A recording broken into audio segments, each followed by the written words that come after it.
Hello. Okay, hopefully everything still works.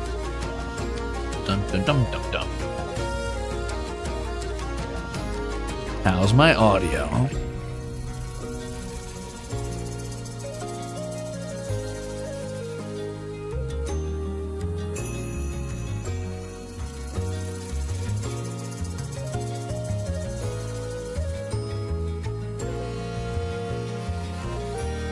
Sounds good. Yippee! No scream test. I know what that's gonna sound like. I'll have to fix that later. I'll have to fix that off camera. Test the peem. No! I won't! You can't make me!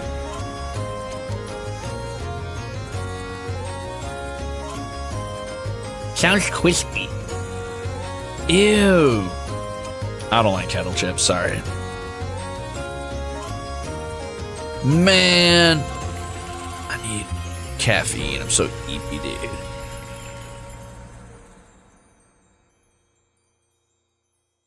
But, do you know what today is? Do you know what today is?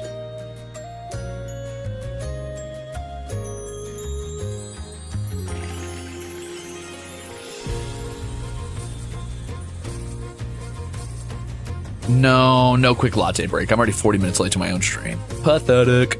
I might do a latte later. Anyway, today's Gundam Day. That's right, it's Gundam Day. Today we're gonna build some Gunpla. I have the world's only. That's not true. GMS Alpha Red Gundam. And I'm gonna show you it. It's gonna be really cool. Let me just make sure it's not too reflective before I switch scenes. Honestly, it doesn't seem as bad as I thought it was going to be. The box is like a little reflective, but it's pretty good. It's pretty good. I think maybe my color balance is, yeah, no, that's pretty set. Okay, cool. If it's too dark in here, let me know. This is not my first ever Gunpla. I've technically built one other Gunpla. I built a Red Zaku, but this is my first ever Gunpla stream. So that'll be fun. I'm a little nervous for some reason, and I don't know what that's about, but let's get right to it. So, here we go. I'm just gonna block a little bit of this glare just in case, because I'm a little nervous. I don't know why I'm so nervous, but I am nervous.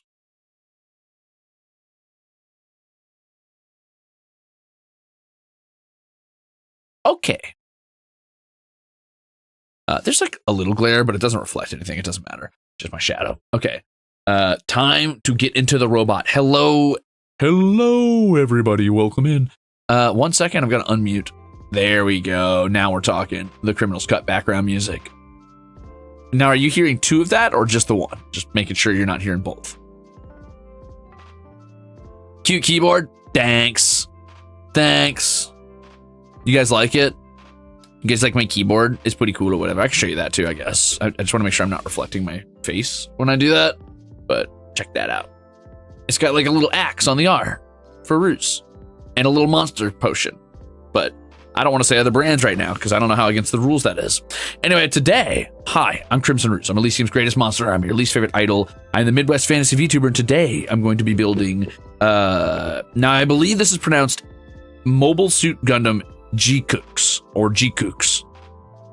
Could be Cucks, I don't know, but people are going to make a joke about that, so I won't say that. Anyway, it is the GMS Alpha Red Gundam. Personally, I have not had a chance to watch this Gundam yet. I'm excited to at some point. I would like to. I haven't had a chance to. The whole joystick for the escape key is perfect. You better believe it, Epi. Thank you for 20 months of being a Ruzader. G-Quacks? G-Cax. So we have a lot of differing opinions. G-Quacks. G-Quacks. The BGM is doubled? Okay, I thought so. It's alright, I'll fix it.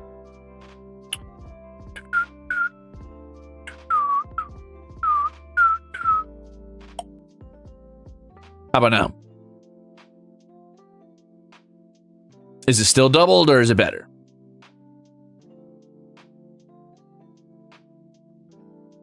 I just call it GQ. I just give say GQ and call it a day. That's fair. Is that the Razer Pro Click 2? The what? This? No, this is some mouse I got in Japan called the Elecom. Thank you for the chip. Man, these gloves are wrinkly, yucky. I even put a little baby powder on my hands today to make it like not as sticky. Yuck. No dice there though. Oh well. Anyway, thank you. So what was I saying? I don't know. My hands feel so constrained. Ooh, I gotta be careful though, because these are very short gloves. I have put hair ties around my wrists to keep my gloves on and not showing my wrists. Anyway, today I'm going to be building this. I'm very excited about that. So let's take a look inside. I'm a little nervous, partially because I'm a little eepy. I did not sleep well yesterday, unfortunately. I don't know why. I couldn't quite pass out. I think maybe because I had like a double stream, or because I was nervous I wouldn't get perms and stuff for earlier stream. I don't know. But I ended up blinking for like 3 or 4 hours, and now I'm really tired. But I'm going to have some caffeine. We're going to wind down a bit. We're going to have a chill stream building our red Gundam, which is red, like me. I technically have another Gundam that they sent, which I'm pretty excited about, but we'll see. Maybe later. We'll see. I'm always down for more Gunpla, but I'm not going to do that today. Just one today. Denny, thank you for the delicious chip and welcome. Yeah, I asked for him. It's very cool. Very cool. I love this. I love this one. This one's so cool. Okay, so let's open it up. Should I look at the back? I shouldn't look at the back. I just kind of want to be surprised. I don't want to like check the back or anything like that. My blankie looks comfy. That's because it is. Now, please, plastic bag, don't be too reflective. I can see my camera's light in the shine. Let's be careful with these bags just in case. How reflective is that? I mean, like a little bit, but that's not so bad. All right, I'm gonna set this box down over here. Is Gundam made of something Crusaders can eat? Yeah. Plastic. Set this over here for tossing all of my like pieces and bits and stuff in.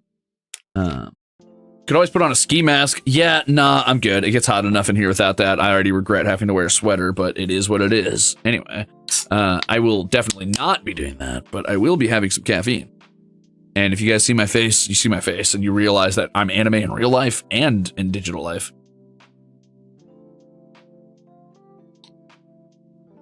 Is that a fancy bag? No, that is a dice tray.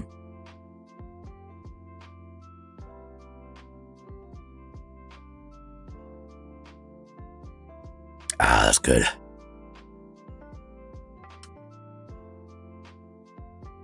I'm going to scoot back away a bit for this one and kind of reach a little further just in case something does reflect.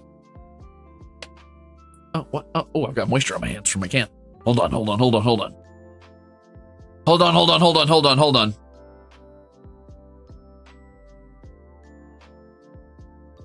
Is that good? Yeah. Okay. So anyway, like I said, it's going to be a pretty low energy stream today, and we'll just kind of figure it out as we go along. I wonder where the directions... Here, hold on. Let me take this away from you for a minute. I want to see where the directions are. Oh, they're at the bottom. Okay. So we're going to start with that. I think any good mini building stream should always start with the directions. That's this. Wait, why is Char here? I don't know. Anyway. I love the character designs in this new Gundam. They're so cool. That's a killer desk mat. Thanks. I'm glad you like it. Oh, there's so many different forms of it. This was what was on the back of the box, by the way. Surprise. If it's not bright enough in here, let me know and I'll kick on another light, but I'm trying to keep it relatively soft lit in here so it's not like glaring straight down from an overhead. So do I start at the backside and go forward? Definitely not. Oh, wow. It just keeps going, huh? Okay. It just keeps opening. Wow, it opens another one. Hold on, there's 5 here. I can't fit it all on camera. All right. So it must start on the back end.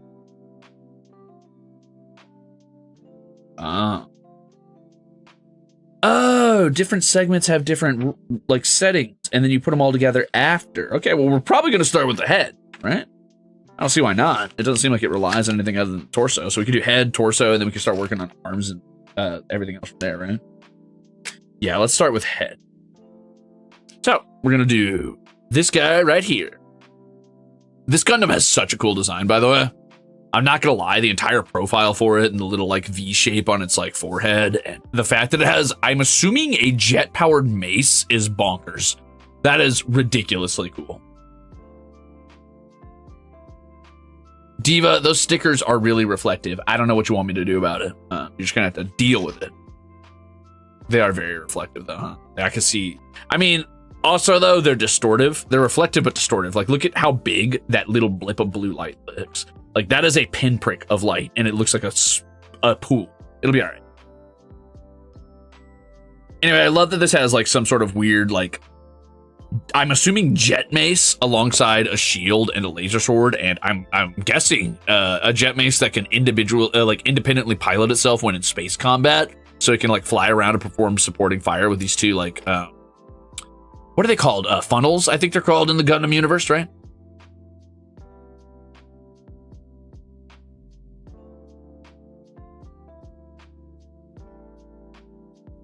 We call it the Gundam hammer. Let's go.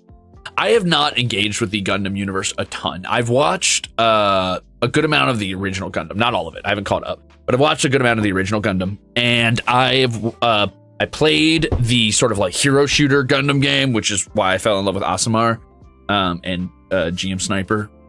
And I kind of just like the designs, if I'm being honest with you. I've tried to get in a couple other types of Gundams, but I haven't always had time to sit down and watch them. So like I've tried to watch, I think it was Iron-Blooded Orphans, question mark.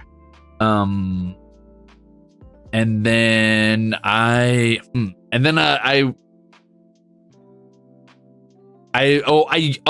So I used to catch episodes of Gundam Wing, I think at like 3 a.m. on Toonami when I woke up. So that was funny. I didn't know what was going on, but I was like, cool, robots are fighting. Cool.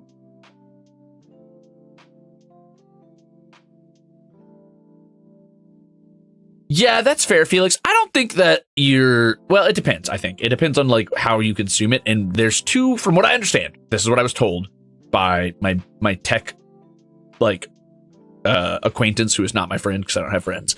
He told me that Gundam splits off into two separate like types of like show, I guess, and realities. So one of them is considered like a little bit more gritty, a little bit more serious, and kind of more like examining like, you know, space politics and space opera and stuff like that. And one is much more like kind of high school shonen battle type stuff.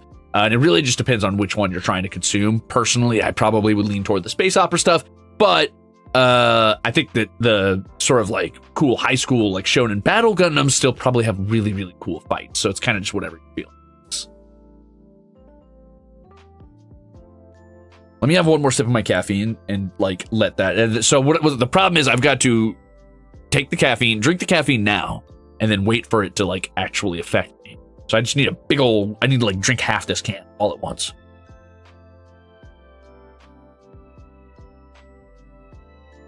Yeah, I don't need letters on that.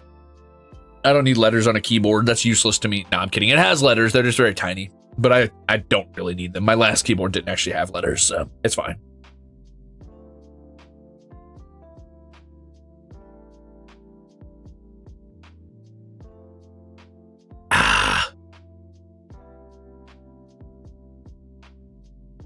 I would like to make a public statement that I cannot read this. I don't know what it says. I'm not an elf. That is an elvish. I don't know it. Thanks, though. I've heard good things about Unicorn. I really like Gundam Unicorn, the actual Gundam. I think it looks really cool. Okay, so let's get started. I don't know if there's like enough real estate here on my desk to do all of this. I'm gonna try to move my keyboard a little bit without bumping everything completely out of the way. And then I guess I'm gonna move this to the side and we'll come back to it, and I'll try to build just directly on top of this, I guess. I don't know what else to do. So I'm going to build directly on top of this. If you see my drawer opening up, no you don't. Just in case I need a little glue. I don't think I will, but just in case I do. Why don't we grab some scissors? This is to open up my bags and stuff, but I don't want it to reflect on me. Yeah, that's good. Okay. Do I have nip? What? Like these? Or like nipping off the ends of the plastic? Is that the official term for them? Huh. Not really. It's a snap build. Well, there you go. Glad I won't need it. Anyway, let's look for the bag that's going to have the head pieces in it. I found it first try. Okay, so what is this? Is this the chest? No, these are the funnels. The funnels and the head pieces are in the same one. Am I sure this is the headpiece? It looks like the headpiece, kind of. I could be wrong. Hold on. So that's the shield and funnels. Oh, there's only 3 bags. Wow. That's kind of handy. Keeps it simple. How do you guys usually do this? Do you do, oh, they're not really bagged by parts. Do you guys like take all of the pieces out and like snap them all off? Or do you do it like as you're building?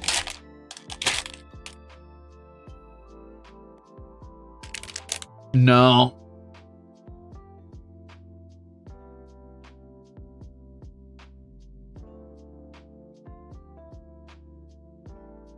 I do it as I'm building. Okay. Usually as I'm building. Got it. Are you guys big Gunpla builders? I've always wanted to get more into this hobby. I just don't have a lot of physical space for this kind of stuff. If I'm being real with you, I already have so many like knickknacks and things laying around. But I've always wanted to like dive deeper into little mini building and mini painting and things like that, of course. But all of that takes time, space, and money. And all of those things I am dangerously low on. That's for stickers, but I'm gonna flip it upside down because it's a bright silver. So I just spent the last 5 straight hours building the MG Gundam Vidar. I don't know what that is, but I accept it. What's a Zgok? I know, so the only Gundams I know by name are the Gundam, obviously. Gundam Unicorn. Now I know Red Gundam. I like the Zaku and the Asamar a lot. I think I have a thing for mono-eyed mechs. That's why I like the Tau. The Go? I think it's called a Go, right? Or Goof, something like that. Which is another type of Zaku, I believe. It's like a Zaku offshoot. It's like purpley. It's got like a sword and a shield, like a little hook shot arm or something like that. Sazabi's okay. Yeah, Sazabi's cool. Sazabi's the one that's like, it's the one with like the big red skirt, right? With the funnels all around it or whatever, and the huge tower shield. No?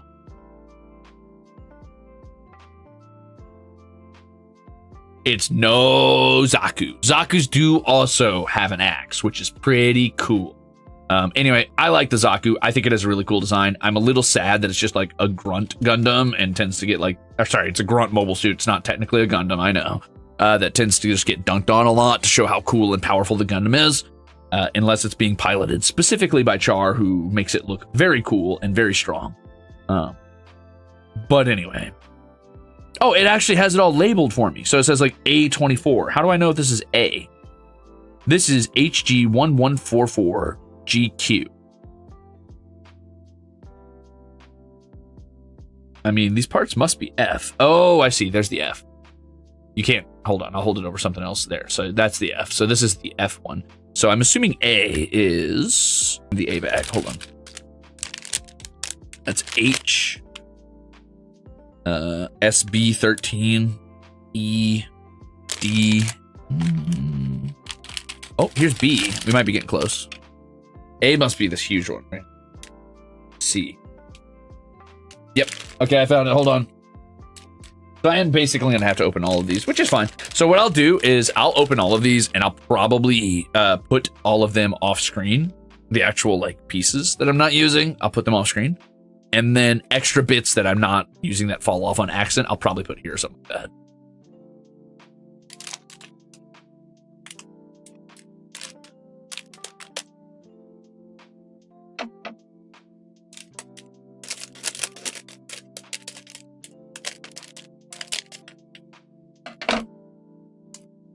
see the internet has decided to be extra spicy for me today.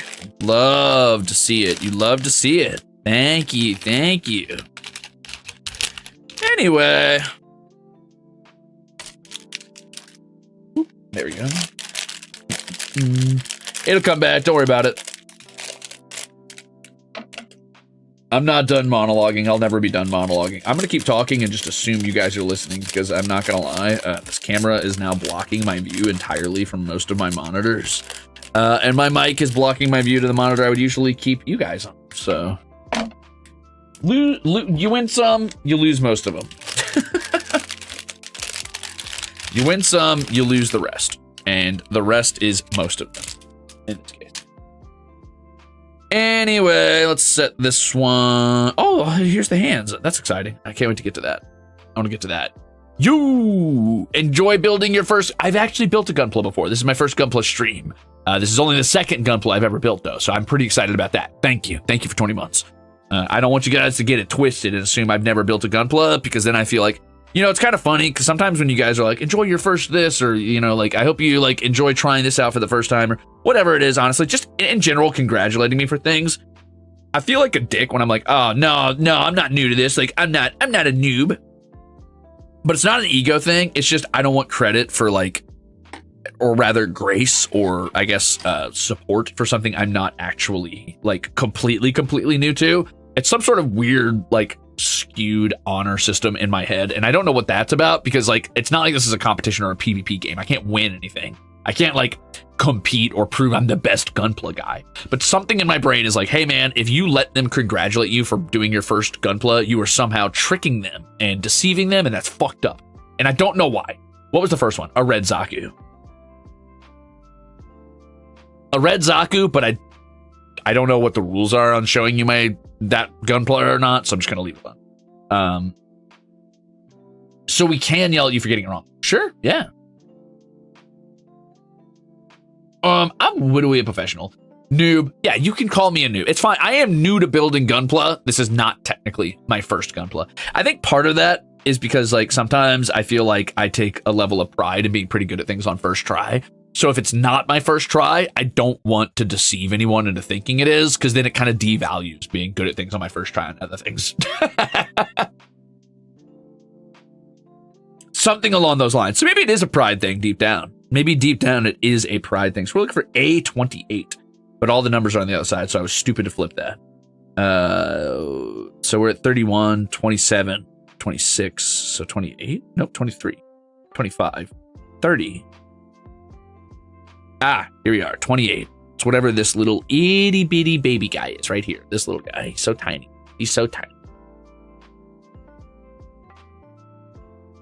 Yes, it was a red Zaku, to be precise. It was a red Zaku. No, I'm not a good guy. It's an ego thing deep down. I'm so scared of cutting these, dude. I'm so scared of messing up my pieces and being like, oh, you weren't supposed to cut that part.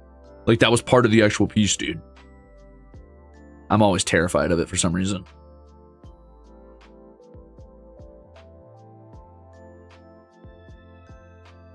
Okay. I try to always cut it in such a way that the flat is facing the piece, so I don't cut anything off the piece.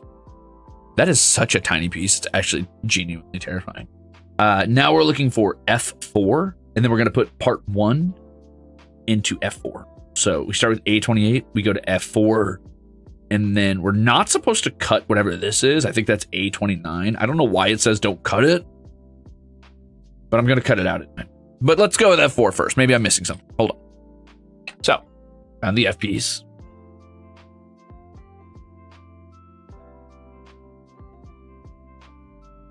F. Oh, wrong side. We're going to be here for a while, so I hope you guys are ready for the long haul. We're going to be here for a little bit. Am I still on the camera? Great. I need to look closely at this piece and make sure I'm not snipping off the actual piece.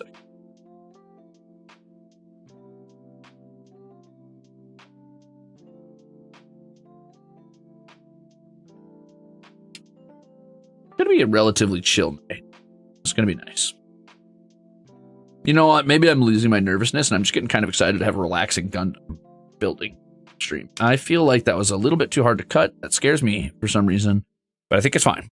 Okay, so F24, or sorry, F4, A28. Do not cut. Oh, the IC. Do not cut the arm off this. That's fine. So now, hold on. I need to get a better look at this. You guys have to stay there. I have to go over here.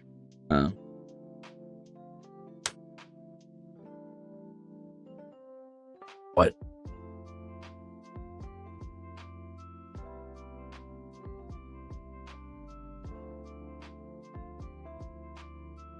Oh, I need A29 still. Okay. I have not watched the series this is from. We were just talking about that a little earlier. The only Gundam I watched all the way, or well, I didn't even finish it, actually, was the original Gundam. I've watched very, very, very little Gundam Wing, and I've watched like 2 episodes of Iron-Blooded Orphans. Other than that, almost all Gundam I have partaken in has been through the video games, which is not a bad thing. I think it creates a unique ecosystem for me to have absorbed Gundam info from that kind of sets me up for being in a sort of, in a way, a fresh mind to Gun. Sorry, I'm gonna move that down a bit so you can see where I'm cutting. Snap. Snap. Ooh, that was scary. Oh, this one's so scary, honestly. Snap. Okay. Snap. Okay.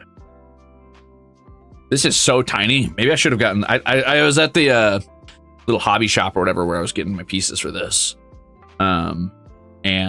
Or getting my tools for this, and I considered picking up those little needle thingies, those itty bitty needle things that go boop boop boop boop boop.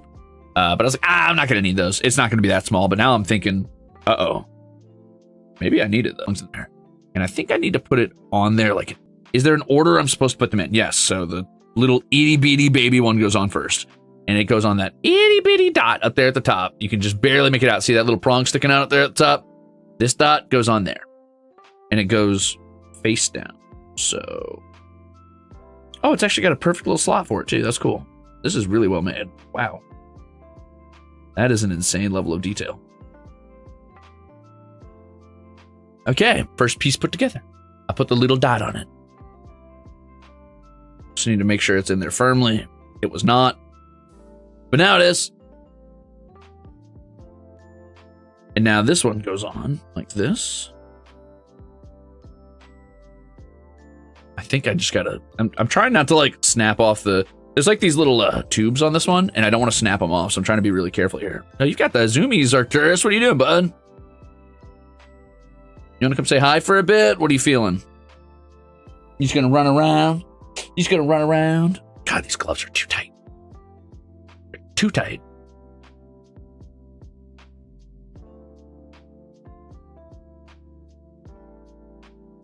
Okay, I think I got it. So this is the very beginning. Might need to get a higher quality camera next time I do this, but that's all right. Not bad at all. Also, black gloves with black and red Gundam. Maybe I messed up. That's all right. That's all right. We're okay. We'll make it work. So yeah, that's the beginning. Now I need A6, and I'm gonna have to do my first B, which we'll get to in a minute. But let's start with A6. What are your guys' favorite Gundams? If you had to recommend me a Gundam to watch, what would you recommend me? So A6 is this one here, this little piece. I'm trying to this little butterfly shaped piece here. I'm trying to keep it above the white to make it easy to see. Your camera actually has a dreamlike quality to it. That's the vibe I'm always going for. If I can exist in a state where I look like I'm walking out of a Dungeon Synth cover, then I'm doing it right. I just punched my camera a bit. Not very dreamlike of me.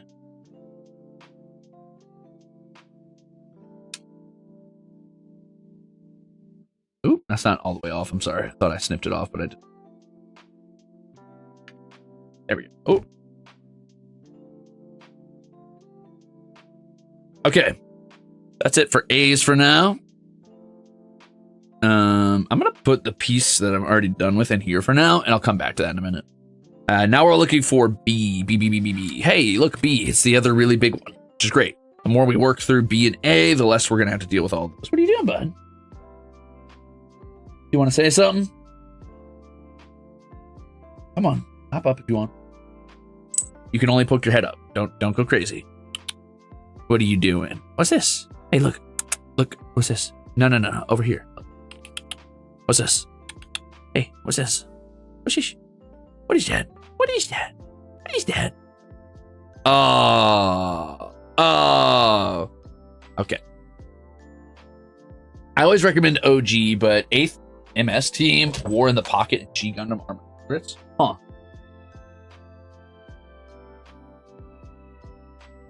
You know, I feel like Thunderbolt. Oh, I lied. That's the other Gundam I've watched. I did watch Thunderbolt. It was pretty good, actually. I genuinely enjoyed it a lot. I thought it was pretty charming. I thought it was pretty, not charming. Sorry, charming is the wrong word. Charming makes it sound like, oh, it's such a fun little adventure. I thought it was well shot. It was pretty poetic. It was depressing, but I mean, I think that's the point of it. Oh, I almost lost a piece there. I gotta be careful talking with my hands. I don't want to stomp all over these Gundams. I thought it was a well-directed, kind of really condensed space opera. Thunderbolt does rule. It was very good.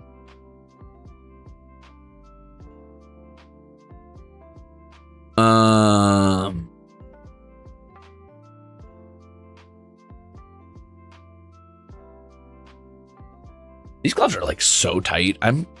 Give me a second. I'm just gonna see if I have it there. No. I hear you. 1 second. 1 second. Gundam 00, I am begging. Tierra Erde, the gender that you are. What is, I don't know if I've heard of No, wait, I have heard of 00. I've just never seen it. People don't mention it as much as I think they would. I feel like I've heard that though. Anyway, thank you for 20 months of being. Oh, wait. No. No.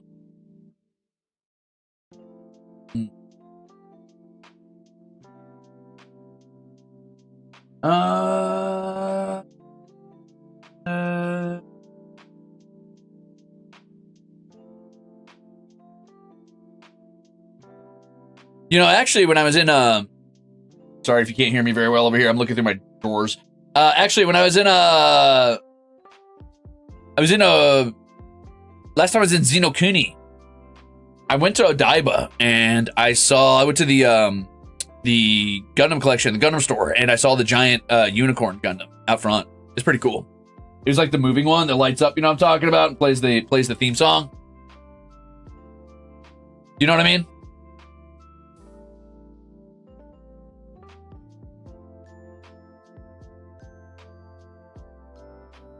Oh, here we go. Okay, I found better gloves, I think.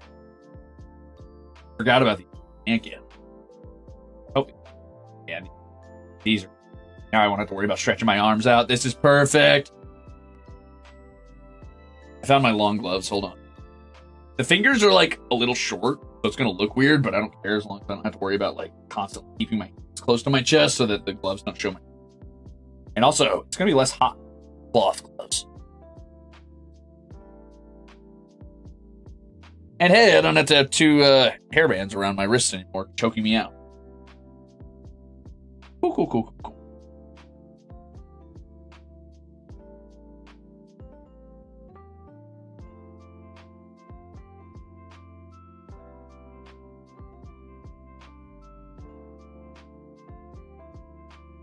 One sec.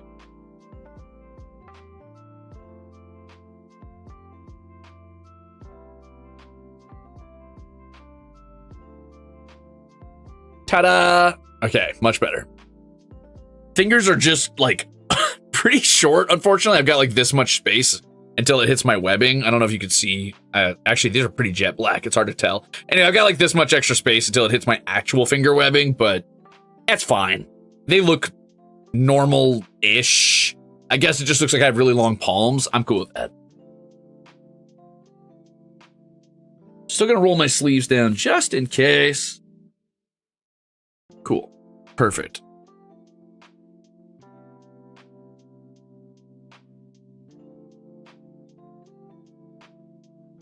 Okay. Hopefully everything's okay. Is everything okay here? Can we see okay? Is everything fine? Is the gamma too high on my camera? As long as you're okay with it, it's not uncomfortable. It's less uncomfortable than what it was. It's still not comfortable, but it's less uncomfortable. Anyway, I need B16. Let's keep it moving. I've been waiting too long here. So we're going B, 19, 21, 18. So we got to go backwards this way. So this is 16. Wait, seriously? Oh, it's B18. I need 18. I was like, that doesn't seem right. So this is 18. This little bitty baby piece right here. This little like back jetpack thing. We're good. We're good. Nice. The newest series looks like Pokemon, to be honest, says Raven. You know, it's funny you say that. It's because the guy who does Pokemon NPC design, I believe, is the person who did the character design for the newest series. And I think that is a very, very exceptional move on their part. Not because it necessarily suits the Gundam aesthetic, because, I mean, in some ways you could argue it doesn't. But because the guy who does the Pokemon designs is such an exceptional designer. He knows how to communicate an entire persona in very, very efficient ways. And also, I just think his designs are fun. And if you're going to do like a shonen battle anime style Gundam anyway, you may as well just have a guy who knows how to do fun designs instead of trying to be super serious about it. The newest one is G-Cooks, I believe. I think it's this one that we're building from. Anyway, so what we want to do is we want to take A6 and we want to pop that into B18. We want to make sure that we're doing it in such a way that the prongs on A6... Wow, my gloves are dark now. Wow. You're just going to have to trust me on the... Oh, I think I just bent it a little bit. Uh-oh. Anyway, you want to do it in such a way that you make sure these little prongs are facing outward. You guys can't really see the prongs very well anymore because my gloves are so dark. Oops. Oops. But... there's prongs on there. You can see them kind of biting into my finger there. You want them to be facing down and out this way. This way. Right? Forgive my weird square finger. The seams on this glove are funky. Forgive my funky hand. But these prongs need to be facing up and out this way. And there's two little slots there. So this guy goes in like this. Oops. Oh, this is going to be tough. I just realized. Oh. So we get to the bigger pieces. Perfect. Now I'm just going to press those in without breaking any of these prongs, theoretically. Ta-da! So now we have a little guy. Very tiny. Very demure, very mindful. And then we take this and we want to plug it into the one that we already have in such a way that the red prongs are facing up from this little like Mutalisk looking guy. That's a StarCraft reference for those of you who don't. Anyway.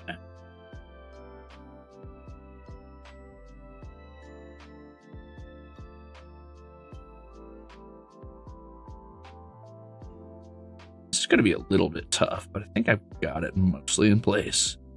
I'm going to pull this a little closer to my face and off camera just to be sure that I'm doing this right. Hold on a second.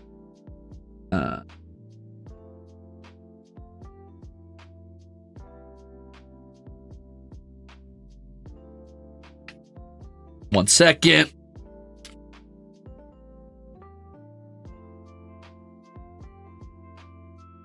Uh-oh. Hold on, let me pop that off there real quick, because I might have misplaced one of the pieces. One second. Might have. It might be fine. We'll find out. Very, very, very... Uh-oh, John. I'm actually having trouble telling which direction B18 is supposed to be going. Because B18... here, right? Looks like it's supposed to be prongs facing me. Like, facing the gray piece, A6. But it might be that the prongs are supposed to be facing out. It's quite possible. No, it's not actually possible. No, I did it right. Okay, we did it right. We did it right. I was just having trouble fitting it into this. So, I need to put it in here. Oh, I got a pollux hair on me. Oh, no, that's not a pollux hair. What is that, a thread? Ah! Got a thread hanging off me. Hold on. Hello, Arturus. Bad timing.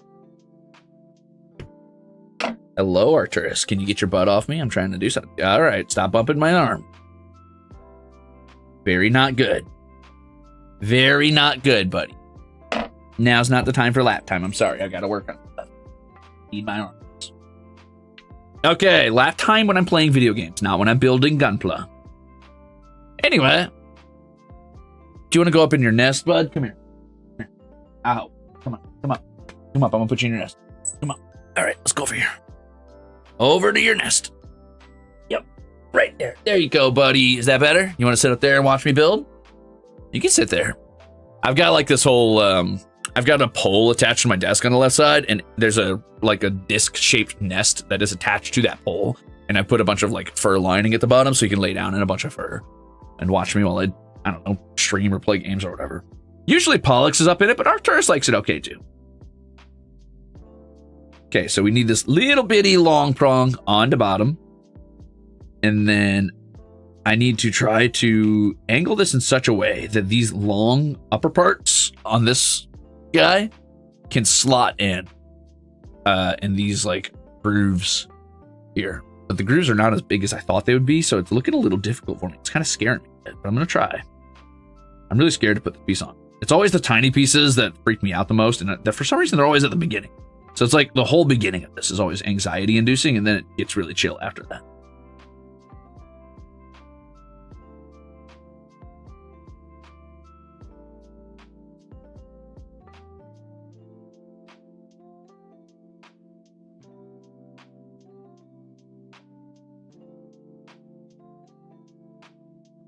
I think I got it's slotting in well.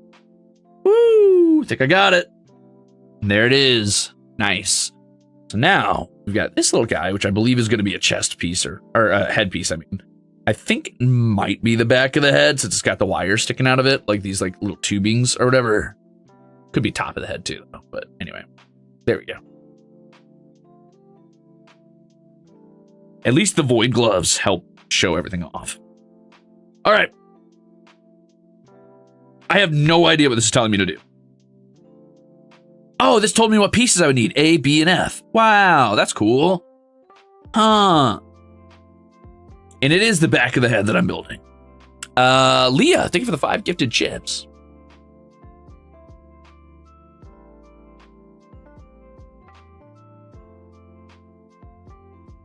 I have no idea what this is telling me to do. Any thoughts from anybody? Oh, it's like the only blue piece. It's A. No, you don't get to mess with this. 22. So it's this. Now, it says 1, 2, and 3 on.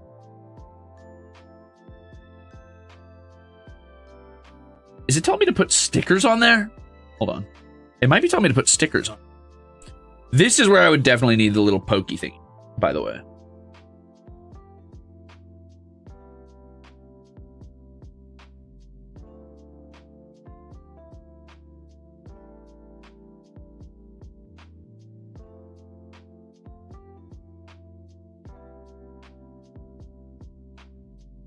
I'm pretty sure it's telling me to put these little sword stickers on there. These little bitty baby ones. They look like little mites.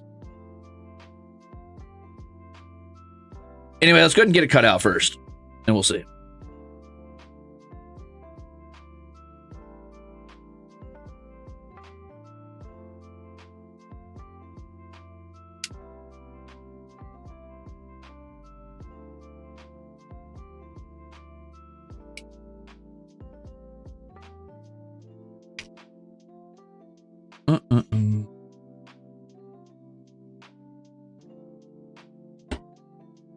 You're watching at 480p? Wow.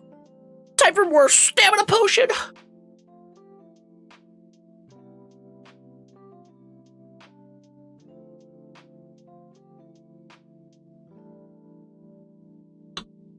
I'm sure I've got tweezers laying around this room somewhere. I'll go dig around for them in a moment. Okay. Oh, wait. It doesn't say which stickers, though. Oh, I see. I see.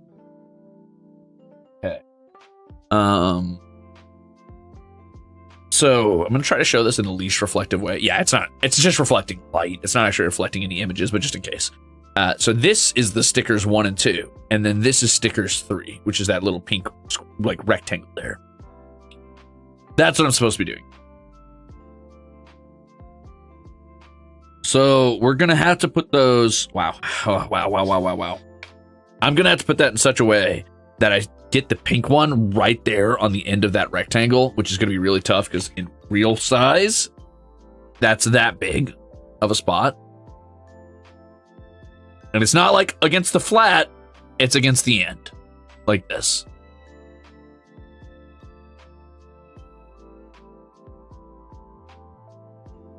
So that'll be fun. And then that means that the other two, oh my gosh, are the blue ones that go against these two little prongs here.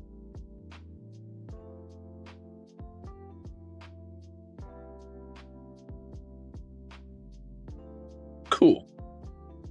Well, that'll be fun.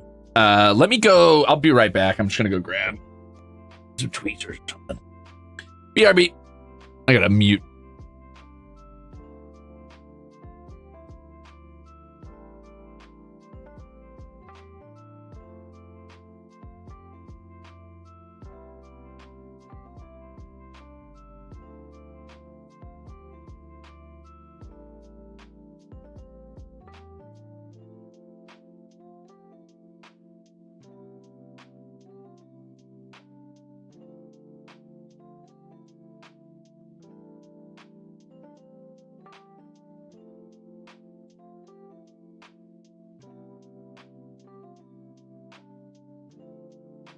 Okay, so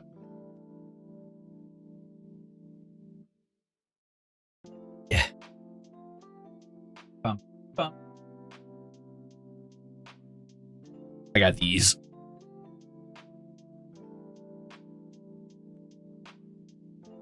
This is still going to be a bit of a nightmare for manipulating these, especially because I have a bunch of like Pollux hairs all over my gloves, but I will do my best.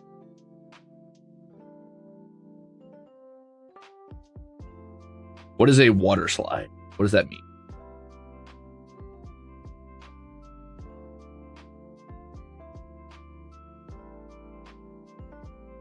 Yeah, I'm probably going to have to put the stickers on off camera, and even then, that's going to be tough. But I'm going to try anyway. Oops.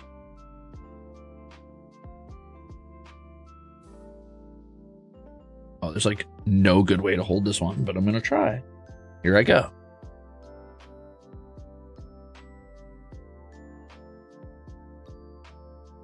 Water slides use, well, water to slide the sticker onto the... Yeah, I'm not doing it. I'm just going to place it perfectly first try because I'm a genius.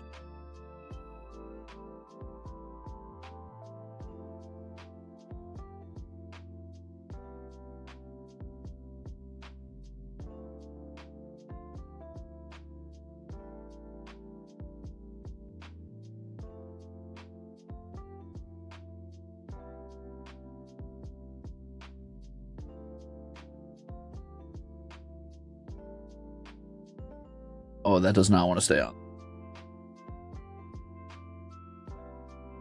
However, I am in fact a genius. I will adjust it.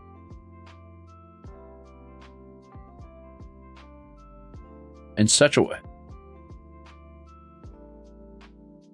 that it is forced to stay on.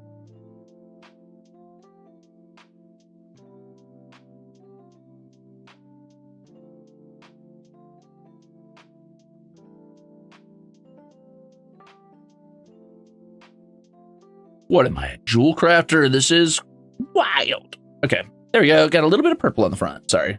A little bit of purple on the front. As you can see that little shine, that little highlight. Yeah, that's what I'm talking about. Nice. It actually lined up pretty much 1-to-1. That's clean. That's cleaner than I thought I was going to do it, especially considering, once again, you can't see it on camera very well, but these gloves are covered in little Pollux hairs like this one. Right here.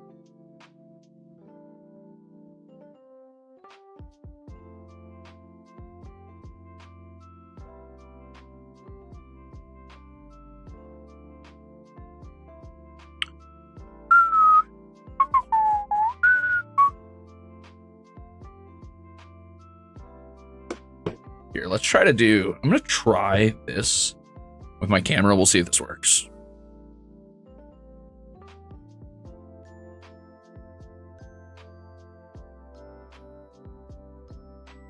Okay. Oop.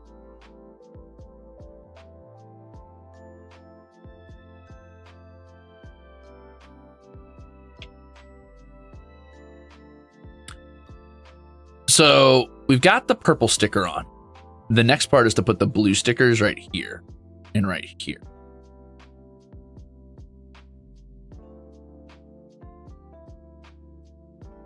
So that's how you zoom in.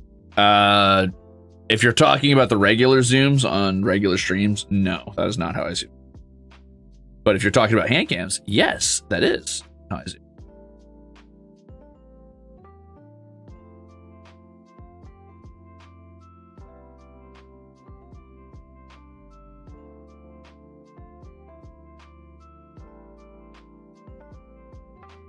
Okay, this one's going to be tough. We're going to do it anyway.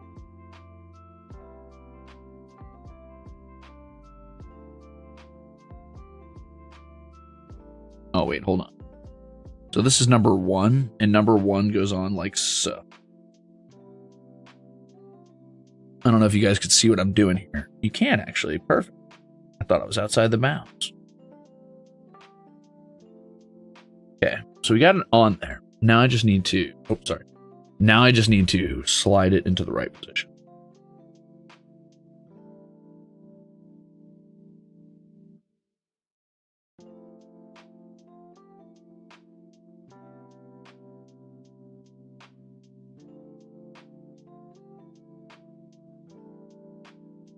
Very gently. Oop. Gonna drop it. Be careful.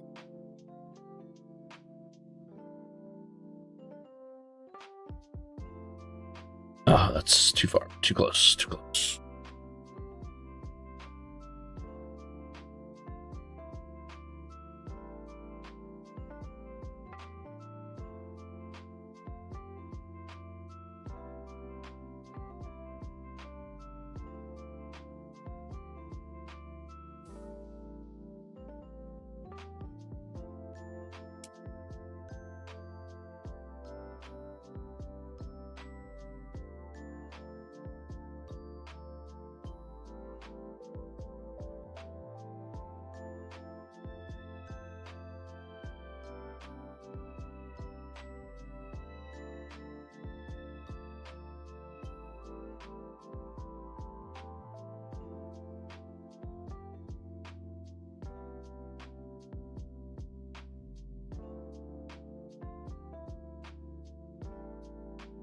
Whew.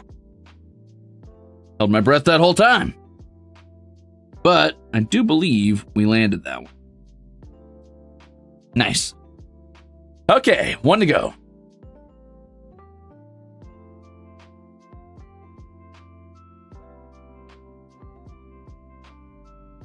Makes me want to turn on my overhead light for this part. I feel like that's going to kill the lighting in here and make it really ugly, but man, I feel like I'm squinting into the shadows.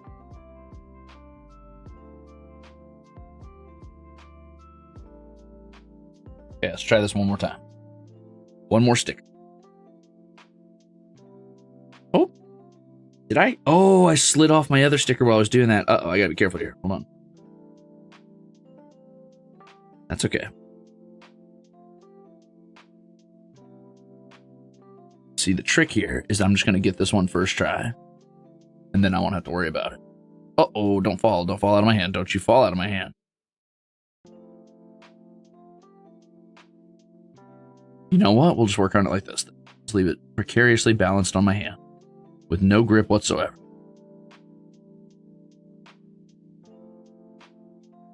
That's perfect.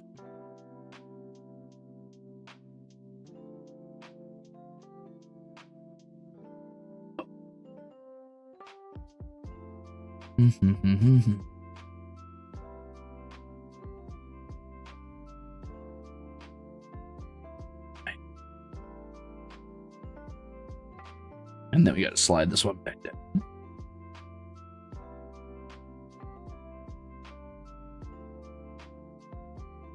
center it. Oh, yeah.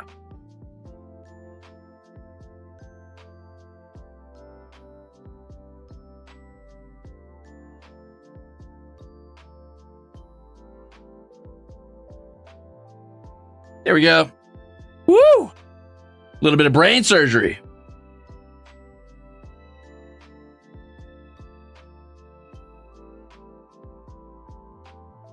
Well, that was scary. Anyway, I now need to take this piece and take F5 and sandwich this piece between F5 and the entire piece I made at the first part.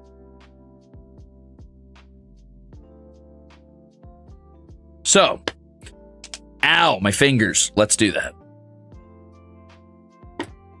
I believe F was this one. Yep. And there's F5 right there.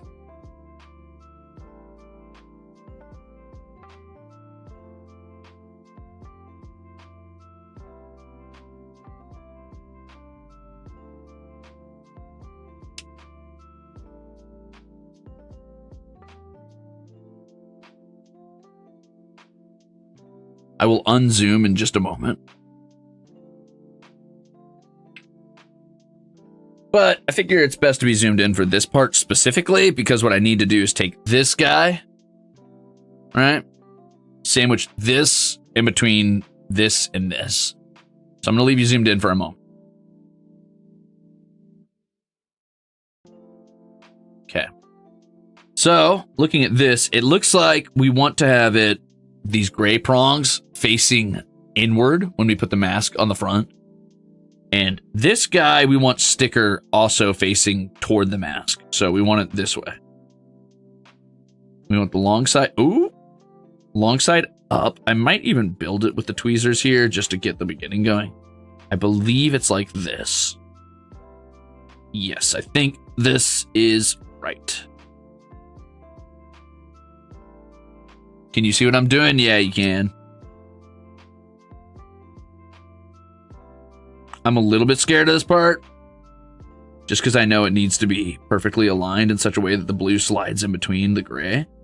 But it looks like I landed it. And now we're going to take the mask here, and we're going to flip it front ways. And this part should be easier because I've already got the blue on. So the goal here is to get that purple sticker in the front, see it up top, into the hole at the top of that mask.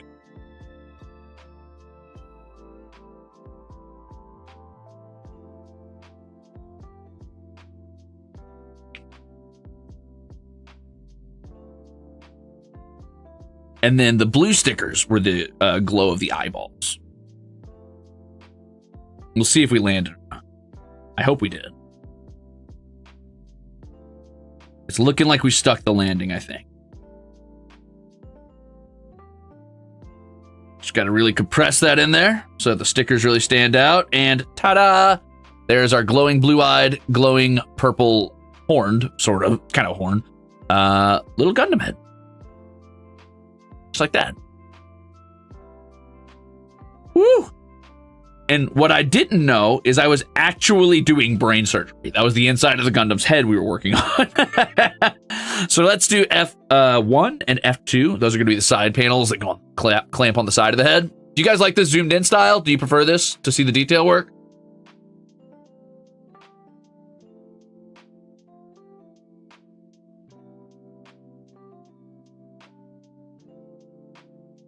I am now a certified brain surgeon. Okay, you like the zoom. Good. Okay, so we'll do F1 and F2. Great. I'm coming into my own here. I'm learning. I'm learning as I go. I'm becoming more confident. I'm becoming more powerful. I do need to kind of keep a mental note of where the camera actually is now, though, and how far I can, like, move my hands away, which is not very. Wow, that bounced off my desk, and I think into my lap, so maybe it's okay. So yeah, I asked you guys earlier what your favorite Gundam was, and unfortunately, I kind of had to like scroll away to go find some stuff. So I'm gonna ask you again, what's your favorite Gundam? I caught a couple of them, like, you know, 00. I saw somebody said I always suggest the original, but it changes. Zazabi, Zeta, G Gun. What's God Gun? G Gundam is the only one that I watched. Oh, Wing because heavy arms. I've heard a couple people say they really like heavy arms.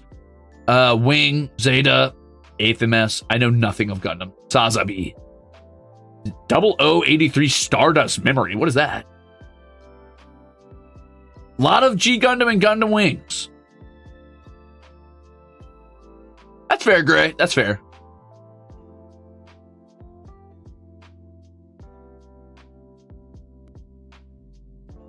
Yeah, that's Flapjack. That was the Witch of Mercury, is the one you're thinking of.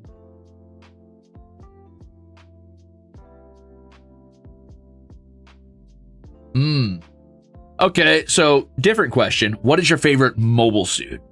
Or Gundam? Doesn't matter. Either way. I've already forgotten which of these is A and which of these is F, but it's okay, because all I need to know is that the front hook near the circle is facing out toward the jaw. Which is this way.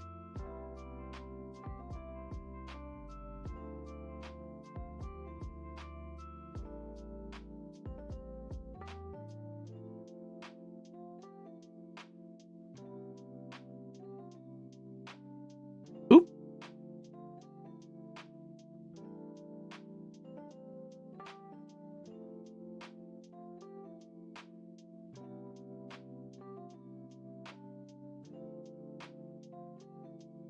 This is very difficult to manipulate with gloves, but I'm gonna make it happen, or else.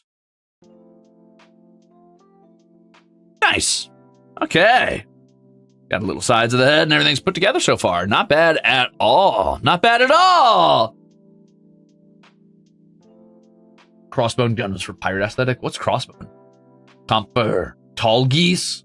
Tall geese? What is that? Shining Gundam Comper. I would say design-wise, my favorite mobile suit is definitely still Asamar, but Zaku comes in a very close second, especially Red Zaku.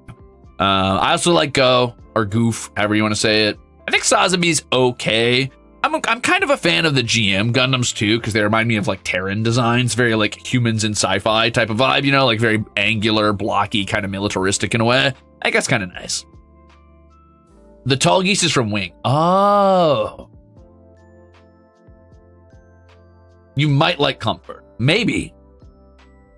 I'm a sucker for mono eye Gundams, I'll say that. So if Comfort's a mono eye, I might indeed like that. So we need F3, A34, and A33. We're already on F, so let's start with F3, which I believe is the little V on the head. Yeah, that's going to be a scary one to put on, but I think it should be easy enough as long as I don't mess up cutting it out, which I'm intending on not messing up. I'm going to do the two little baby wings up top first, and then I'll come back and I'll get the chunkier spot, which is right here, which I would like to get an under angle at so I can cut the flat. But I think I might have trouble getting that. You can see how it's a very flat and solid connection right here, where the other ones are very thin.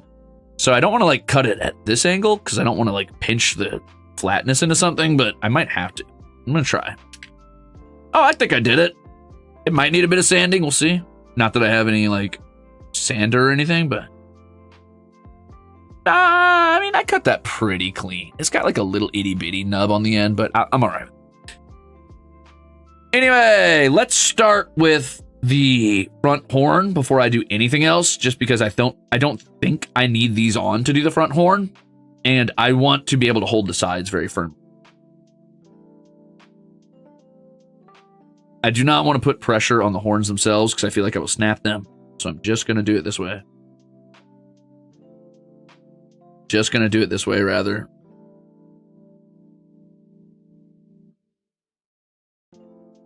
Oh, thought I knocked something off.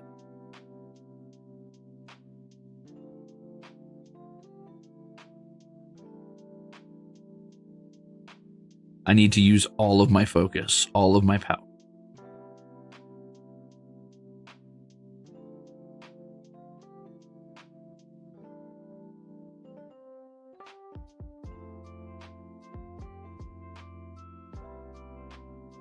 This thing has such a cool head shape. And there we go. Just like that.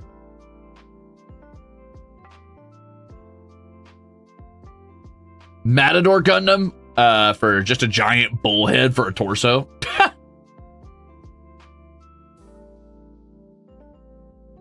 yeah, I forgot there was a horse Gundam. Yeah, I know what you're talking about, actually. My buddy was telling me about that one. I say buddy. He's not my buddy. My acquaintance.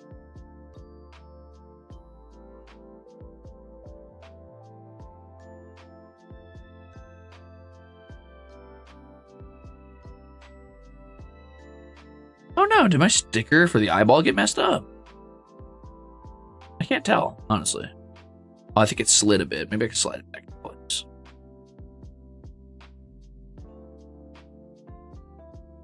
It did slide. I'm gonna pull it back out.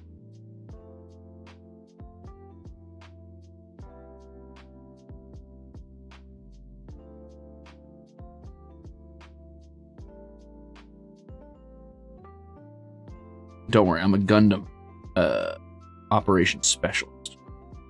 I do brain surgery, so I could definitely do eyeballs.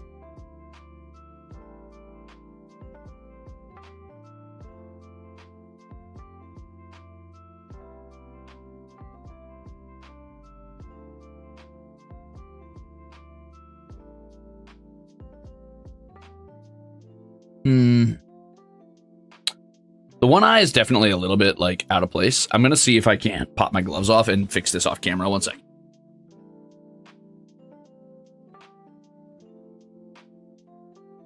Wait, I left that in camera. How am I gonna grab it?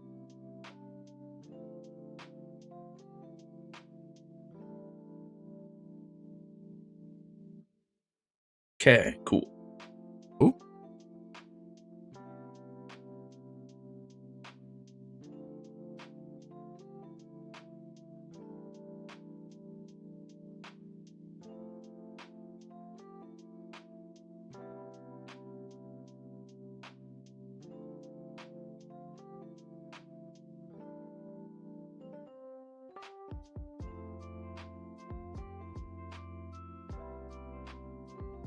Oh, baby, perfect fix.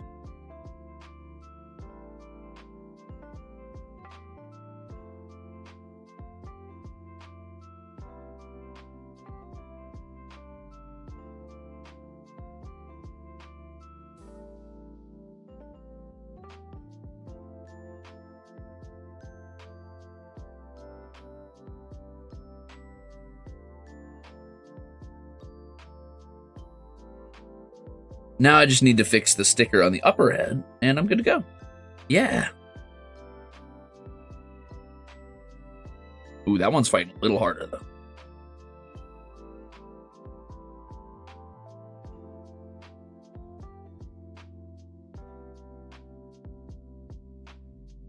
Okay. I think I got it.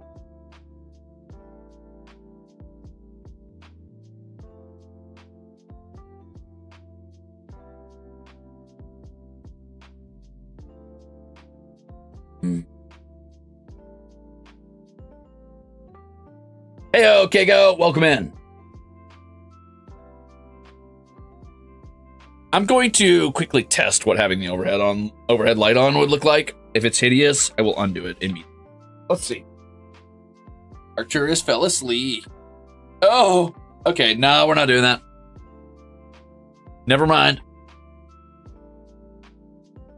The red ones go faster. That's true, Kago. You're right.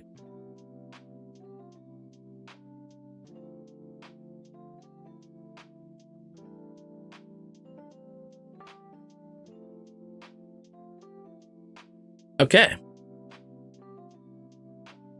All right. All right. Let there be no light. Genos, easily Aasimar. I also really like the way it played. I liked annoying people and just kind of like being area denial with fire bombs and stuff.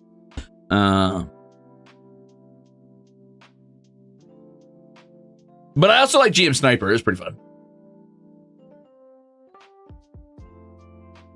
And occasionally I would play Barbados.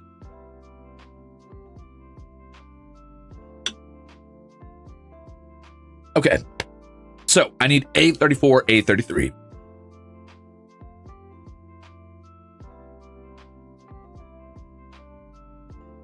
$31, $33, $34.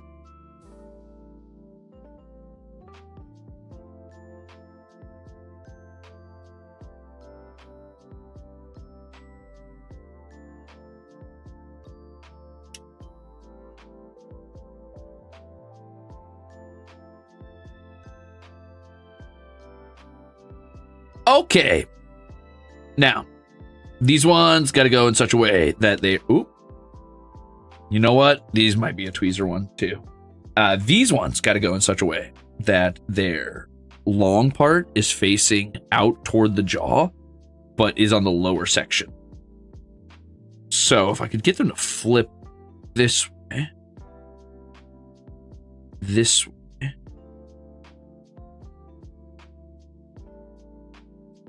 there we go.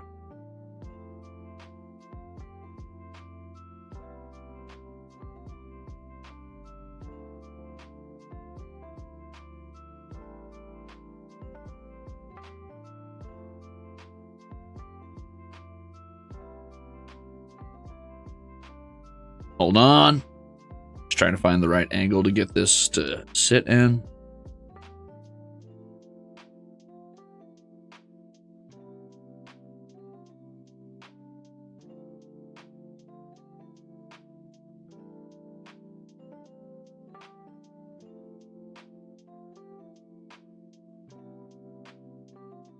It felt a little bit like I squished that, but I think it worked. Okay, I think it worked. Cool. That scared me for a second. But yeah, it's looking pretty cool. Ta-da!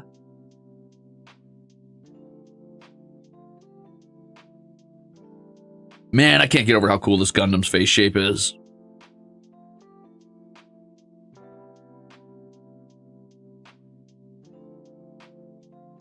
Does anybody who does this pretty frequently, do you guys use those little funky like jewel crafter zoom in lenses, whatever you want to call those? You know what I'm talking about?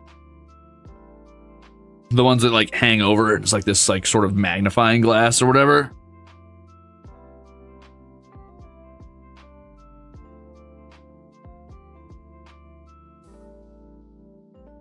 Oh man. I've used them before.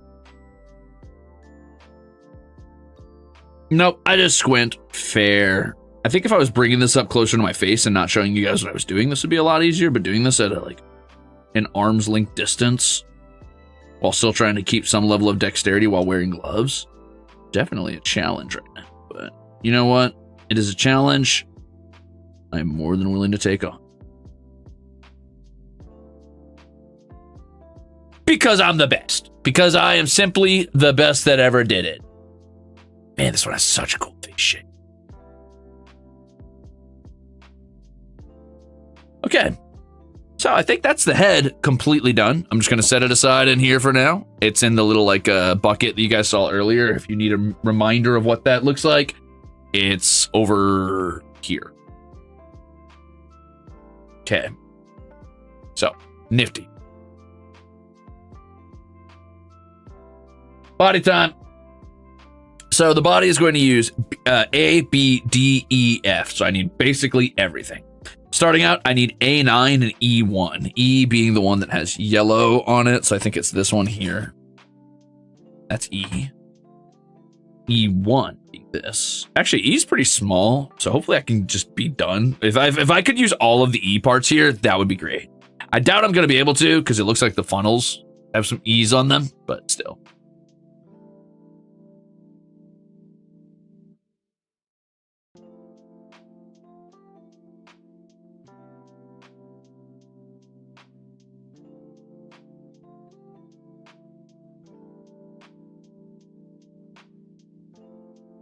I can't imagine doing this with gloves on. Well, better start imagining. You're watching it. You better start believing in ghost stories. You're in one.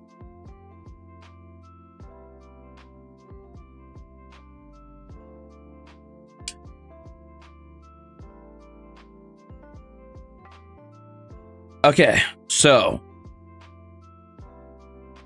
now I need an F piece, and it's F5 specifically, and then we're gonna need no, it's A. Wow, I was looking up here. So it's F5 or A9. Sorry, I keep deceiving you. A5, A6, A7, A8, A9. Oh, it's a big piece. Oh, both of these are A9. Oh, and together we make A9.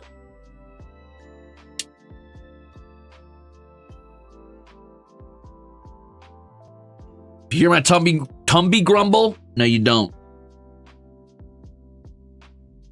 Mind your business.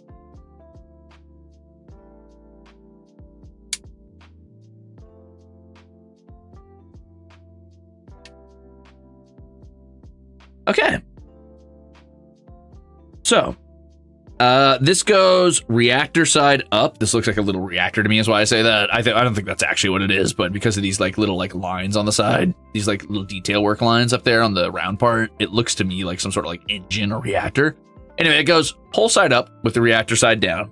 And then we're going to try to combine A9 and A9 around it in such a way that the sphere is downward. And does it matter which side is? Oh, it does. Sphere side needs to be facing this way. So it goes like this in here. Oh.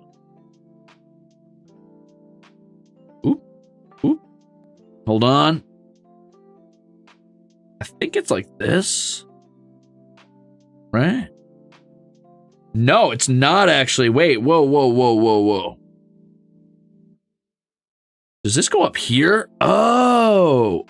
Oh, so you want to notch in that little round bit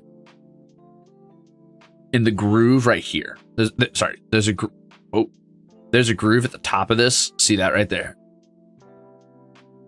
You want to put this yellow part in that, while also putting these together in their little like ports or whatever. Do you guys think this is representative of how Gundams are put together inside their factories or whatever? But like on a massive scale by giant machines that are much more efficient at it than I am. Like actual in-universe Gundams. Wouldn't that be funny? I guess this is probably going to be making up the chest part. I know that we're working on the body as a whole. I assume this is going to be the outer chest. Because this is probably where either the head or the legs... No, wait. Maybe this is where the head goes. So I guess I got to get the shoulders in on the sides. Yeah, that's probably what this is.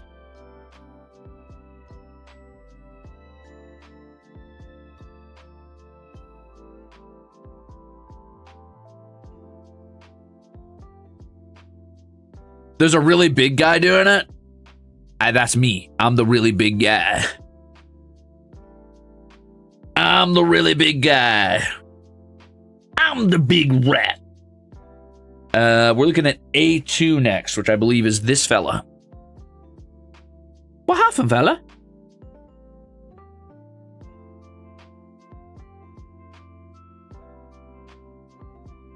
Shit. Okay.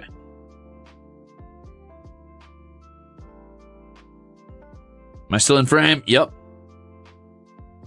Actually, a really comfortable position for the camera right now. It's in a position where I'm like, where my hands want to sit easily. So that helps. That makes things really nice for me. So I don't have to keep like being like, oh, it actually needs to be out here. Ooh, it has to be over here. Ooh, over there, over there.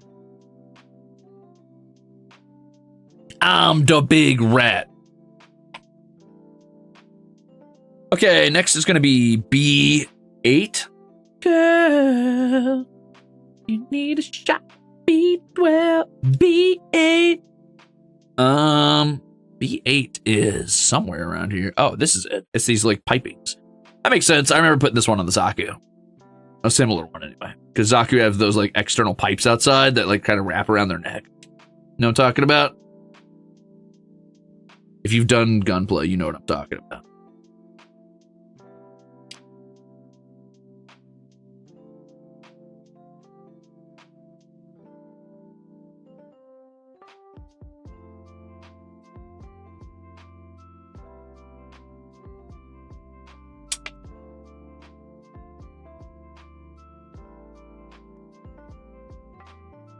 Okay, so this goes on the back. So if this is facing out like this and the rod side is down and the whole side is up, this goes shoulder sides up and hooks onto the back here.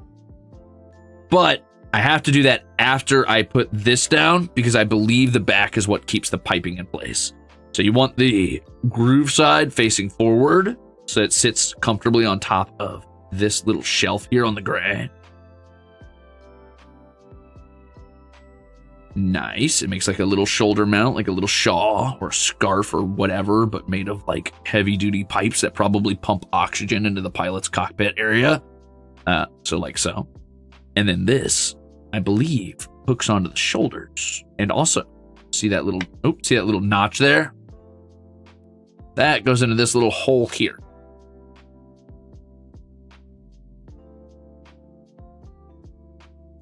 Tutorial mode. Yippee!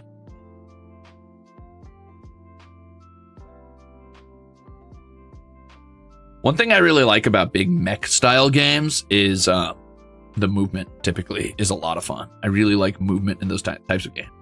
I enjoyed it in the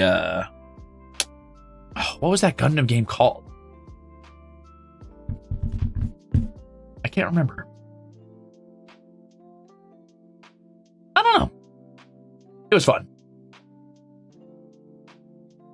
I like both the very flashy, fast movement of big mech games, but I also kind of like when they're stompy and chunky and slow, and you can really feel the weight of it. When it's like dong, dong, dong, dong, dong, dong, dong. Gundam Evolution. I like the movement in Gundam Evolution, yeah.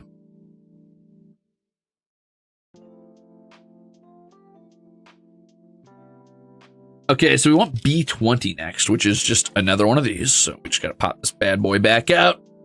And then we're probably running all the way over here somewhere. That's 23, 17, 22, 15.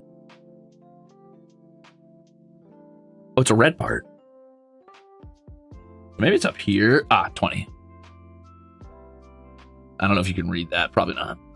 Are there any new Gundam games out now? I wish I could tell you, but I'm not 100% certain. So I like big mech games. I think they're a lot of fun, but they are definitely not what I'm ever like hunting for actively. I enjoy them when they come out, and that's about it. I'm never like waiting with bated breath for the next one. So I'm not sure when the next, I don't know if like one is right now coming out or one just came out recently or what's up. I tend to just play them whenever I catch wind of them. Parotech, thank you for 14 months, says, no soup, but take this. My anger, my sadness, all of it. Burning Minchi milestone! Excited to build along. Kamen Rider Black from my backlog. Let's go! Thank you for 14 months, Parotech. Sorry, I'm trying to be really careful with this one because it actually connects at an angle that's almost an exact like point that looks like the connector itself. So I don't know where the actual piece begins and the connector ends because they both go into like this sloped triangular tip. But I'm guessing it is the perfect center. So I'm just trying to like find a ledge to rest the flat of this, of the like snip against. And then I can just kind of like, hopefully I did that right. I'm trying to like leave as little extra on there as I can so I don't have to sand it down because I just don't have one with me and I don't want to do that because it, I don't know, just takes more patience than I'm willing to put in.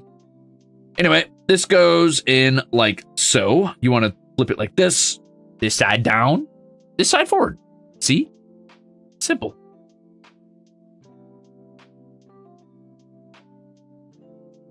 The newest one was Gundam Breaker 4, which is more Gunpla than Mecha? Huh.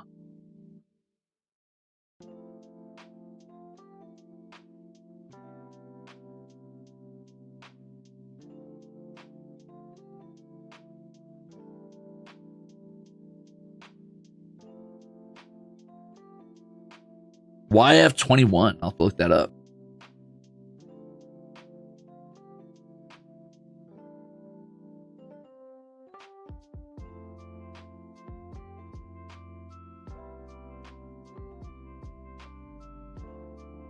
Whoa, whoa, whoa, whoa, whoa, whoa.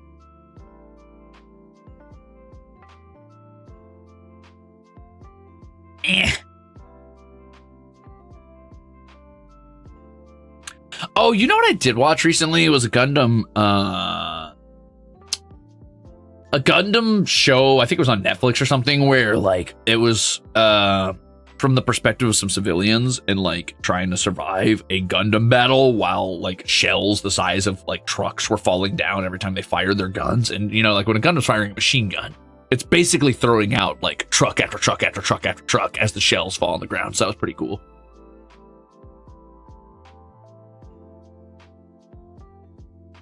War bad. Yeah.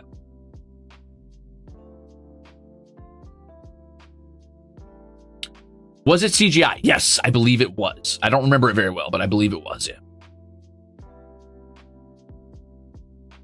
Oh, wait. I got reset. Hold on. One sec.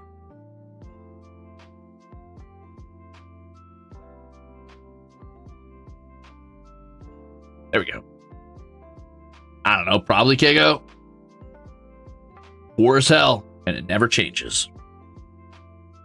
So we want to do A21, and then we also need to get a sticker, specifically sticker number 1 on the front of A21. Now, I don't know what that's supposed to look like. I might need to pull this up and get it real close to look at. But I know that sticker number 1 is one of these blue ones here. So it's very tiny. Unless they meant this one. Are these ones numbered? They are. Maybe it's one of these. How do I know if it's one of these or one of those? I don't know. I guess I'll figure it out by taking a closer look at this in a moment. Anyway, what I need to do now is get A21 and D3. And D3 goes on first. So let's pull out our first D. Let's see. What's this? Oh. Those are subparts, so I don't need to worry about those yet. Subparts, don't need to worry about those yet.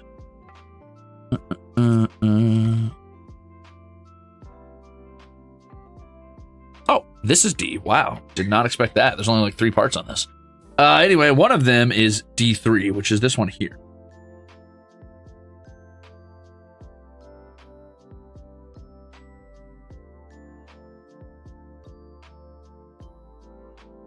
Did anyone ever watch the original Gundam anime? Yeah, so a little bit earlier in the stream, I was talking about how I've been trying to sit there and rewatch it. I haven't had a ton of time, and I watched a good chunk of it. I just didn't finish it.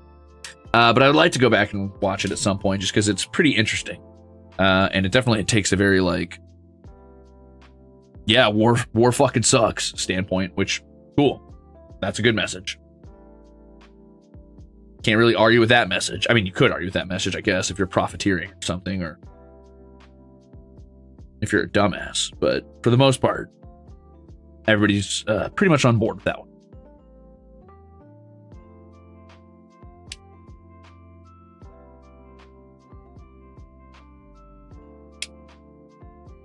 That being said, we do all love badass mechs fighting in space. So I get it. For the sake of the narrative, it's important that war continues. Anyway, so oddly enough, it seems that I need to rotate oh, no. So it's facing forward like this. And then you take this and you want wide side up. So see how it's like a little narrower at the bottom? And you want to hook it on like this. I don't know exactly how that works, but I believe you place it on the front here like so.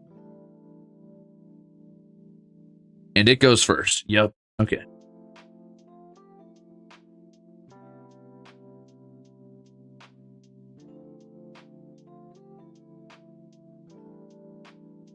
Boom. Done.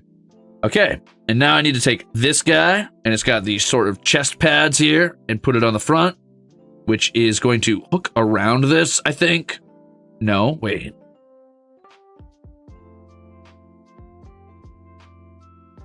Maybe. Maybe it's like this. Well, it can't be like this. I don't think that would fit. It's actually got to go above it. No, wait. It does go like that. It does hook in such a way where it like slots into that. Like it's supposed to fit on. Huh. Okay, I guess that makes sense. Because it's like a... Okay. So basically you can see how these form the same shape almost together. So basically, you want to fit that like so.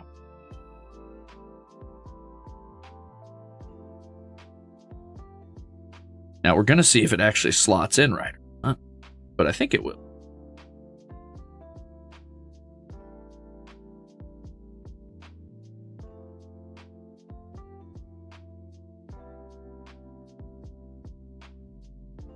At least I hope it will. Boom. Then I kind of want to compress that down a bit, just to make sure I'm not leaving any bits hanging out. And so I can make sure that these little prongs at the top are safely flush with the back. Otherwise, I think they're going to be vulnerable to snapping off. And then we got that cool shape still there, right there, and a little bump there. Boop, boop.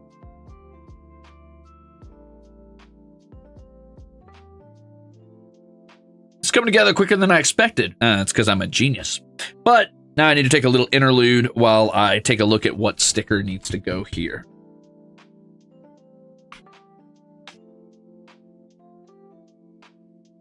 It looks to me like that is, in fact, the little sword sticker. Yes, it is. I just looked at the actual art. So yeah, I need to grab one of... I'm glad I double-checked instead of just grabbing stickers at random, because it wouldn't make sense, I don't feel, to take one of those blue ones without taking the matching piece. So, what I'm gonna do is take one of these little guys off of here. Just these. You cannot see it, but it's sort of like a sword insignia on top of like what looks like maybe like a, I don't know, a ring, something. Who knows? The word I'm looking for is like a, not a rosary. Those things that like the Greeks wore around their head. You know what I'm talking about? Oh, that is a strong sticker. Cool. Well, I'll have to be careful.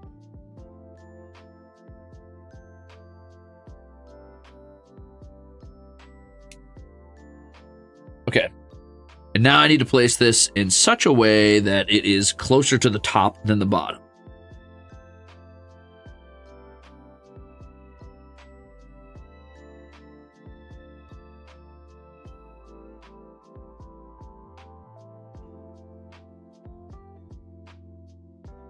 Sorry, I guess I'm not like showing you what I'm doing here. Hold on. I've barely got the sticker attached to the tweezers, and what I'm trying to do is just balance it so that it lands mostly in the middle, but slide it up toward the top as I do. Because it is a pretty powerful adhesive, and I'm a little afraid that if I don't do it this way, that I won't be able to land where I want it.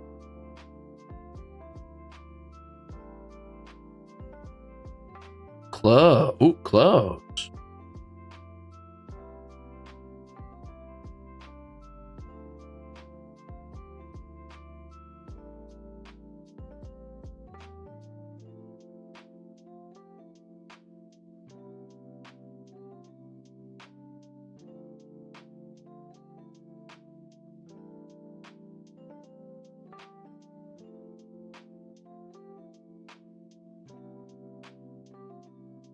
Oh, not frame again.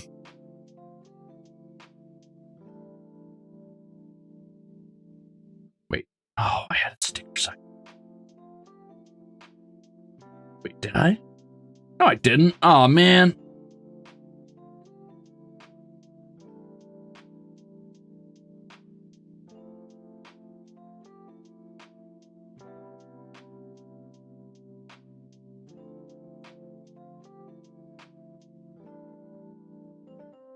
It's funny how much focus this ends up taking. I don't want to like talk too much because if I breathe at it, it actually sends it.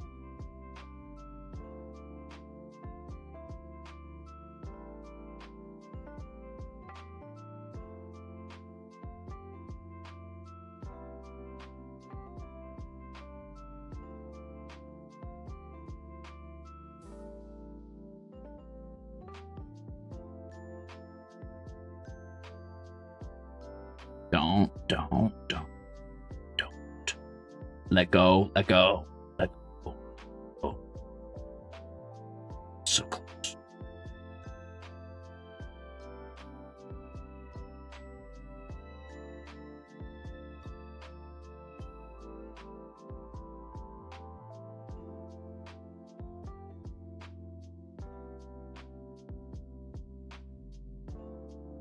Curse you, adhesives. Wow, the hardest part of this Gunpla right now is the stickers. Come on, let go. Let go. Let go.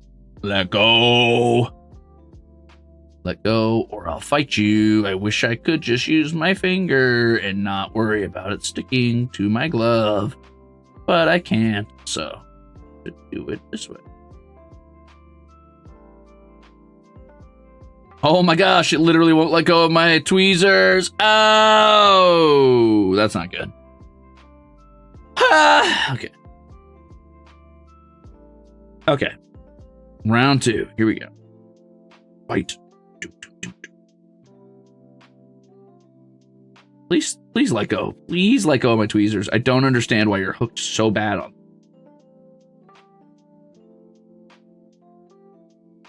Please let go. Please let go. Please let go. Okay, which side is the adhesive? I'm starting to lose my mind.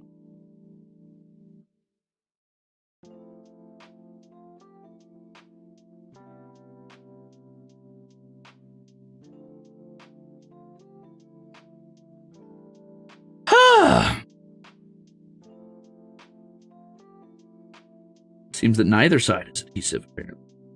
Okay, now you need to stick on there. Don't move. Don't move. No, don't stick to my glove! Ah! I have to touch it. I have to touch the sticker to know which side's sticky.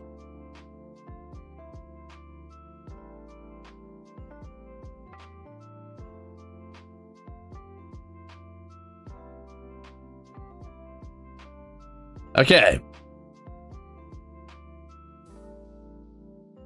I feel like I'm in a nightmare. Like if you've ever worked in fast food, you'll understand this. You'll understand this nightmare. Have you guys ever had a nightmare where you're like supposed to be taking an order or making an order, and no matter what you do, it's going incredibly slowly? It's taking you like 20 minutes to make, like, I don't know, a box of fries, and it just doesn't make sense, and you know it doesn't make sense, and you're aware it doesn't make sense, but the anxiety is creeping up in an inexorable tide, and you cannot quell it no matter what you do. And you're furious at yourself and you're furious at the situation because you recognize that it makes no sense that it's taking that long to make something as simple as like a box of fries. That's this right now. I am having an insane nightmare where I'm in front of a couple hundred people trying to put a sticker on a flat surface, and it is impossible. I think I will remember this moment as a definitive moment in my streaming career, and one in which I was experiencing a nightmare. And I will probably forget it actually happened and think I dreamed.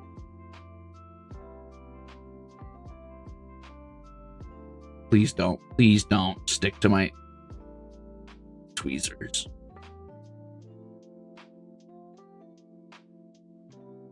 Part of the problem, of course, is that I'm a bit of a perfectionist here, and I need this to be exactly centered, and if it's not, I will lose my mind. So I'm doing little micro adjustments again and again, and that leads it to get stuck to my tweezers. Like that. Oh.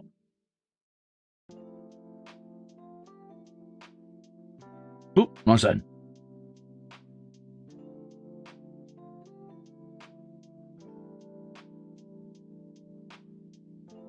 Oh, I literally can't even pin it down even if I wanted to. I tried to give up there. I tried to just be like, forget it, this is close enough, and put it down, and it's not staying. That's not good.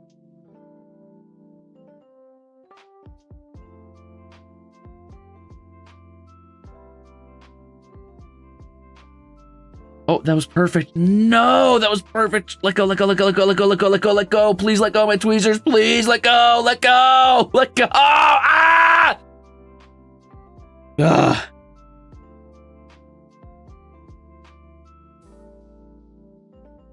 So much for a cozy stream. Anyway, you guys know what the nightmare I was talking about? You get it? Do you understand? Do you commiserate? Have you had that nightmare? Because I have it still. Sometimes I have nightmares about working at places and like being late with an order or forgetting a piece of an order that I haven't worked at for like 5 years. I'm like, what? Like, I'll wake up in a cold sweat, like, oh my God, table 5 ordered like a Coke. and I forgot. I was like, dude, what are you talking about?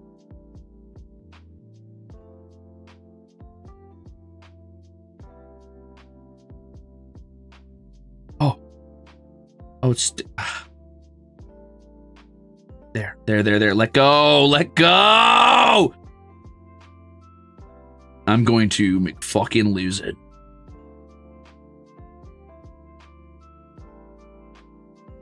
Man, it's like only sticky on this. Look, it's only sticky on the sides. It's just hanging on the side. The bottom isn't sticky at all. Come on, please.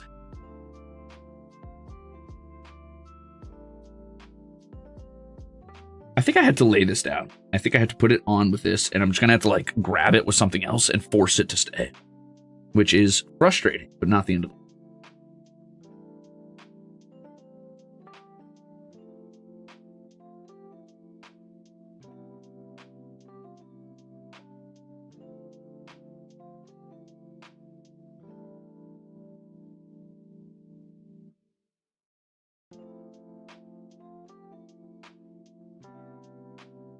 Please tell me you didn't.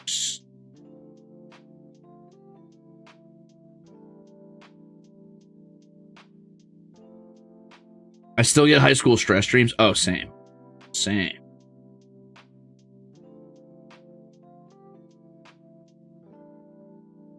I'm feeling hopeful about this method.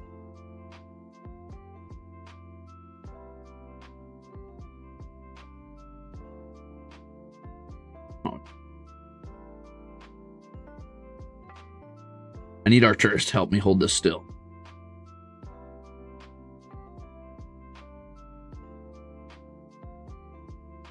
Arcturus, please help me. Arcturus, please help me.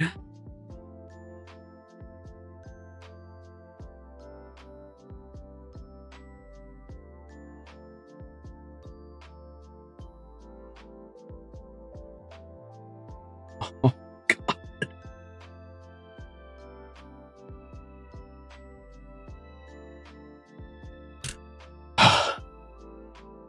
I'm about to actually morb.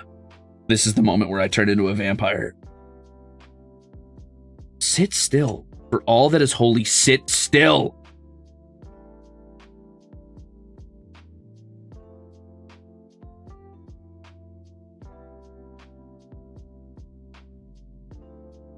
Why aren't you sticking? I don't understand. I'm gonna lose it. Stick. I'm squishing you down. Stick. Sorry, Arcturus. I didn't mean to yell. Oh, no.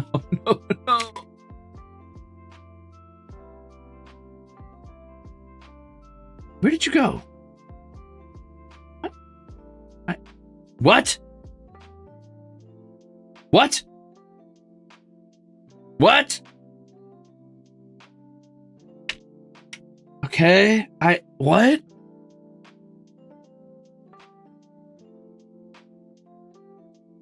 I don't. Oh my God. I'm having an actual nightmare. I'm actually having a nightmare right now. Oh, the stickers. Ah. Okay. Is it stuck to either of my gloves? No. Is it stuck to these? No. I would have done this on a, why did I do this on a white background? What is wrong with, I guess I couldn't have known that they had like gray white stickers. Huh.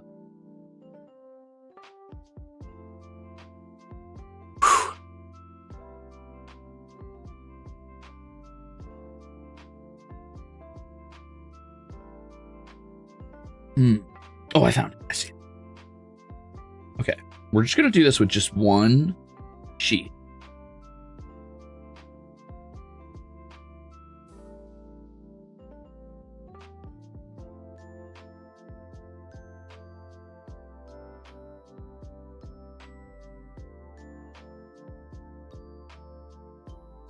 I'm gonna stop tumbling down. What's bonkers to me is that this thing has fallen over so many times and landed flat on paper, and it's still not sticking to the paper either. So I'm like, are you even adhesive? Have I been given a fool's errand? Is it just a piece of paper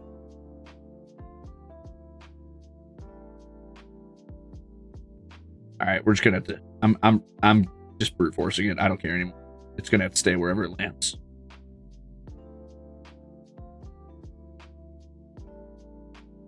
And it's still not sticking. Stick, stick, stick, stick, stick. Down. Why?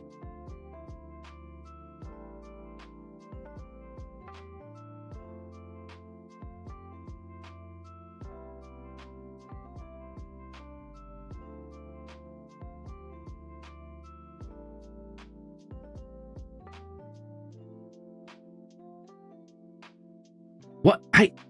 Which side of you is adhesive? Neither side is adhesive. I got it. Okay. I'm taking off my gloves. I'm taking off my gloves and doing this off camera. Sorry. I cannot figure out which piece of this is supposed to be adhesive. At all.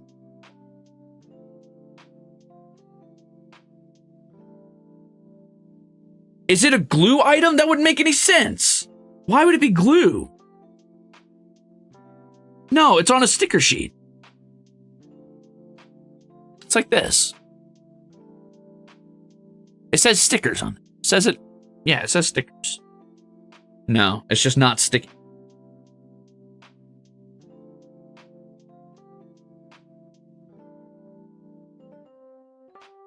Wait, neither side's adhesive. What? What?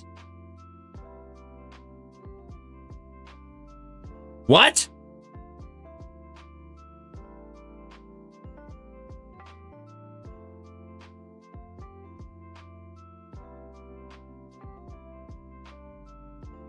I just grabbed it with my bare ass hands. Neither side's adhesive.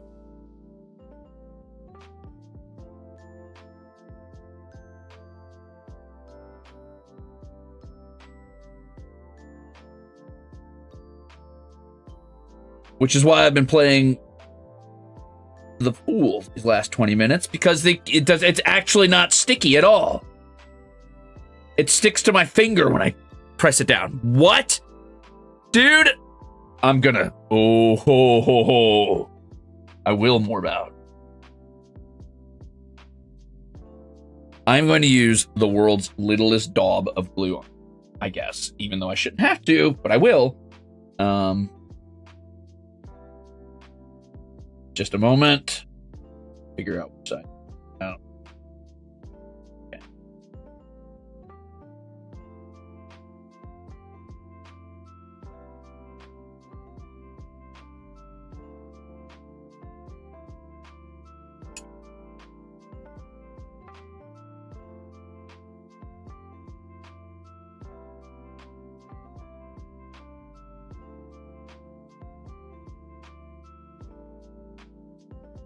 Now, the downside is that this is gel glue, so I don't know how well this is going to work, but we're going to find out.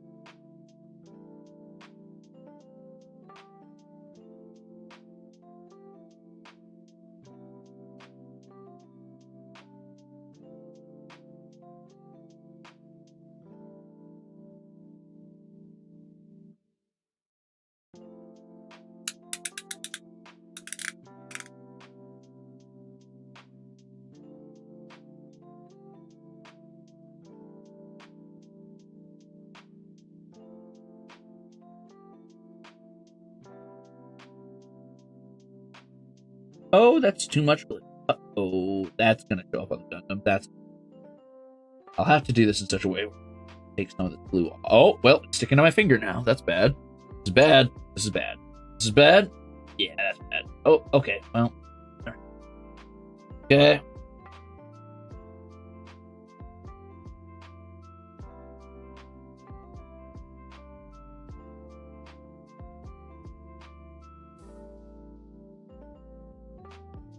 Please stay. Please stay, you evil little stay. Can't be serious. Even with super glue, you're not staying. You have to stay. Let go of my tweezers. You have to stay. Let go. Please, please, please, please. Let go. All right, I've shredded the sticker and ruined the front of my Gundam. Now what am I gonna do?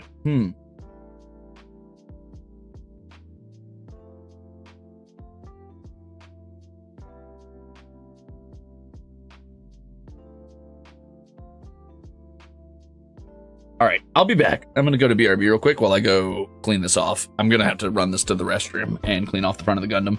BRB!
Okay, I think I mostly got it cleaned off the front. That was crazy.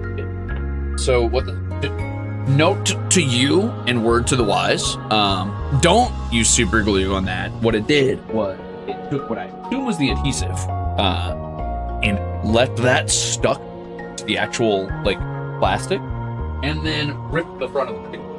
Yeah.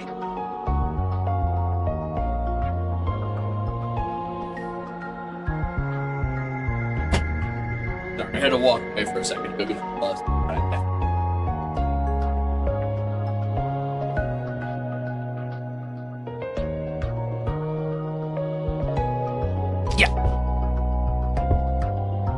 It's called the Red Gundam Ruze Custom. True. Nah, what I'm gonna do from here on out is if I have a sticker that's giving me trouble, I'm just gonna turn off the camera or hide the camera for a bit and I'll just do it with my fingers. Because doing it with tweezers is not it. Don't use glue for Gundam then. I'm thinking don't use glue in the specific context, yeah.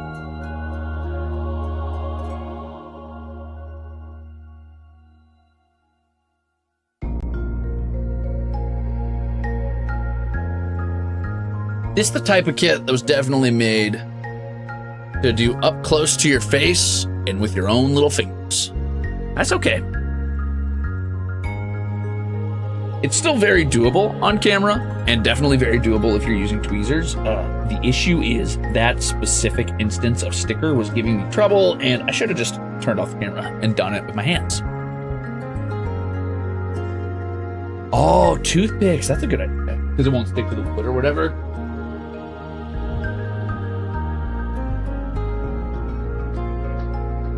No glue needed for Gunpla. Yeah, I know they're like snap together kits. I understand that.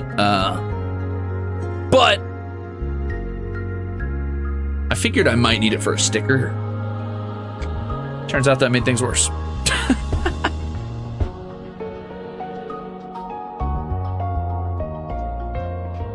Okay, back to work. So I mostly managed to clean it off. You can still see a little residue of it. Like the crest itself. I'm just gonna call this the Red Gundam Ruze Custom because obviously the crest got fucking absolutely, it got shredded in battle. Duh. Come on, guys.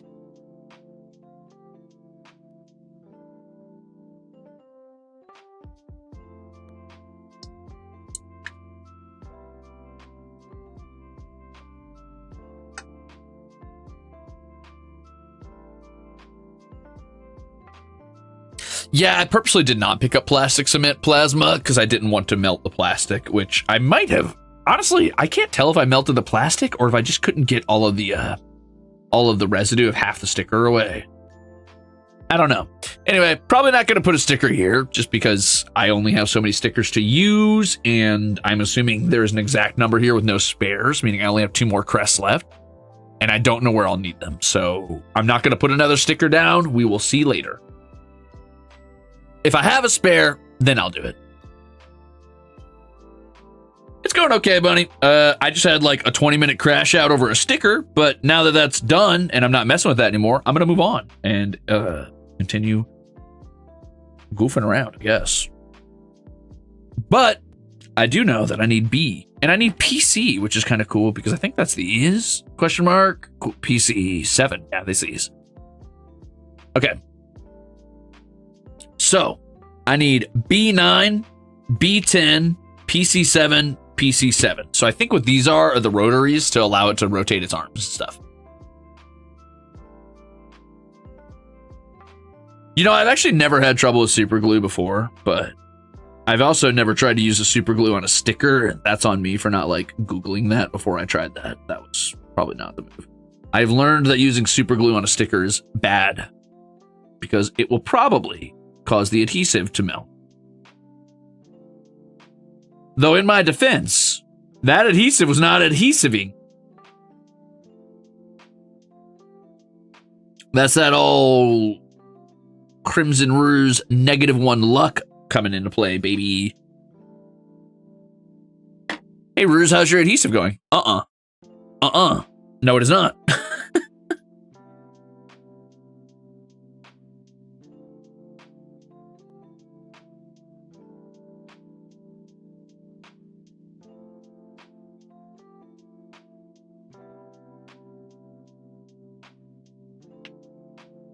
Okay, so B. We've got B9, B10. B9, B10. Okay, that's these two.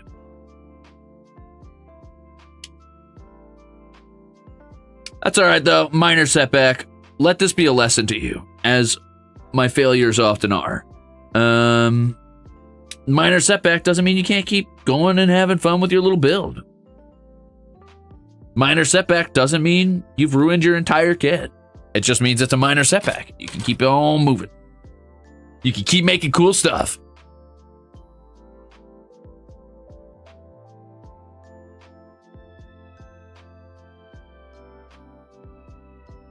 Hey, that's brutal, Genos. That sounds awful. You know, my aunt once super glued her eye closed, not because she mistook it. She just accidentally, she was super gluing something, I think some wood or something, and rubbed her eye without realizing it. She went to like itch her eye and super glued her whole eyelid closed, which took like 30 minutes sitting under the faucet apparently to fix, but definitely a panic situation for them. Scary. Anyway, let's take a look at B9, which is the one that has the which side is forward? I think it's this side forward, question mark. Yes, I believe that is the case. So then I need to slot this on there. I think I hear little lady. Do I hear you, little lady? Is that you?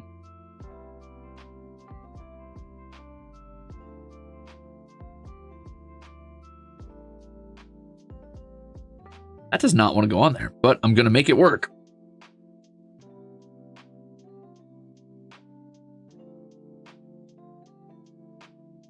Well, that was evil of that doctor. Why did they do that to you? Oh, it really needs to go on there. Okay. That doesn't feel like it wants to go on there, but I guess it says it needs to, so I will. This is the part where I actually ruin the whole kit. Now it fit. Okay. So, in case you're wondering what I'm doing, I'm taking this piece with this prong, and I'm taking this little sphere, and I'm taking the one with the lip on it, the side with the lip here, and I'm putting it on the prong so that the lip is hopefully flush with the actual piece, and then this side with no lip should be facing out. Now, I think these are going to form some sort of like shoulder joints or something so that the arms are movable, but we'll see when we're done.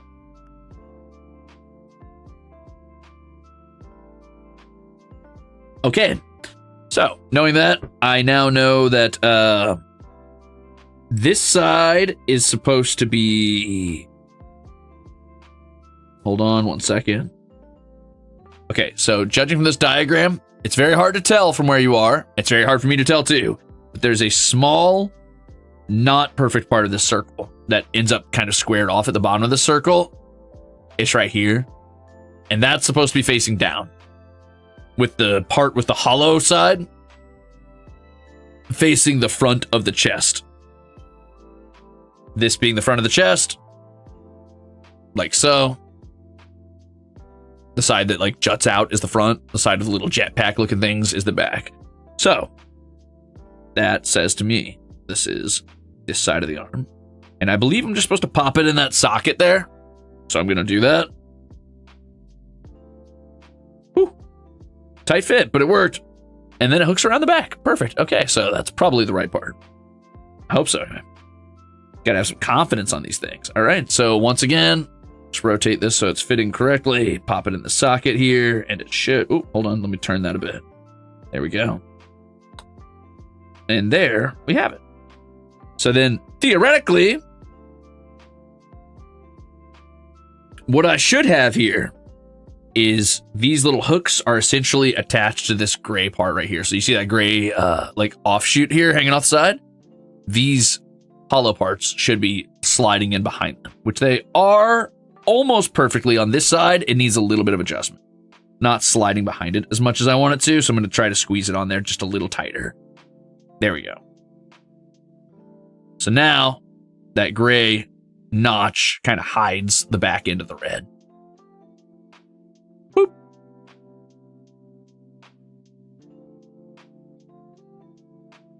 Yeah, I got a bunch of super glue on the tip of my finger, which is why I was taking so long, because I had to like basically like claw it off.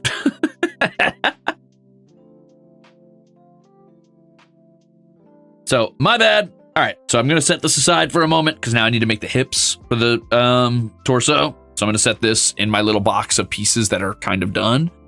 We're gonna make the hips, and then I'll smash it down onto the hips. So like basically what I'm gonna do is it's at the bottom of the chest here has a sphere, as you see, kind of like the shoulder joints, and I'm trying to make like the cup for him. Okay, so I need A8, F14, F15. Let's get F14 and F15 because I have my F right here. Actually, I have my A right here too. Win, win, win. We have everything we need. All right, so A8 is this. This is the hip joint, I suppose.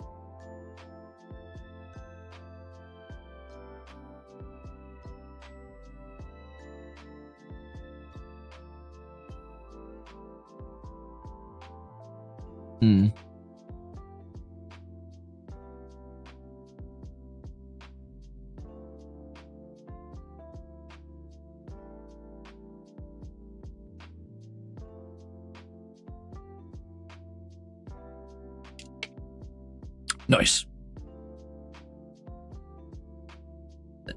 F 14 and 15.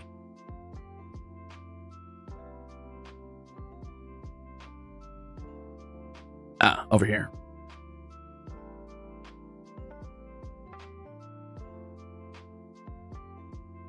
Yippee! Okay, hold on.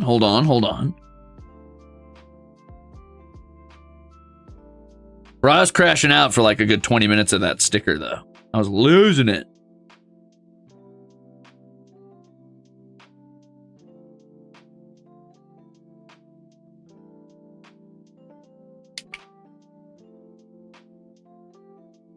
Oh, I was morbid, dude. I was more than morbid. I was going buck wild. Okay, so let's see. Which side face down on this? I need to move this up a bit. It's honestly a little hard to tell, but I think, yeah. Okay, so that makes a V like this. So that's supposed to be this side down with this little prong facing outward like this. See? And then I want to take this and I believe put it on this side. Yes. Yosh.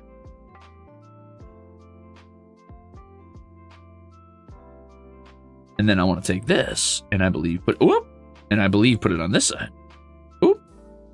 And I believe put it on this side. And then these are going to lock together in the front.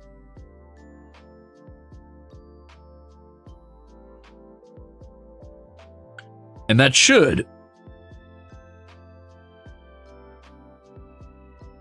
Something seems off here. Hold on, before I finish this. Before I click this shut. I think I've got this upside down. I'm 90% sure I have this upside down. Because this comes out with a low angle over here. See how it slides down in a way? But if you look at it this way, I've caused it to slide up. So I'm going to pop these out.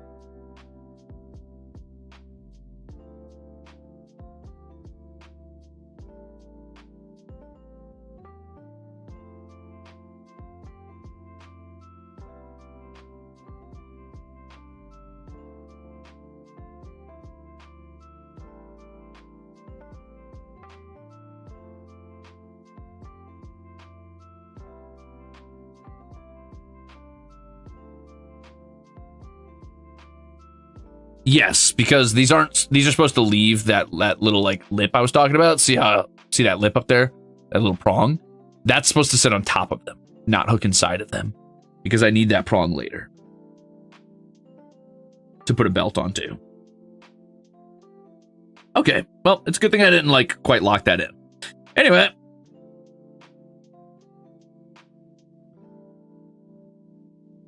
Yippee! Lucky! Dang, these gloves are not dexterous. But neither were the other ones I'm wearing, so that's okay. This is why I'm always surprised when you see like rogues and thief characters in like shows and games and stuff always wearing like the most insane gloves you've ever seen, and they're always like super like coated, and I don't know, they got like a big old leather gloves with like tons of doodads on them and stuff. I'm like, I don't think so, man. I'm pretty sure they would want their fingers as free as they could get them without risking, you know, having their fingers sliced off or whatever.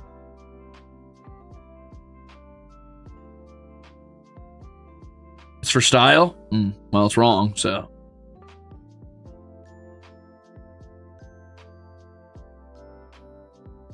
Okay, so I really got to put pressure on here to try to get these squeezed together as much as possible, because I want them as flush as possible, so it's hard to tell that they aren't just one piece. Especially in the front. Okay, there we go. Nice. So, there's our little hip joint. Let that be a lesson. Always double check your pieces before you lock them in, because I almost locked those in.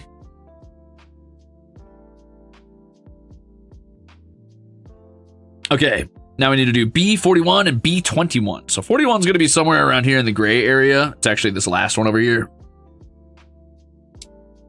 Makes this pretty easy.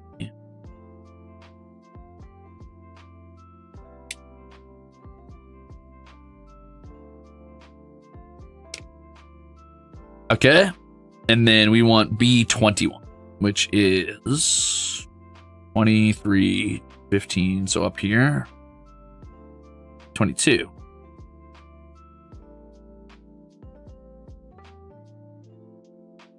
21. Okay.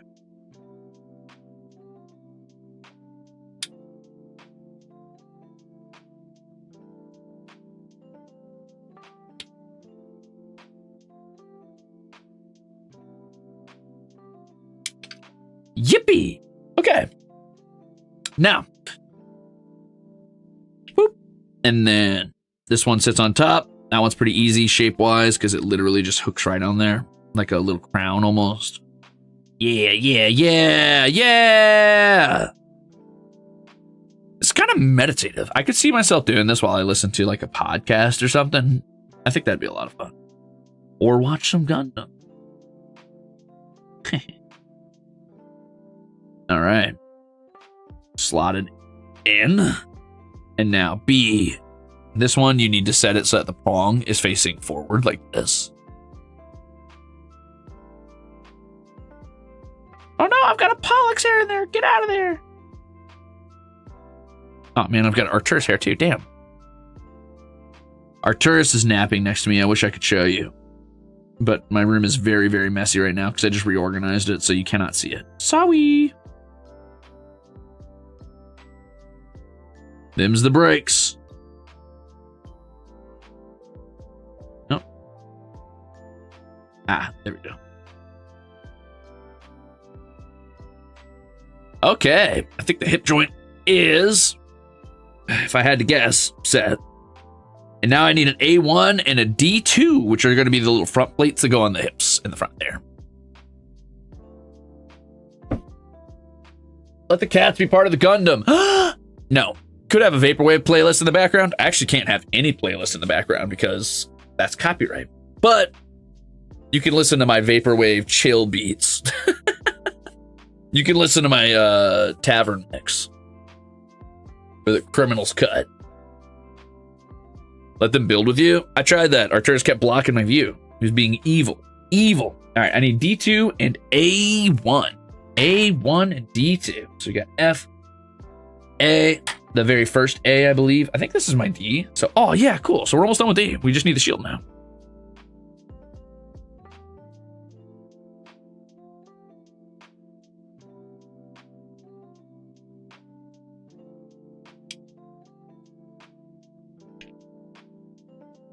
Cool.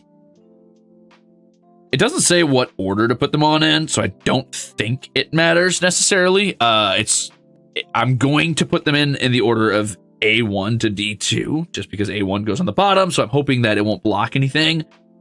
Though, honestly, maybe D2 first. Let me try D2 first and see how that goes.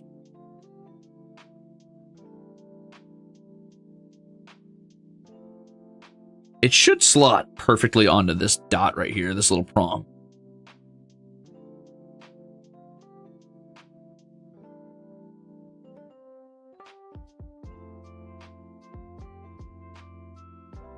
it hates me. It hates me. It hates me.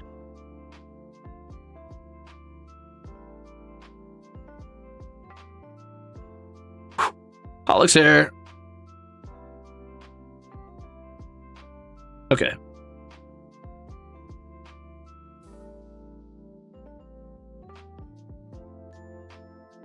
Nice. All right, let's go find A1. Sauce. You got the sauce. A1, right here.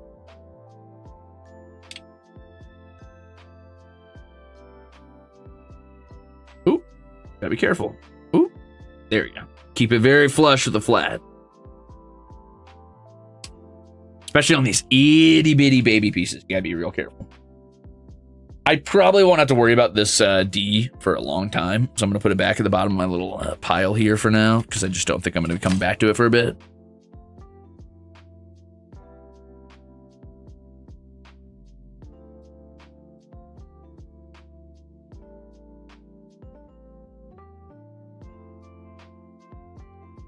Are you guys building anything alongside me, or are you guys just playing games? What are we doing?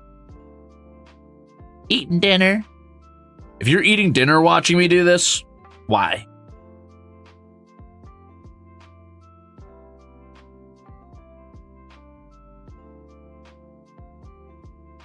Yeah, I got it. Okay, cool. Nice. There's a little plate. I'm playing games, playing Terraria. Okay, working on my next cosplay. Late night snack. Ooh, map grinding and what? Path of Exile 2? Building an urban? I'm building bug Legos. Whoa, trying to learn Zomboid. Yeah, at work. I was working on a Kamen Rider kit, but now I'm playing Digimon. Easily distracted. Planet Crafter? Hell yeah, let's go. Ooh, more Gundam builds. Okay. Book Nooks. Cool. I'm doing laundry in between bouts of Hollow Knight. Good. All right, these two. This is it. This is it for the body. We're just going to put these two together. This is the slot to allow it to rotate. So we just kind of put it like this. And the body is done. And then we just got to get to work on the rest of it. And we lock it in. Oh, look at that waistline. Reminds me of myself. In-game raids at Final Fantasy 14. Ah. That's brutal. Joms. That's cool, Melmara. Working on a Lord of the Rings tapestry as a gift. Damn. I'm at my parents' house, so this is all I have right now. Oh, man, you really are just dealing with the bare minimum, huh? You're like, oh, this is it. This is all I have. Finances. Brutal. I've never done crocheting. Is it fun? Okay, we did the body. We did the head. It's time to finally flip the page. I know that it felt like that took forever, and it's partially because it did. It did take a little bit of time for me to get that done, but I still got it done, and that's what matters. So I think that's gonna be the last page for a bit on this side. Wait, what is this black and white info? Oh, is that in case you get like messed up by colors? No, it's just the continuation, I guess.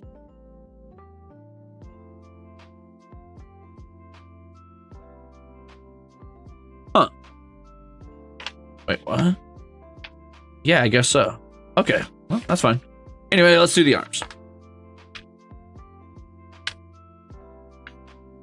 We know we're going to need A, B, C, E, and F on this one.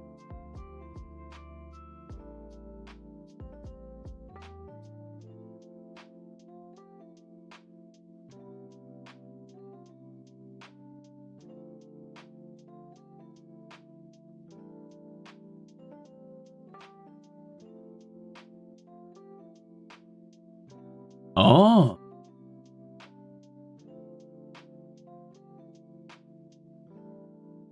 Oh. Well, the more you know. Don't bother me. What is bothering me is my glove sliding over my elbow. There we go. Oh, sold this guy. So is there a specific glue for this? There are plastic glues that are meant to melt plastics to make them adhere to each other very powerfully. It's called cement glues. You could also use super glues technically, but that also kind of melts the plastic a little bit. My recommendation is just not to use glue on these. I knew it was a bad idea, but I fiddled with that sticker for 20 minutes and got desperate. For the most part, these are meant to just click together. Anyway, back to work. I know I need B2 and B4 on this one, which is great because I think I have B right here. Yes, I do. Happens to be sitting on top. B2 and B4, which are 2 and 4. I'm guessing I'm going to mimic this on the other side for the left arm. Yes, I am. Okay, well, let's just start one and then the other. So B2 and B4, here we go.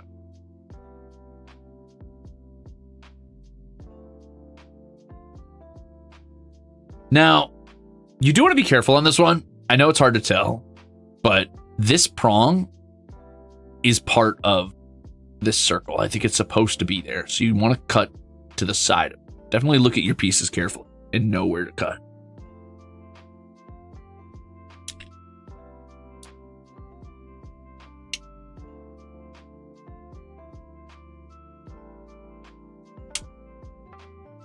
Not that I probably have any right to tell you what to do here, since I just crashed out for 20 minutes. But, you know, just in case you were thinking about doing this, just be careful where you do.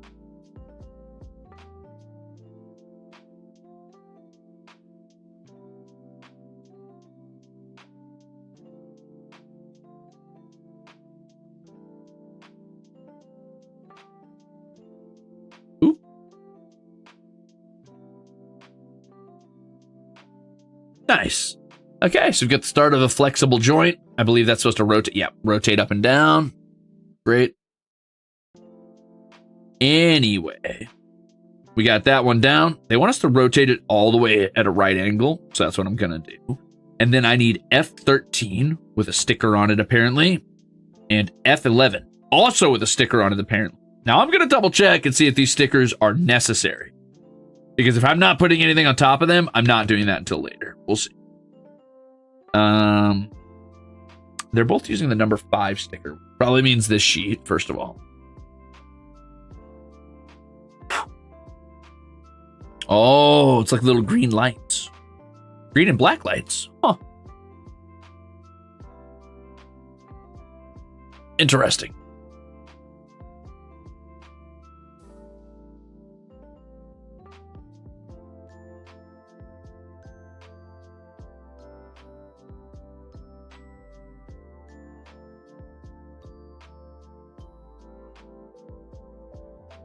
Note to self, do not crash out like Ruze over a tiny sticker. Yeah, don't do that. Also, take your gloves off and use your hands. Don't use weird chunky gloves with extra bits sticking out. Just use your hands. I'm going to assume what happened was at some point the sticker had like collided with the glove and it like probably got a bunch of, like microscopic dust or like little like pet dander or hairs on it or whatever. And it made it just unsticky. If I had to guess.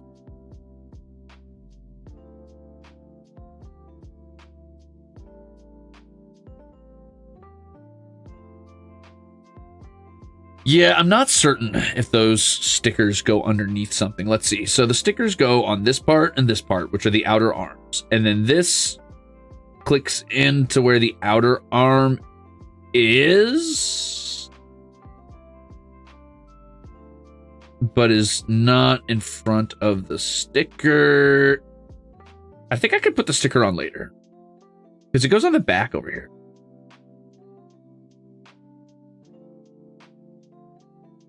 Well, let's find out. Let's cut out F13 and F11 and we'll see.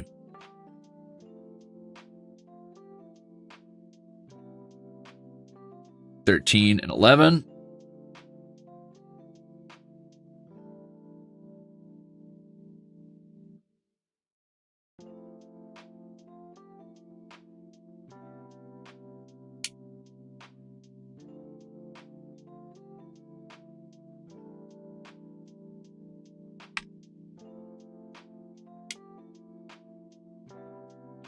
This is kind of therapeutic in a way. You know what this reminds me of, actually? It's not the same thing, because I've actually, fun fact, I've never built Warhammer minis, but I did. I was gifted a set of Warhammer minis from my older sister's friend in school. I think I was either at the like end of junior high or I was beginning high school, and my older sister's friend was getting out of Warhammer, didn't want to do it anymore, and they had a set. They had an army of high elves and they had an army of lizardmen, and my older sister wanted the high elves, so I got the lizardmen. And for like a summer, me and my older sister would sit in our dad's basement and we would just paint the Warhammer minis like on like a really just fucking terrible, like just this ugly stone basement full of wolf spiders, just super dusty, dank smelling, probably not very safe.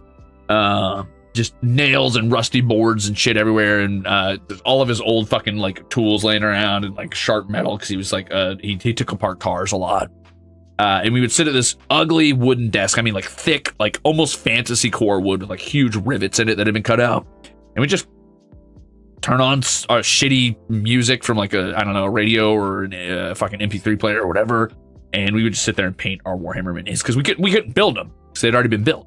But we just painted our Warhammer minis. I remember I painted mine. That's probably pretty cheesy. I'm sure I painted mine like black scales with like red highlights or some shit.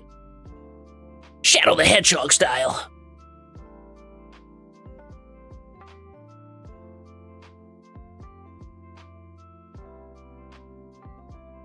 Anyway, I'm a huge fan of Lizardmen now because of that. Probably core memory. Okay, so this one is supposed to go like so. Like this, with the prong here facing up and out. So this one probably mimics that, meaning that this is supposed to sit in this cup here. I'm guessing like this. Oops, hold on. Like this, right? Okay, so you want this to hook into there. It's hard to tell, but that hooks in.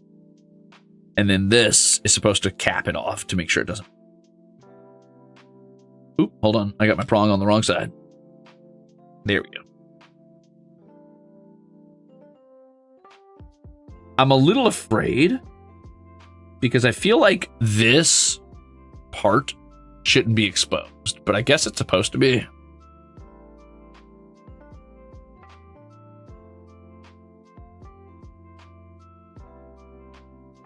Yeah, I mean, I guess it's supposed to be because it matches on either side. Okay, maybe it's meant to be like that. Never mind. Just make sure it's fully closed in and that the arm still technically moves, which it does. There's a limited range of movement now, but it moves. Okay.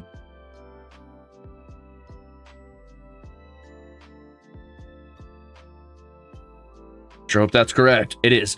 Okay, so we need B32, which has another sticker on it. Sticker 20 specific, which is this little shield crest looking thing here, these green ones. And then I need A32 and A31.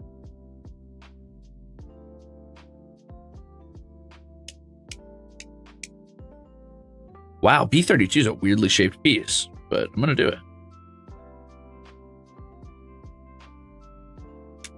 Anyway, that's kind of what this reminds me of doing, especially just kind of yapping at the void because, I don't know, reminds me of yapping, I guess, in the basement. Lizard man, lizard man, lizard man. Yeah. Yeah, I agree. Lizardmen are one of the best fantasy tropes. I also just think that lizardmen are one of the coolest armies in fantasy, and I'm really mad 40K doesn't have a lizardman faction.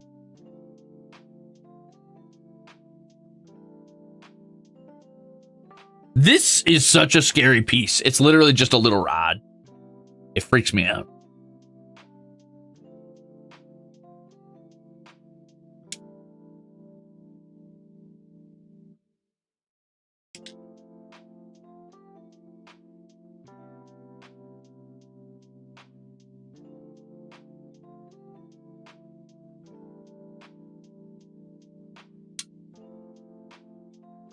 Fuck.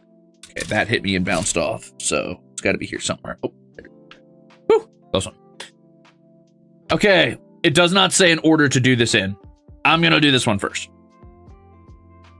Definitely going to need the tweezers for this, or to take my gloves off and hide the camera for a minute. We'll see. I don't know exactly if there's any difference. Oh, there is a difference. Uh-oh. Okay, I think it's supposed to go this way.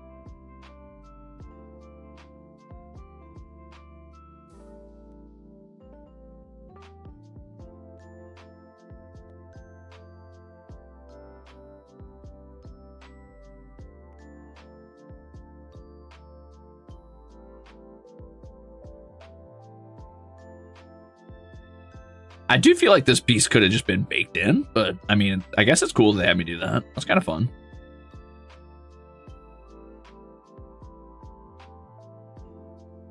I think it's like a little bit of a... Yeah, it's not like quite flush. Oh no, it is. It's flush once you get it. Okay, cool.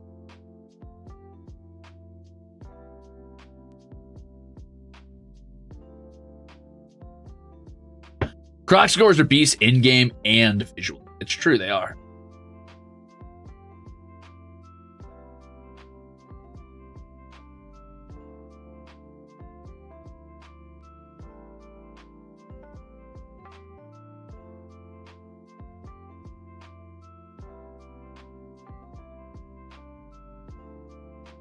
It sounds like a nightmare, Teeth.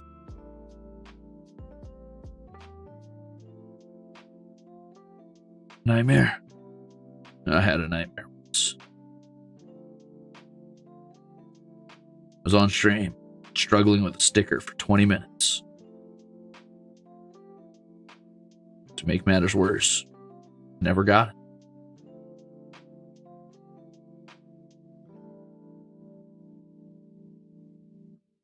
it.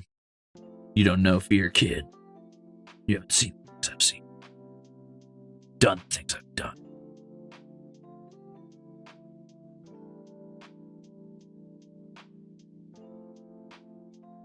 It fits.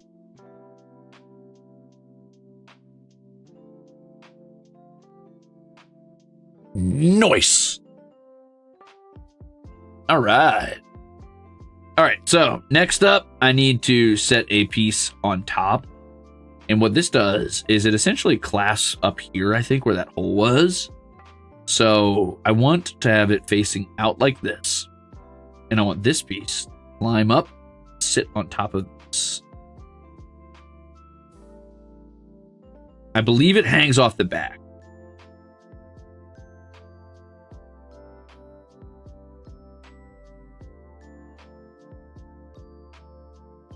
Or in this case, off the side of the shoulder. So you want to like take this little hook. See that? Wait, sorry. See how it forms that like grabby hand shape right there? You want to hook that onto these.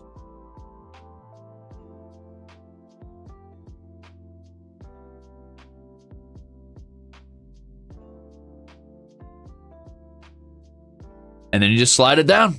Ta-da! And now it should look like this. Kind of a funky shape. You'll get used to it. Kind of fun, that little fin. All right, now I set this aside. I'll come back to this in a minute. This is the shoulder joint. I think I need to build the arm itself next, which is like the sort of, I think this is the forearm maybe. Yeah, I think I'm gonna build the forearm, and then I build the bicep that goes into it, and then I put the shoulder on the bicep, and then I put the hand at the end. Cool.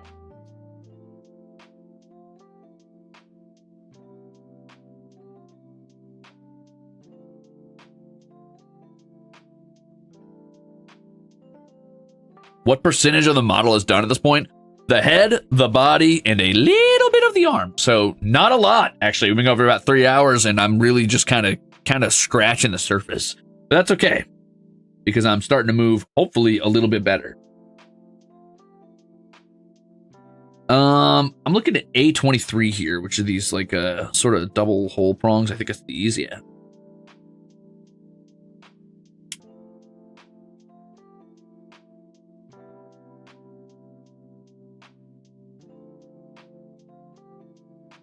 But that's okay. Once you start Gunpla, you're kind of in it for the long haul. You just kind of got to accept that this is the type of thing that takes some time.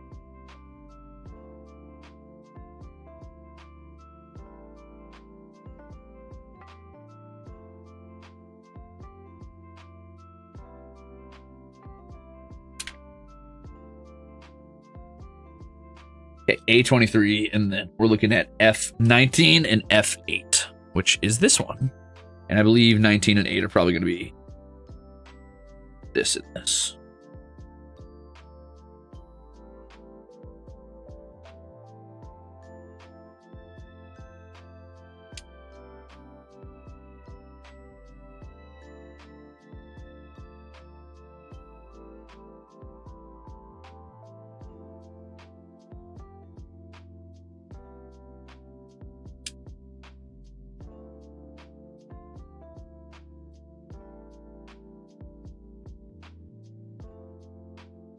I'm assuming there's some sort of like method that you want to do for like what order you cut those in, but I don't know it, so Anyway, take this little guy, this gray one, and you want to take prong side. See how there's a little prong sticking off the side over there? You can see it against the black probably. It's close to the tweezers. You want that facing down, and it looks like back. Yes, down and back. There's also a tiny little hooked prong here that you want in the back. It's like not perfectly smooth on that side, so you want it facing like so. And then you take this with the bump side up. This little pole should be facing up. And then this with leg side up like that. You don't want to put them on either side. I'm just going to try to fit this through, I think, before I bother starting on that. So I'm just going to lay this down and do it backwards, essentially. Or maybe I'll do it in my hands if I can. Let's see. I think I can make it work. Now the question is, does this go in between these two slots, or does this fit? Hold on. Is this supposed to sit in between these two? It can't. Can it?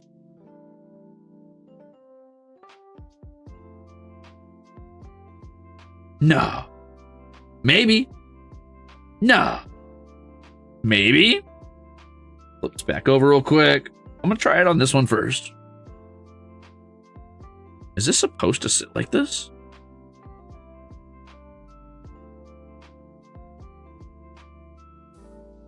Oh, wait. No, it's supposed to be lower part on this, I think.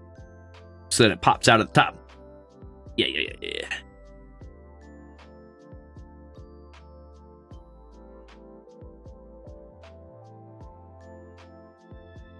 Come on, you. Don't fight.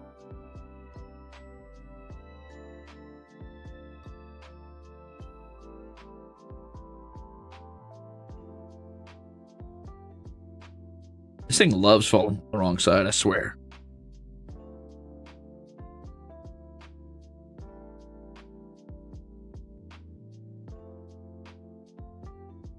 Oop. Ow, I'm poking myself with my tweezers.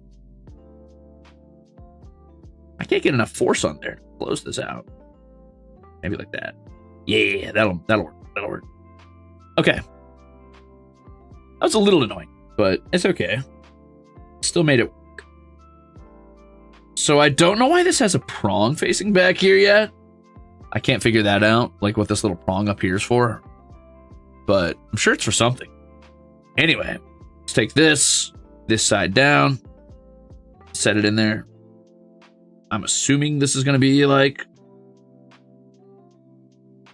a close connection here on this side.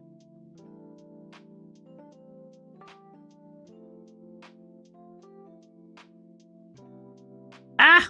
Wait a minute. Ah! Wait. Ah! Wait. Ah! Wait. Ah! Wait. No! Okay. I got it. Wait.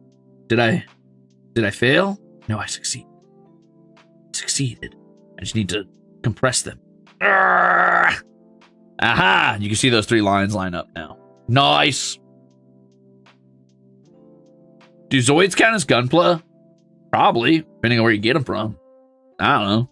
Who am I to gatekeep Gunpla? I'm so new to it. I say sure. Why not? Okay, so E. And in this case, it is going to be E4.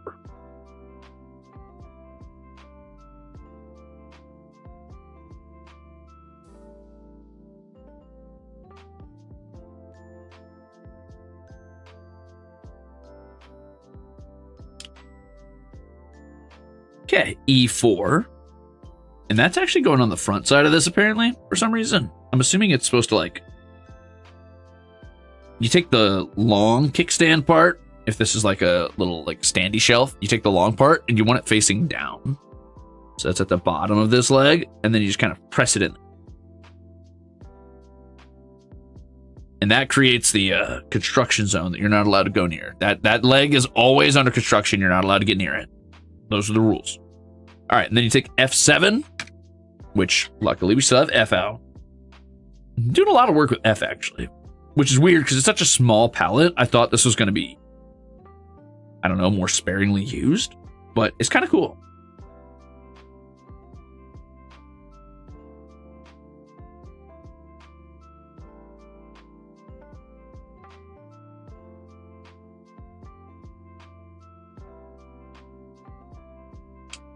Yippee! Okay. Anyway, F7, you want to stand it up. And I think it's actually... Which side forward? I don't know. I guess this side forward, because it doesn't have the other arms around it. Like, you see how on all sides it has a border? Like a trim? Except on this side. And here on the graphic, it looks like this is the side with no trim. So, then you want to take this caution tape side forward and set it against it. Theoretically, it should just pop right in there. Boom. Like that. There we go. And simple as that. Yippee! Now, I think that's our forearm. But we still got some work to do there. I need F6 and B34. B34 is also going to need another 20 sticker. But I get the feeling that's going to be exposed no matter what, because it's on the outside of the arm.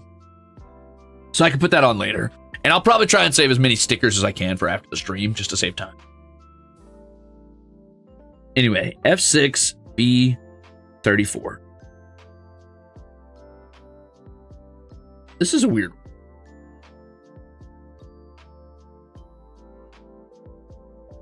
I don't know what it's trying to tell me, but I'll figure it out.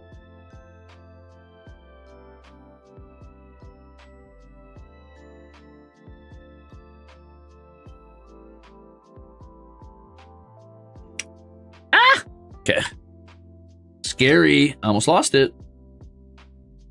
And then B34. Like, B34? That's this one. There are two B34s.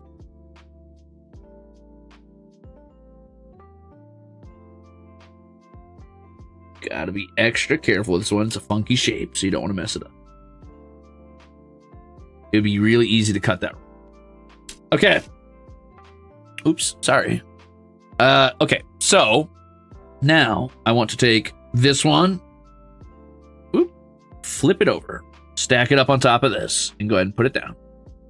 And I believe it is... Oh, hold on. It's actually... This is interesting. This has been rotated. We were working with this facing front ways. Now it's actually facing out the side like this, with the back kind of facing toward us, which means this is probably supposed to go sidelong.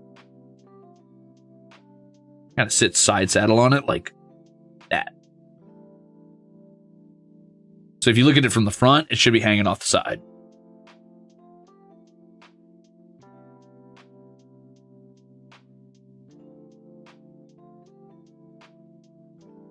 Okay, now we've got a little nub up here, and that is what this guy is for.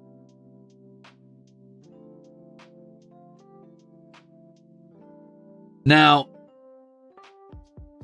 I believe it's telling me that there is a flat side here. And they're right, there is.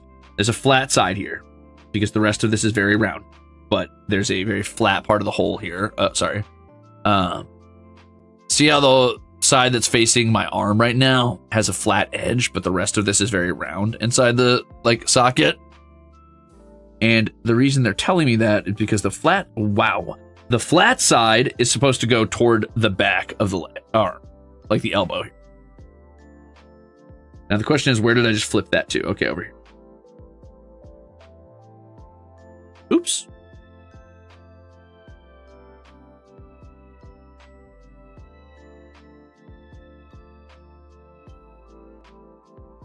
Yippee. Okay, now we're all set. I can put that sticker on there anytime I want, and I will later, but not now. And now I can take this and I can grab, oh no, another sticker. This one's number 7. What's number 7? Hold on. This might be important. This might be one of, because now that I did the head stickers, I know that some stickers can't be done later. They have to be done immediately because they'll be wrapped up inside of the mech. So I got to be careful that I'm not messing that up. But it looks like this is one that can be applied later because it's actually one that's being applied to a piece that's already there. See, I'm supposed to take 7 and put it on this stripe and this stripe here. You see how there's like little texture on the front of that yellow? But I could do that later. So I'll do it when I'm done. Anyway, B11 and B23. And there is an order for which I need to put them in. You guys still holding up okay over there? I haven't been reading what you've been saying because I've been so locked into what I'm doing. Sorry.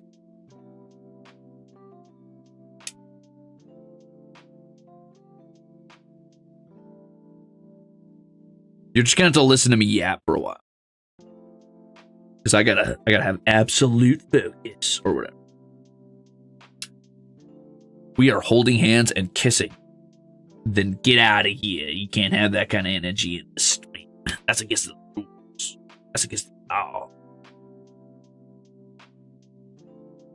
You know how much I hate love. Okay. So.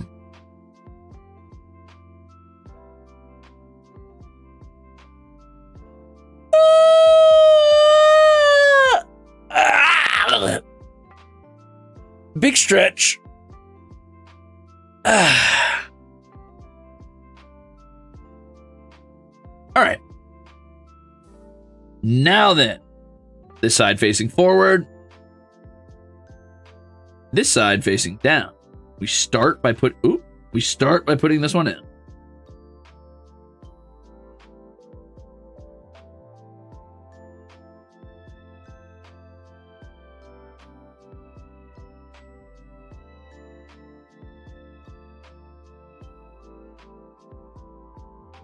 And then this piece right here is actually just going to act as an elbow joint and a capstone for that.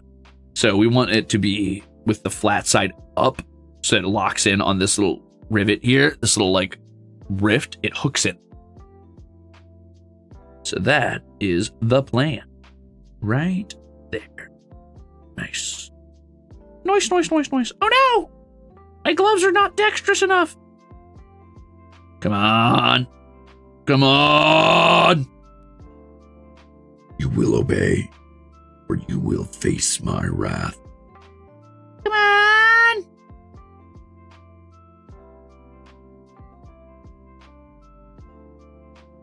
Whoa!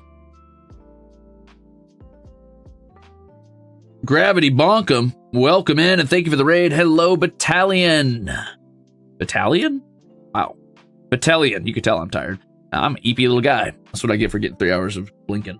My name is Crimzon Rulez. I'm Elysium's greatest Monster. I am the Midwest Fantasy VTuber and your least favorite idol. Today, I am building Gunpla. Specifically, I'm working on the GMS Alpha Red Gundam, though I did crash out for about 20 minutes trying to get a tiny little sticker on there, and I did fail. So, that should tell you something about my personal skill level at this, which is negligible at best.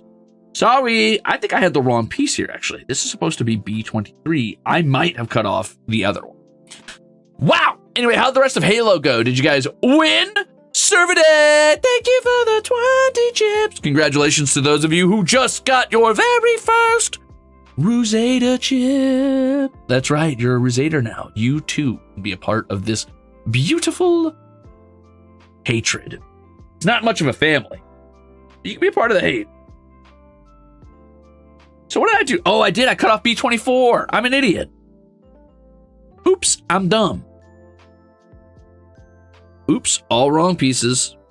I'd gotten so used to the pieces being perfectly symmetrical and not needing to worry about which one was which that I did not account for the fact that this one actually has a different lodging.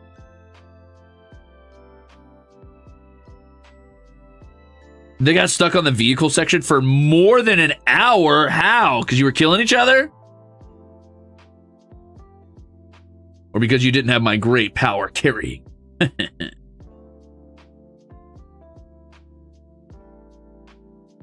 There we go.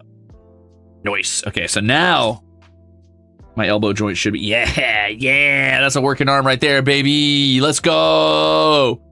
Whoopee. Driving difficulties, I see. Fair. All right, let's take this one we were working on earlier. We need to do it facing forward, like so. Wait, almost did that wrong.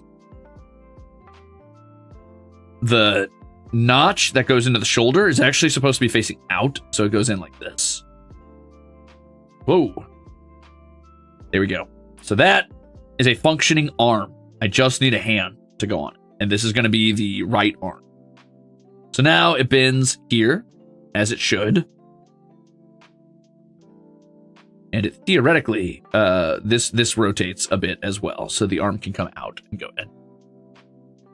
Nice. And I've got a lot of stickers to put on this later. Right here, right here, right here, right here. And I believe... No, that might be it. Nope, right here and right here. That's a lot of stickers. Later. That's not my problem right now. I need to remember that this piece is available and exists. I'm going to leave it there to remember. Ow! I can't believe Crimzon Rulez hates Machina X Flayon. No I don't. Did Flayon raid me? Did I miss it? I'm sorry.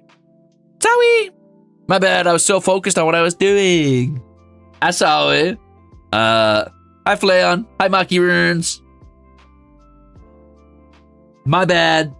I was busy. You gotta understand, it's not personal, it's just that whatever I'm doing is more engaging and interesting than anything anybody else is doing at any given moment, because I'm simply the best there is. And so kind. 13 and 15.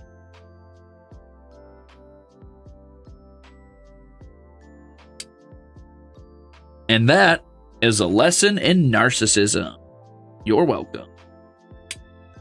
If anybody ever says that to you, kill them on the spot in Minecraft and then stop playing with them.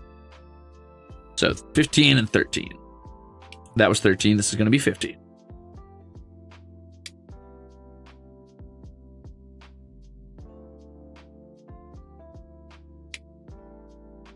Nice.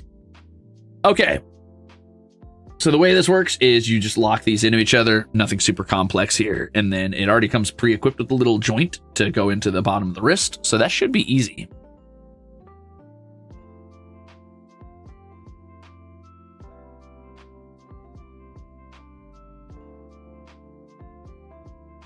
You guys are owned? Yikes. Couldn't be me. But you know what? I can respect it. I would say I own the Ruzaders, but that seems like a lot of responsibility and honestly, a lot of work. Not interested. They just kind of follow me around like a bunch of weirdos while I try out dumb shit that I'm interested in.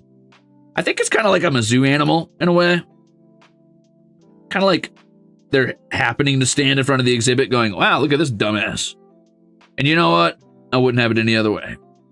It's not it's mutual. It's not mutually exclusive. Sometimes I like to look out at them and go, uh-huh.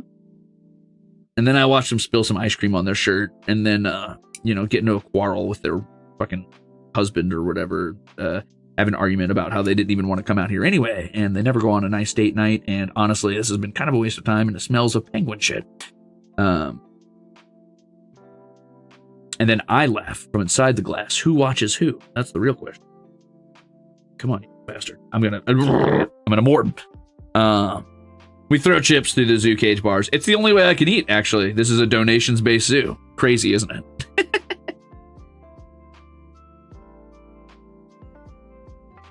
So thank you for the delicious chips. I will buy a delicious something later. I don't know. You know what I made the other day? I think I already talked about this, but I ended up making a really tasty salad. But I made another one yesterday, and it was pretty good. I liked it. Multiple jom-joms.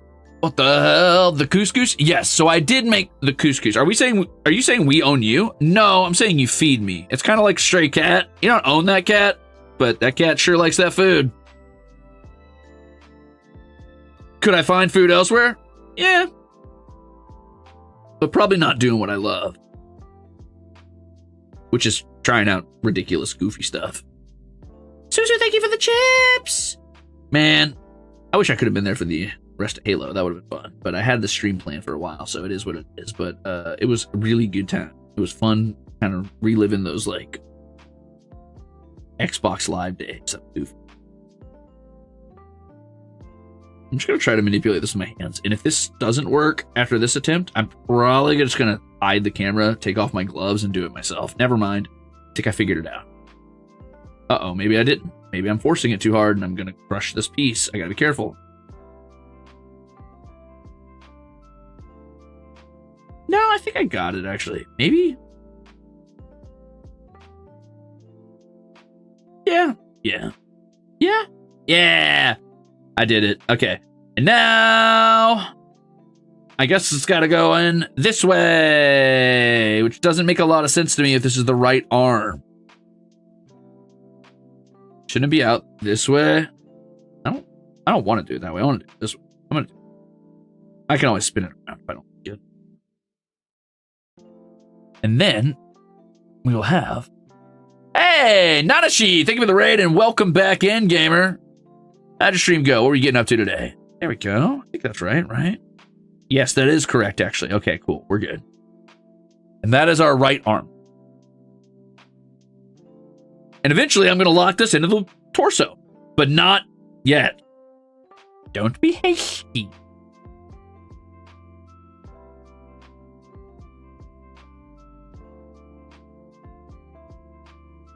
I wouldn't say I'm cooking more than getting cooked. I crashed out for 20 minutes at a sticker. But in my defense, it was the world's most devious bastard. The most devious bastard in New York City. So now I got to do that again, but in reverse. So let's get B3 and B5 going.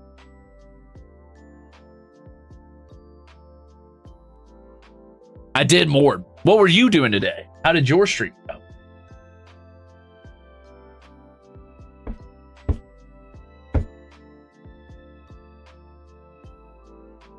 Yeah, having the gloves on while building Gunpla. You know what? Actually, I've decided I don't know how to talk anymore, and I'm done trying. So we're gonna do the rest of the stream in abject silence while I build my Gunpla.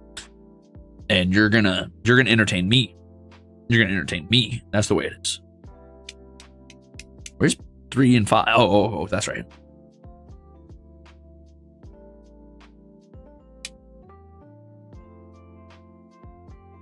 But yes, building Gunpla with gloves is not my favorite thing I've ever done. However, I do like building Gunpla, so that's okay. Wow, that went flying.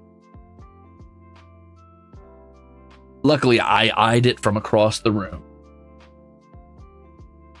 Do we have to be quiet or yeah? Yeah, actually, you're not allowed to talk. I didn't see what Nanashi said. What'd you say you did for stream? Fuck. Oh, no, I missed it. Oh, beans.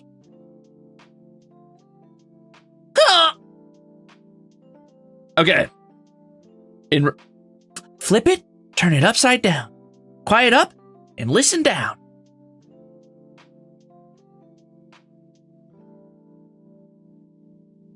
If you had those really skin-tight, sterile gloves, it could potentially work better. So I tried that. Problem is, fingers are too long.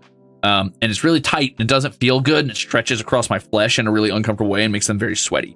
These are also not long enough in the fingers. I've got about yay much room left between my webbing and the actual glove. So it could come down to here, but it'll work for now. It's still way more breathable. Final Fantasy 11, the MMO, that exists.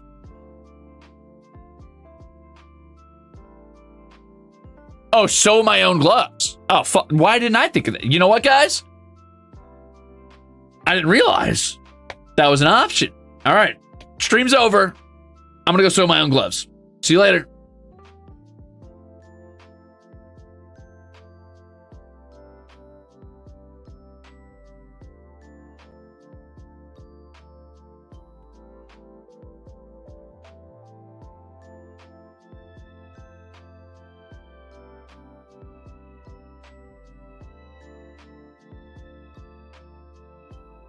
Sew them on stream?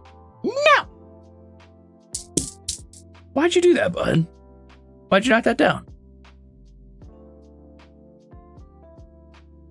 Don't just yawn at me, you goof. I hope you're enjoying your nap, jerk. Anyway, Final Fantasy 11.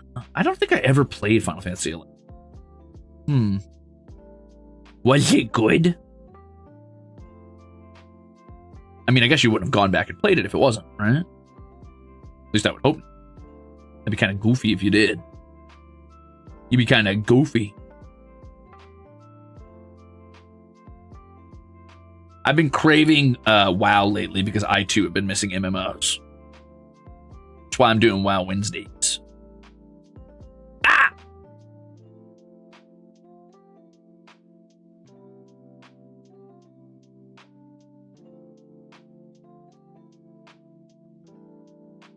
It was certainly an experience. That sounds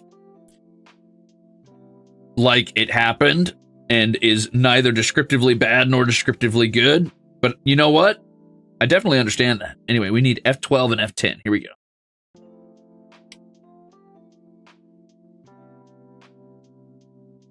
Dun-dun-dun-dun-dun.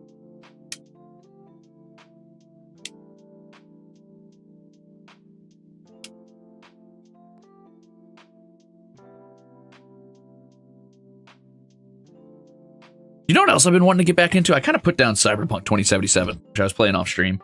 I've been meaning to get back into doing that at some point, but obviously I need to find free time off stream, which is damn near impossible, so we'll see.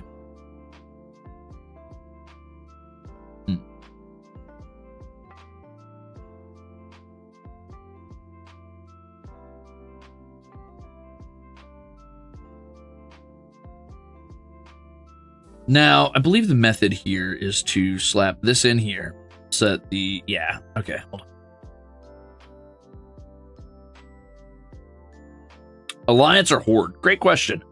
Typically Horde, but that's just because I like the undead and the Blood Elves. I'm a big Blood Elf stan. I didn't really latch on either Alliance or Horde until the Blood Elves came out, and I really didn't play WoW up until Burning Crusade, if I'm being honest, and I didn't get to play a ton of Burning Crusade. I missed out on most of it. I never hit max level before Wrath came out, but then when Wrath came out, I max leveled, and then I played a bunch of alts, and I barely got to max level right before Cataclysm came out, and then I determined that I was definitely going to raid this time. I was going to get up there and play the end game, which is what everybody says is the whole reason to play MMOs in the first place. So I started doing like Mythic Plus dungeons and stuff, and I was playing my Paladin. I was having a great time. And then I stopped playing, and I didn't play WoW again for 15 years. At least not retail WoW. I played Classic, because I still really enjoy Classic. I like Classic Hardcore specifically. But, I don't know. I wanted to see what retail was like as somebody who hasn't been playing WoW for a very, very long time now. And as somebody who had played WoW in the past and had like a frame of reference to compare it up against. And you know what's weird is Paladin is my main ever since Burning Crusade, really. But typically I pick rogue characters, so it's kind of interesting for me to like fall into that. I think I like it so much because it's a jack of all trades and it can like do a little bit of everything. And it feels like it's like the type of class that is never truly useless. Like, no, it's not the best at anything really, but it's never useless. And it's always good in a pinch. Like if someone's struggling on the road and I see them losing to a mob, I can save them by healing them or tanking for them or doing damage for them.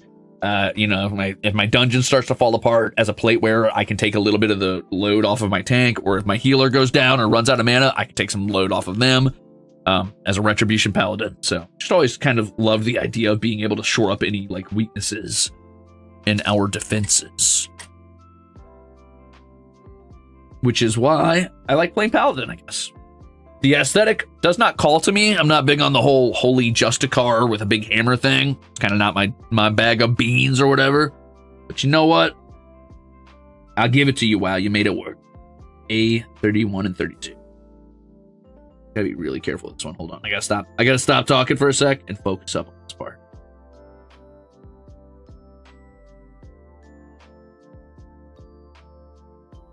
I gotta get the angle perfect on.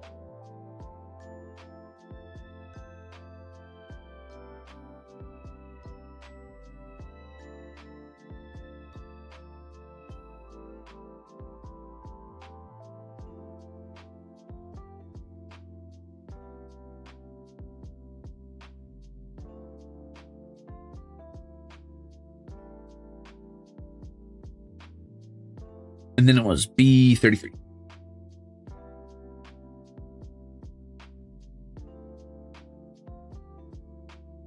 Ah, right. Weirdly shaped one. The one that scares me.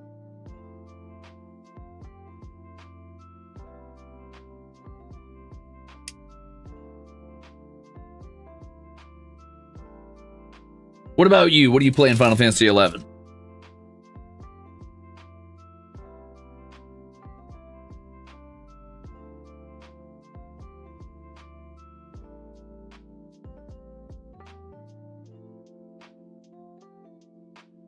I do not know the classes very well, but you know.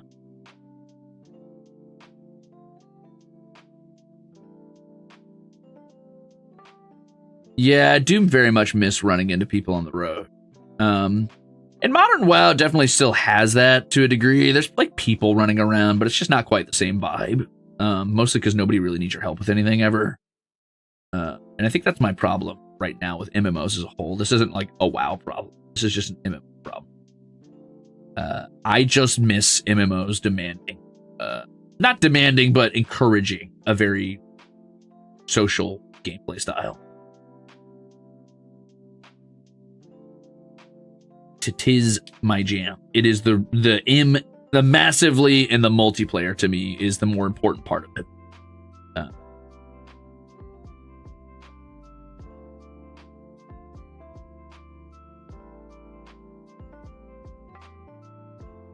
That doesn't seem like it's sitting quite right. It's not exactly flush. Something's wrong. You might want to try Horizon 11 then. That's where we're playing. I don't know what that means.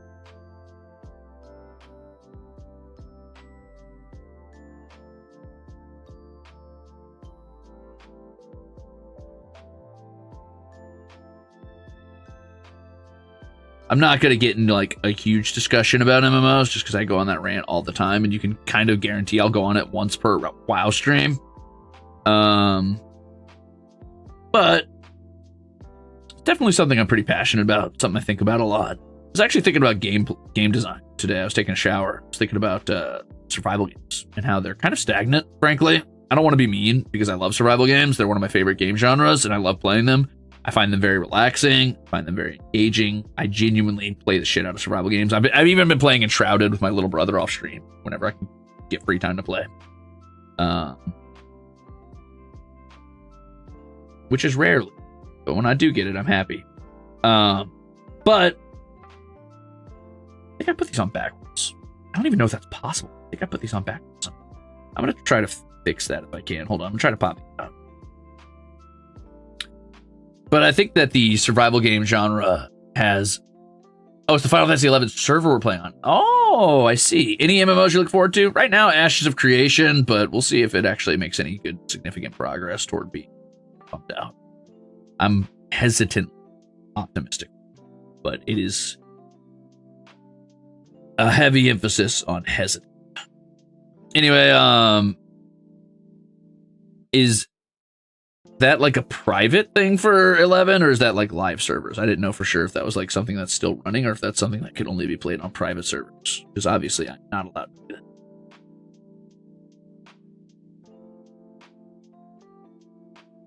As far as survival games go, I guess what I'm saying is If you guys have played any survival game, you've probably played every survival game, and that drives me a little bit insane as somebody who really likes gameplay design and the evolution of games over time.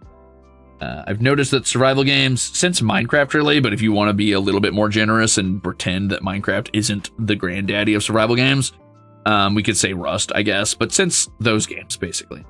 Survival games really haven't evolved a ton. They stay pretty bare bones. It's always the same exact, like, levels of engagement with the world, the same like specific tasks that you have to engage in, and the same like rotation and depth to those tasks. And I think that is a little silly. I think it's kind of like the concept of somebody playing A Link to the Past and then being like, well, that's as good as combat gets. I guess we don't have to go any further than that. Or it's like if like Miyazaki was making Dark Souls and he's like, let's just give it Ocarina of Time combat. That's fine. And it's like, okay, well, do we want to try and add anything to it? Do we want to like add depth to this combat system at all? Nah, that's fine. That's what survival games feel like to me right now. And I love them, and I still play the shit out of them. And I will always, always, always enjoy them, even the monotonous, like, repetitive tasks that they make me do, because I think it's fun. But you could make those more engaging. And frankly, I think it's because survival games are too afraid to focus on the part of the game that makes them unique, which is gathering, crafting, and surviving. I think every survival game wants to be a little bit of everything else. And I think they need to stop doing that. I think they need to lock into what makes them interesting and valuable in the gaming market. And as far as I'm concerned, that means design your games in a way that is interesting. You know what's sad is that MMOs have done a better job of incentivizing gathering and crafting. I'm not even looking at chat at this point. I'm so focused on this, but I'm going to keep yapping for a minute. Anyway, MMOs have done a better job at incentivizing gathering and crafting in interesting ways, and that's depressing. Have you noticed in survival crafting games, you rarely ever get skill trees involved with crafting or gathering, but you get it in MMOs. Yeah, you can get like jobs in Final Fantasy XIV that make you better at lumberjacking or better at mining or whatever. And WoW, you can like upgrade like the amount of like resources you get. In crafting survival games, it's often just relegated to progress is based on the type of equipment that you can make, based on the resources that you were able to gather, and then those things kind of leapfrog back and forth forever until, you hit like a sort of logical maximum. But they'll still add skill trees or tech trees or whatever for combat for some reason in a lot of survival games. And that feels weird to me. Like, why are we incentivizing the combat if that's not the main part of this game? Like, I love combat in those games. I love combat in general, but I don't think the focus of a survival game is combat. I would like to have my cake and eat it too. If you can make really good combat and really good like progression in combat while making a really good survival game, do that, but make us a good survival game first. So for example, and I think it would be cool if we did a stream about this, by the way, where we like maybe just yap about game design and we talk about like scope and things like that, and try to basically do the ideation process of game design. Because I don't know how to program. I'm not going to front and act like I know more than I do, but I've played a lot of games for a long, long time. Most of my life, my main hobby, if not my only hobby, has been gaming. That's pretty much what I do. I think I know what makes a good game, for the most part. And I know every armchair Redditor thinks they know what makes a good game. But anyway, I think just as a first step, right? One thing you could do to make survival games more engaging, I'm just going to zoom out a bit while we chat, would be adding skill or tech trees specifically for gathering and crafting. And not just like, oh, +2 logging speed. That's boring. That's stupid. Nobody wants that. You can add that just by having better tools. Better tools log faster. That's it. The end. You win. But if you were like, let's say a carpenter is your class. Like at the beginning of the game, you choose a gathering or crafting class, and you choose a combat class. And those are two separate things that you can level independently, but those are your defining traits, right? So like on one server, you could have like like a ranger who's also a woodsman. Or you could have like a fighter who's also a blacksmith, or a blacksmith who's also a ranger. It doesn't matter. Or a wizard. Doesn't matter. Any combination of working class, combat class. But they should have independent skill trees that are engaging in their own ways. So if a fighter gets like a new cool move that isn't just higher damage, but actually changes the way they fight, then a carpenter should get something that changes the way they build, right? So for example, maybe carpenters get like Architect's Eye or something, and it allows them to go into like a drone mode where they disembody away from their body and can lay down a blueprint while flying that other players can then fill in with resources. Boom. There you go. That's an interesting trait. It makes them valuable to a team. It is in some way engaging besides just being a number go up. I think that's interesting. That's good gameplay design. But almost always in survival games, it's number go up, and that's it. And that just, we're not moving the system forward. It's the same as it's been since Minecraft. It's been like 25 years of the exact same formula forever. And I'm just tired of that. I'm not tired of it because I think it's bad. I genuinely enjoy it. I've played it for that long. I've played it since I played that formula for like, I don't know, 15, 20 years or whatever. I'm not tired of it. I'm just tired of it not moving forward. Like, combat moves forward in games. It's time to move forward the other things. Anyway, A23.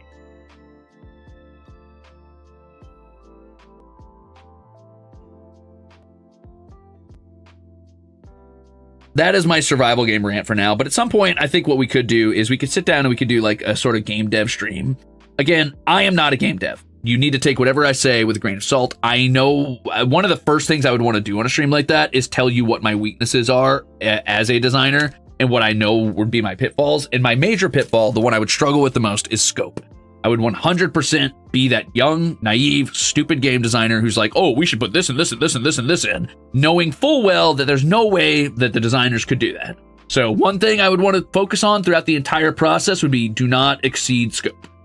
The other thing I would want to focus on is what type of game do I want to make? And I think an interesting thing I've been focusing on lately, or thinking about a lot lately, is civilization simulators. People keep trying to turn Minecraft into a civilization simulator, and it's just not made to do that. It is not good at it. It is not built for it. It cannot simulate it. The closest you're going to get is something like Vintage Story, and it's also not made to be a civilization simulator because it is too easy to do everything all by yourself, which is the same problem I have with MMOs right now. So if you were to make a civilization simulator, you would probably need to design the game from the ground up to be that. So I would want to sit down and do an ideation stream where we talk about how I would design a civilization simulator while keeping in mind not exceeding my scope, but designing the game to be interesting from a gathering and crafting perspective while maintaining a heavy focus on teamwork and everybody having an individual like role in the group that is useful to them. Leave us solo peaks alone, Ruze. This isn't about you. If you think it is, it's not. If you want to play solo, go out there and play solo. That's not what this game is about. That would be another thing I would immediately write on the paper. This isn't for solos. If they want to play solo, they can. It's going to be very slow and annoying. It ain't about them. That's it.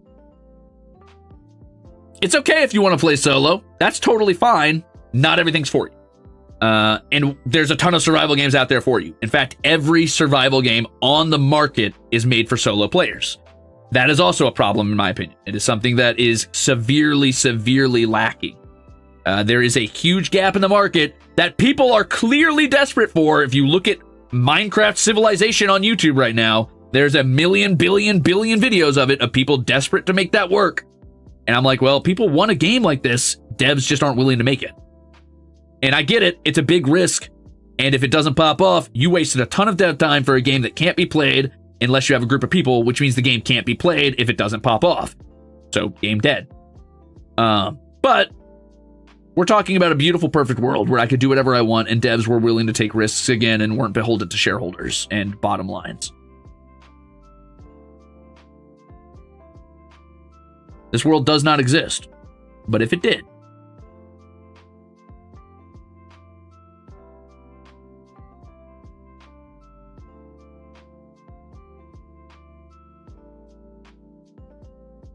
it could be a new Monopoly. It could be. Yes, like Helldivers, but Civilization. Except Helldivers does allow for a solo mode. Is it easy? No. And that's okay. The Civilization game would definitely allow for solo players and solo modes. In fact, I would want to have my cake and eat it too. Because you know what's funny? Despite how much I bitch about this, despite how much I complain that games aren't focusing enough on team play nowadays, I play solo. In Burning Crusade, in old WoW, I tried to solo mobs that could not be soloed. Like, I beat my head against Knucklerot and Luzran until I could solo them, just barely. I was the type of person who was very much like, I'm going to make this obtuse system work for me, whether it likes it or not. And that's fun. That's interesting. It's not interesting to be a strong solo player in a game that holds my hand and tells me, you're very special and you're good at soloing. Don't worry. I promise you're good at this game. But it's like, there's no challenge. It's not actually hard. It's not actually difficult to solo. It's designed to be that way. Yellow in 4K. Welcome into being Ruze. Give me a second. I just flung a part at my eye and now I don't know where it is. I lost it somewhere. Hold on. That genuinely could have went anywhere. But anyway, in this design, in this system I'm talking about, in this game, let's say, I would definitely want a role that is pretty good for solo players. You're going to have to give me a second. I'm going to zoom back in so there's no chance that you accidentally catch me like crawling around on the ground looking for this. And then I'm going to go looking for this. I'm going to take my headphones off, but I'll keep yapping at you guys. I'll keep talking. All right, in this system, I would definitely want a role that is good for solo. Something like, I don't know, maybe the range, a good solo. Maybe hunters are meant to like get food for the group or get food for themselves, but they, can manage on their own relatively well, kind of survival by themselves. Or maybe there is a class that is kind of mid-okay at everything, or kind of subpar at everything, but doesn't have a specialization, and they just lack any of the cool, fun mechanics I'm talking about that would be unique to other classes. Like, yeah, they can do everything, but they don't get any of those special abilities. I'd be cool with something like that.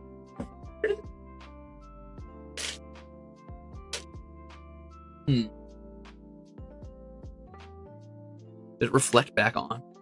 It's such a tiny piece, too. It's a bump. It's yellow. If it was red, this would be a spot. It had to be the yellow. Huh.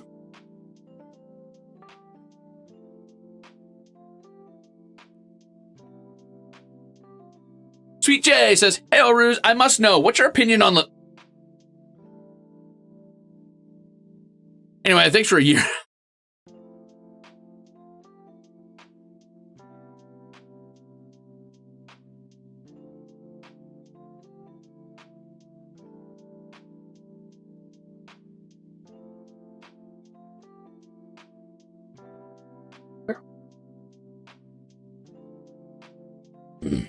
Oh, I know. I use my flashlight. I know. I'll use my trusty frying pan as a drying pan.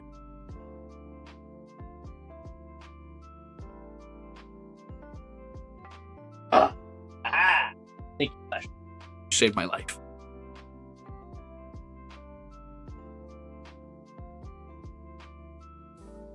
Anyway, I think I go on this rant too often, and maybe it's just justice sensitivity or my strong desire for balance in all things.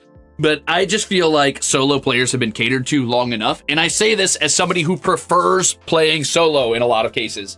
But I also play a lot of games, and I notice a lack of games that demand teamwork or demand community play. And there's a billion games I could play for solo play out there. A billion. And I love them. I love playing them. And I see games that demand community as a challenge for me to play solo, but I also want to be able to engage community play. That's it.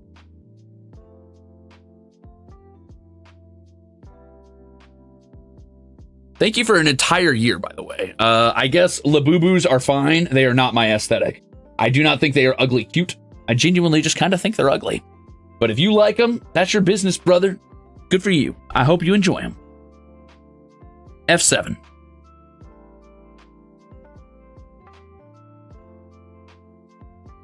A solo hating on solo players? Yeah, and I'll do it again, too. I'm also the type of motherfucker that goes out there and hunts people down and targets them with poison builds because I think it's funny. I'm a bad guy.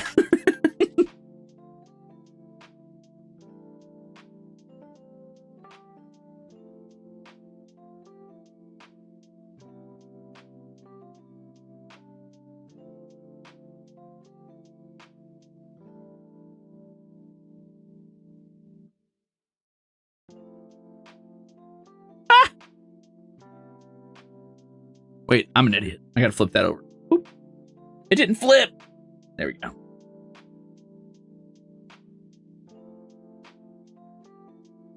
Ta-da!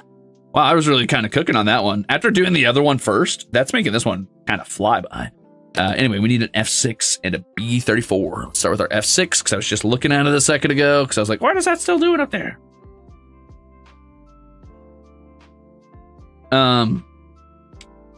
Anyway, I think it would be fun to sit down and design the basics of that. And I think we would have to obviously put a focus on like what it is we want to get out of that game first. And I think the first thing we want to do is create core mechanics that make teams rely on each other, while also having a heavy emphasis on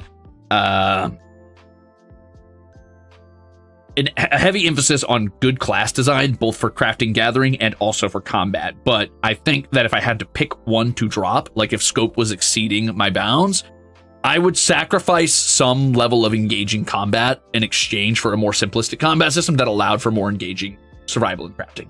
I would want really complex farming systems, preferably a good complex scavenging system, or rather like foraging system, like foraging in the woods for like, you know, survivable stuff. I would definitely like a good hunting system, and a good fishing system, and mining. You know, one thing that actually kept me really engaged in the Dune survival game that came out a little bit ago, more so than most things actually, was the mining system. While there was no good progression in it, the actual process of mining was a little more interesting than just holding down a button. There was like this, you would scan a rock or an ore deposit and a line would form on it, and then you had to trace the line with your mining laser. And if you did, it auto-destroyed the deposit quickly, so you didn't have to sit there and hold on it, and it gave you more resources than if you just sat there and held down on the button.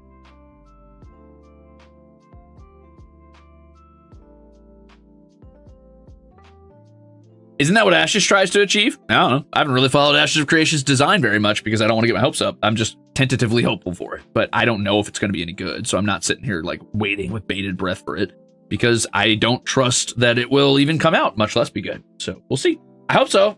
I want it to. I genuinely want it to, but I've gotten my hopes up for far too many MMOs and been disappointed, or just it didn't come out, and that's disappointing too. B34.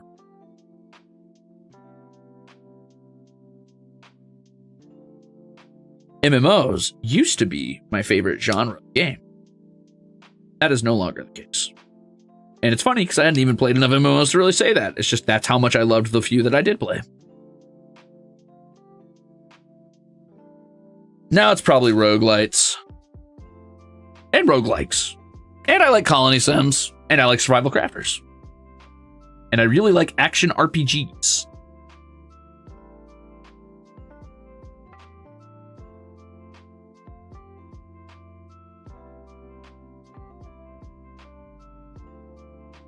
This is me building my Gundam with confidence, knowing full well I'm doing it wrong.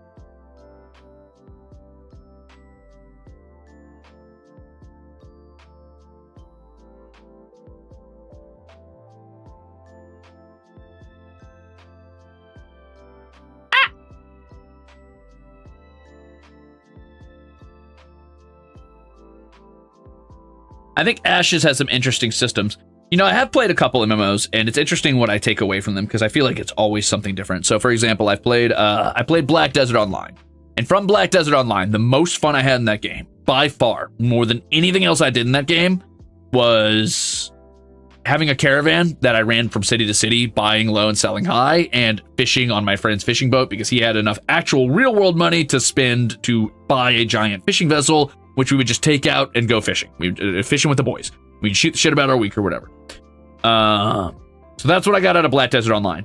Out of Guild Wars 2, I really, really enjoyed the focus on exploration and trying to get you to actually engage with the world and explore the map and all of the points of interest. I think the platformer puzzles were inspired and very cool and very good.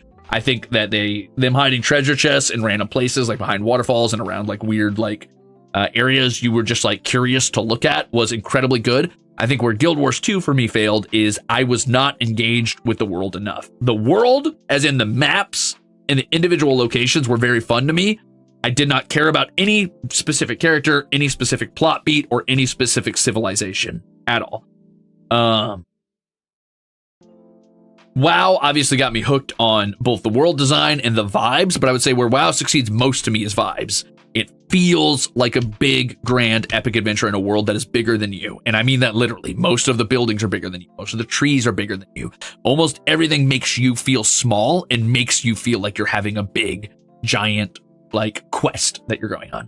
Albion Online hooked me because of the individual, like, granular leveling system that made it so that you could stand out in a game where, you know, there was a ton of players, but you being good at one specific thing made you feel special and unique, and that was rewarded by giving you individual skill with that thing.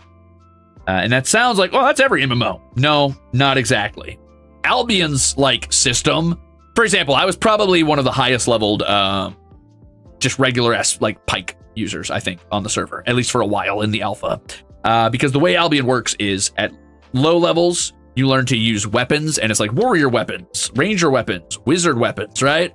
And then as you level up, it's like, okay, now that branches out into the 6 weapons in each of those categories. So like rangers might have like spears, torches, daggers, longbow, shortbow, crossbow, right? Or whatever. I don't remember the exact weapon cast. But then each of those 6 branching weapon trees branches out into 6 individual types of that weapon. So like spear might have like pike, glaive, like long spear, throwing spear. Anyway, it keeps going. And each of those leveled up individually. So I could be leveling my ranger weapons while leveling my spear, while leveling my glaive, all at the same time, but all of them are getting individual levels. So somebody else who's leveling down the exact same path, but only branched off to go for pike instead of glaive, is technically better with a pike than I am with a glaive, and is doing more damage with a pike than I am with a glaive. So I have a specialization that makes me feel unique and interesting and cool, because I'm better with a pike than everybody else. You know what I mean? Like, that's cool. I think that's where that game's succeeded. So anyway, the point is, every MMO has done something better than other MMOs in my mind. I wish survival games felt like that, because right now it feels like most survival games just don't touch on the idea of broadening survival, which is the main part of the game. In fact, in a lot of cases, it is more broadened by individual modders for things like Skyrim than it is in actual survival games. Though I will say, so far I've been enjoying Vintage Troy in my own free time, offline. That does pretty interesting stuff, but I think it could do more. And also maybe be a little bit less granular while being more engaging, but I like the granularity, but I understand that's not appealing to a broad market. Jack says, I'm curious, what's your take on the ability skill checks in games that are not D&D but use this system nonetheless? Cyberpunk 2077 still kind of check kind of deep. I don't know. I haven't played enough of those games to form a strong opinion on it. To me, it's still just I still engage with it at the very fundamental level of this is gameplay design, and that's as far as I like think about it for the most part. I don't know if something like Cyberpunk is served exceptionally well for something like that. But on the other hand, the stats really wouldn't matter if you didn't do something with them in regards to like social encounters and skill checks. So I guess it makes some sense. It also, you know, makes sense that Cyberpunk is kind of designed, you know, off of a tabletop game, if I remember correctly. I could be wrong. So I guess I don't mind it. I don't love it. It kind of annoys me sometimes to like have to do a skill check for something I feel like my character should just be able to do, or I as a player should be able to reason out, but not the end of the world. Doesn't bother me that much.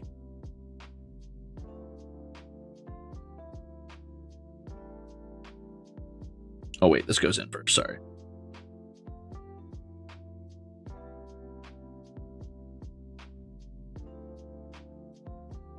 I'm glad I've been able to kind of passively build the second arm while chatting, because damn, this stream would be going really slow if I stopped if I was stopping this entire yap. This would be pretty bad. Yeah, yucky.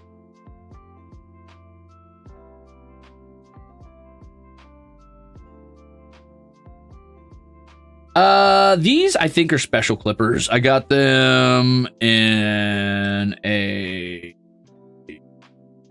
think I picked it up at like a craft store.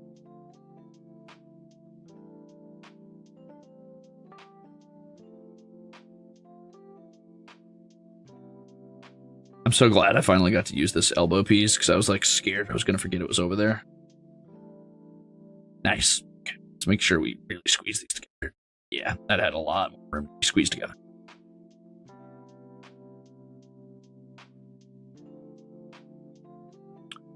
Well, there you go, Jinx. Hi, Jinx. It is based on a TTRPG. So yeah, I think it makes sense that it relies a little bit on skill checks because it wants to be reflective of the game that it's based on.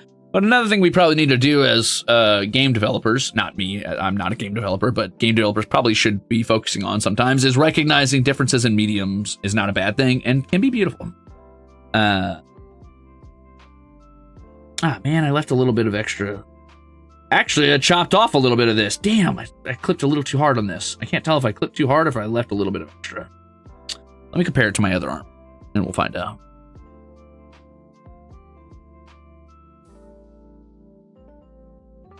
Oh, I needed to chop off more. I left a little.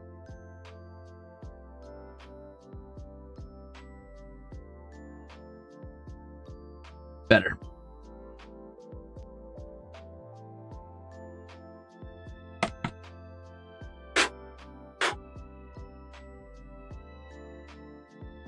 Now that I've gotten kind of comfortable that I'm not like accidentally throwing myself in front of the camera and stuff too, it's making this a lot faster because I'm not playing as carefully around things and my hands are like a little bit more easily, you know, able to be in front of the camera without being like, oh, don't push too far, don't put your hands too far in, etc., etc.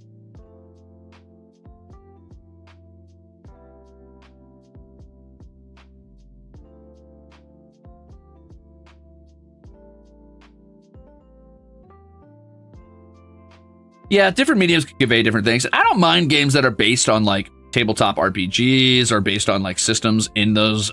That's fine with me, and I think that can be compelling. I think Baldur's Gate 3 is an example of something that's like done incredibly well within that medium. But I think that you can also get stories that have nothing to do with that. Like you like for example, if you're reading like the Drizzt novels from shit, I don't remember who wrote the Drizzt novels. Anyway, if you're reading the novels about the drow hero Drizzt or whatever, that's set in Neverwinter, I believe, in the Forgotten Coast or whatever. But he's not like rolling skill checks. He just does what he does, and nobody's like asking why or how he's able to do it. It's just about telling a good narrative. And while I think that there's merit to making games that rely on the TTRPG systems that we're used to, I think there's also merit to just making good games that have nothing to do with that, and it's okay. It's okay that they just do their own thing.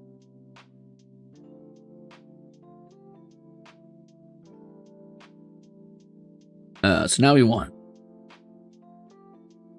Oh, we can do either or. Do you want to do an open hand or do you want to do another closed hand? That's the question. I should probably look at the manual and see what the, or look at the back of the box maybe, and see what my options are. Oops.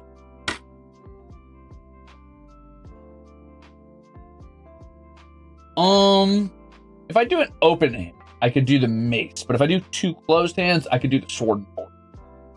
I'm kind of leaning towards sword and board. I'm not a huge mace guy. I think a rocket mace is kind of funny, but I'm not a huge guy. So I'll probably do open two closed hands, so I could do sword and board or gun and board, one or the other. So let's go ahead and do C14 and C16. I'm still going to put C4 and C6 together to have another hand if I want. But yeah. All right, Salvatore, that's who it was. Yeah. There you go. That's the name. Thank you.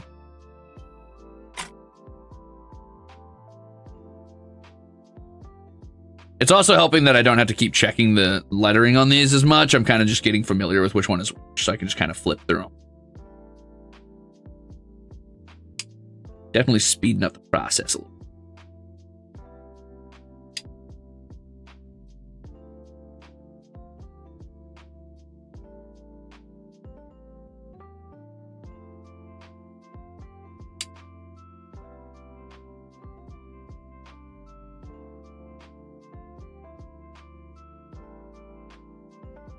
Anyway, long story short, I think that game design's fascinating, but sometimes we can get really stagnant within the ideas of game design. And it's only becoming more and more prevalent that is the case in our modern era of gaming, where everything is reliant on playing it as safe as possible and getting as big a return on investment as possible, which is just capitalism in a nutshell. That's just kind of how it works. But I think that there's definitely room for people to experiment and get outside their safety net and try to, you know, make games that are just interesting for the sake of being interesting. However, I think that is entirely down to the indie market, unfortunately, because the indie market is the only market brave enough or secure enough to make it happen.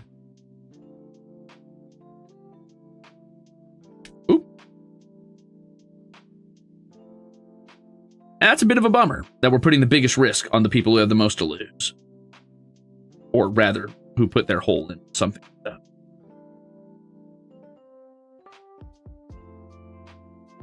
But it makes me really appreciate indie titles and devs who take big risks like that.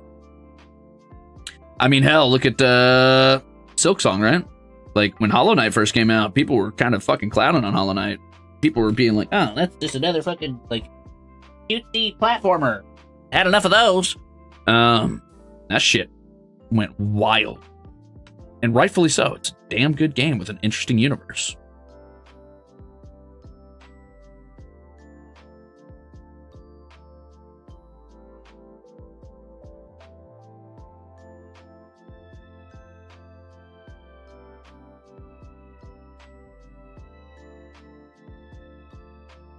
But to close out, well, maybe to close out, I don't know. I'm just kind of yapping about whatever I want to yap about. There's no like hard, fast rules here, and I don't care if I beat a topic to death because I can, because it's my Gunpla stream and I do what I want. But to kind of put another reminder on you, take everything I say with a grain of salt. I am not a game developer. Nothing I say is based with like actual experience in game development, just my experience as a person who plays games and consumes the product, which is, I think, still valuable insight, because sometimes game designers can forget who they're designing games for.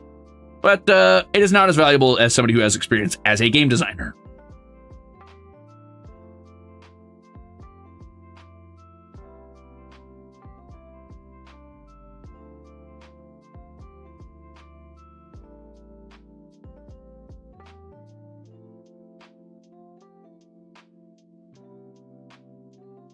Yes, tragically, I did not work at Blizzard for 7 years, so, you know, I have no say in this market. No, I'm just kidding.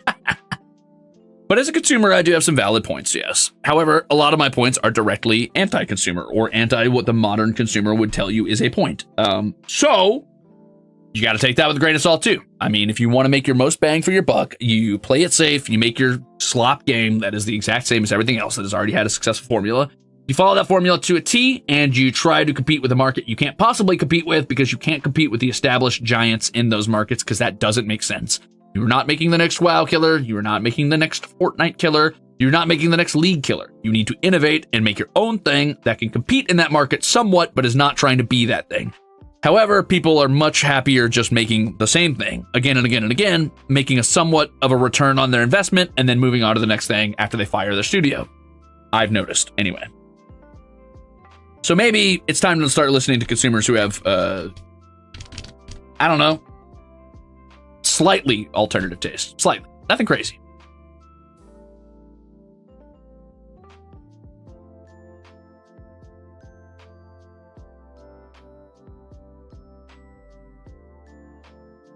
Silksong has some valid complaints. I haven't seen too many complaints about it yet, other than the difficulty curve, and I don't think it's that bad. Like, yeah, that one boss took me like 18 tries, but that's literally the only place I really hit a wall.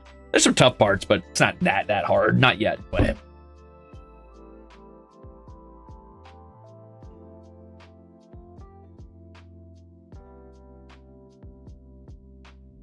Too many suits at the helm of the ship, I say. Yeah, well, too many suits is the problem with basically every single bad mistake every corporation makes, period.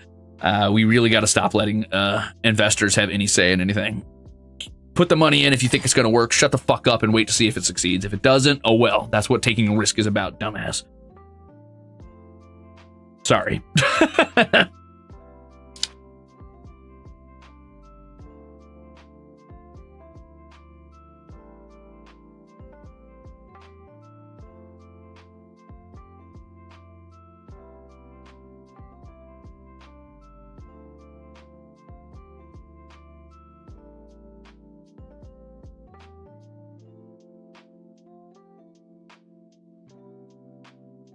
Ooh, we're already starting to put it together. Let's go.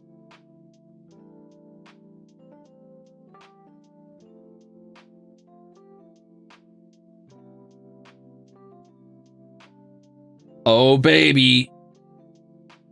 Now we're talking. Oh, yeah. Oh, nice. Okay, I'm seeing the vision. It's got kind of a slender frame compared to, like, the original Gundam, I feel like, but that's not a bad thing. It's kind of cool. I like the snatched waist. I like that it's got kind of like a sort of, it has a certain agility to it. It's like, and these little wings give it some sort of like edge, like an aggression. Maybe even an ornateness almost. Like it's either leaning toward like really techy, as in like it seems like a technical fighter, or like kind of like regal almost, with these like almost pauldrons coming off of it. I don't know. Kind of like it. Anyway. Yeah, I like the 2 shades of red. I agree. There were a couple studios that complained about Silksong as well for those reasons. What reasons? I'm sorry, I wasn't paying attention. What happened?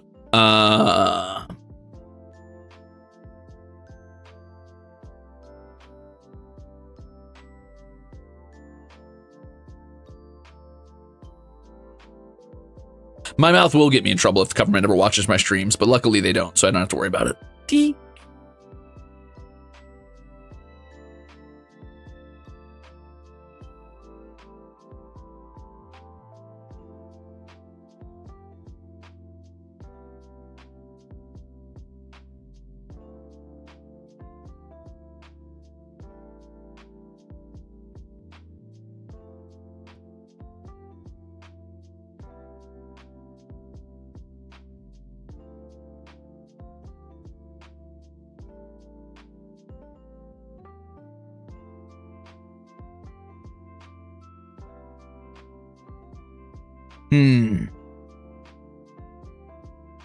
They complained it was too cheap and the quality was too high. Oh well. I understand. Okay, so here's an unpopular take that other gamers, again, oops. I have bad takes as a gamer sometimes, but here's my take as a gamer. I think games are too cheap right now. I think that with the amount of time and the amount of employees that we put into making games, games do not cost enough, which is why we are seeing games come out with day one DLC that are actually part of the game that should have been in their release.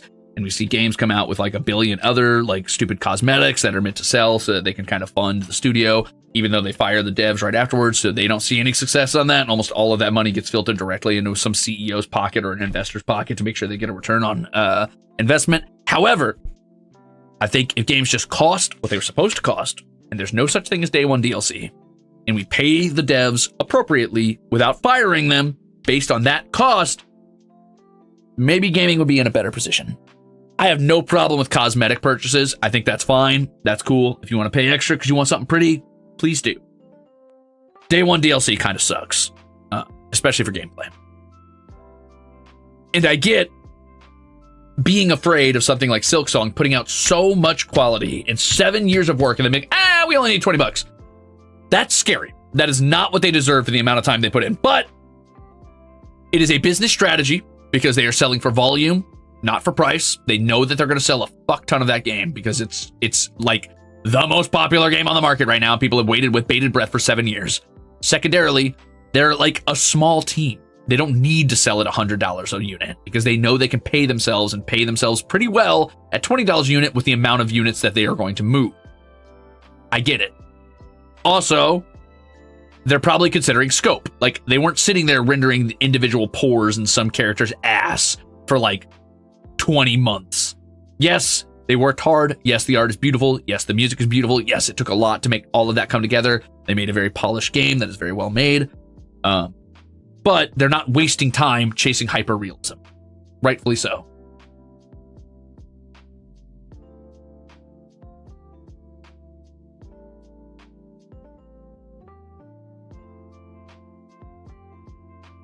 Mm-hmm.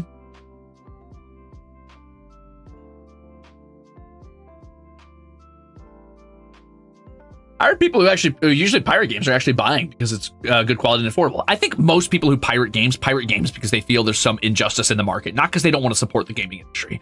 Not that I would ever encourage you to pirate games, obviously, because I am a corporate entity and I would never say to do that. So don't do that. However, I think most pirating is either for preservation of games that are going to go extinct at some point and they want to make sure that there's somewhere it exists, or because they themselves cannot afford it and they feel it is unjust that it costs as much as it does. I think that people who love games buy games, including pirates, if it's a good enough game and they feel the price is justified. That math is mathing hardcore indeed, Lazy. Also, hi, welcome in.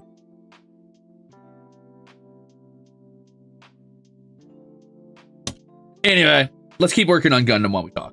We're going to go make the waist now, which is A and F, which is actually just a few things. That's easy. I'm going to put B to the side for now so I can focus on A and F. And the first thing we're going to start with is A11 and A12. So let's just get started with it. I assume is going to be, okay, so it's going to be these pieces here, probably, right? 13, 16, 12, and 11. How you doing today, Lazy?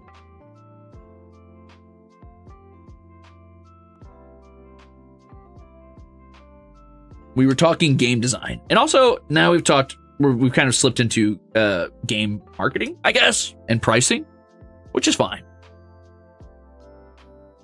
It's a good, this is turning out to be a good Zatsu, which is not what I meant for this to be.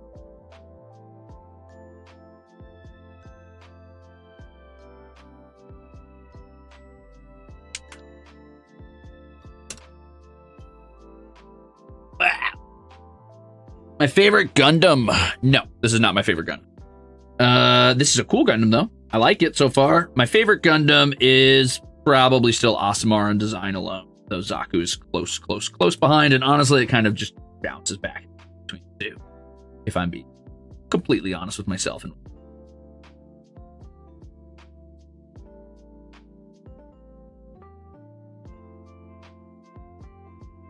something about this doesn't feel quite right. I must have mismatched my... No, this... I guess this line up, right? Because it's this way, and then it's that way. I guess so. Okay. I'll squeeze them together. Here we go. I'll be chilling. Watch some dude build Gundam on YouTube. I don't know if you know them, though. Oh, yeah? What's their name? Maybe I've heard of them. I don't watch a lot of YouTube, though. Well, I mean, I do, but I mostly watch, like, Pokemon. I watch Peachal and Wolfie VGC and you know, that kind of stuff. So I don't watch a lot of people build Gundams. I mean, it sounds cool. Maybe I've heard of them.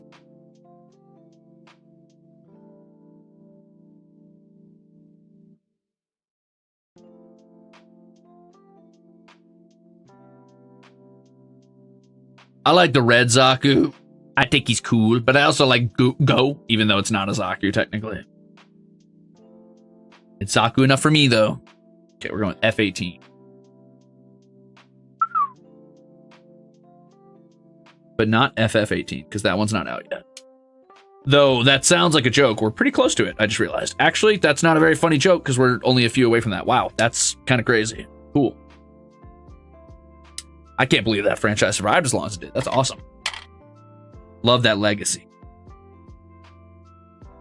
Just like we love that chicken from Popeye. Sorry. Yeah, I don't know. This dude named Crimzon Rulez, he'd be chill or whatever. Oh, ugh. I hate that guy. Isn't that the guy who's always yapping about his lukewarm takes or whatever? Always up on his high horse, preaching to his audience, whatever. Yuck, yuck, yucky. I hate him. He's stinky.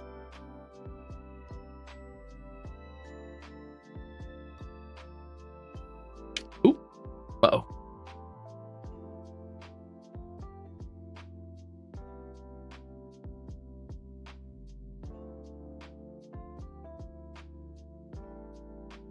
Bro, coffee would fuck. I gotta go make a latte after I'm done with this. Once I'm done with the waist, I'm gonna go make a latte. That would crush. And then I can finish the legs and then finish the weapons, and then I'm done. So I'll be a little bit past the halfway point once I'm done with the waist, I think. Since we already did both arms, the head, the chest. Fin sitter VTuber, shaking my head. You know, fin sitting is always such an interesting thing to me, because it's like, I think somebody who searches for balance isn't the same thing as a fin sitter. However, I have been guilty of being a fin sitter in the past. I think that somebody who waits until they learn the truth of a situation is not the same as a fin sitter, but can become a fin sitter if they do not temper themselves in the correct way. I think, though, that people who urge making a decision and picking a side as fast as possible are often people you should be most suspicious of.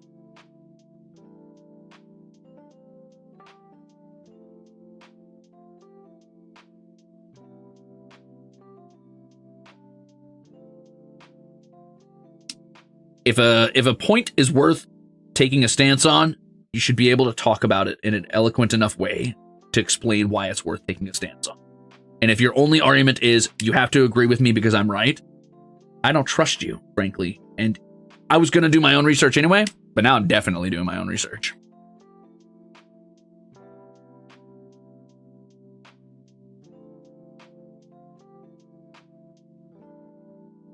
Coffee's yucky. Lattes are good. They're not really coffee, let's be honest. They're just sweet drinks that you pretend are coffee.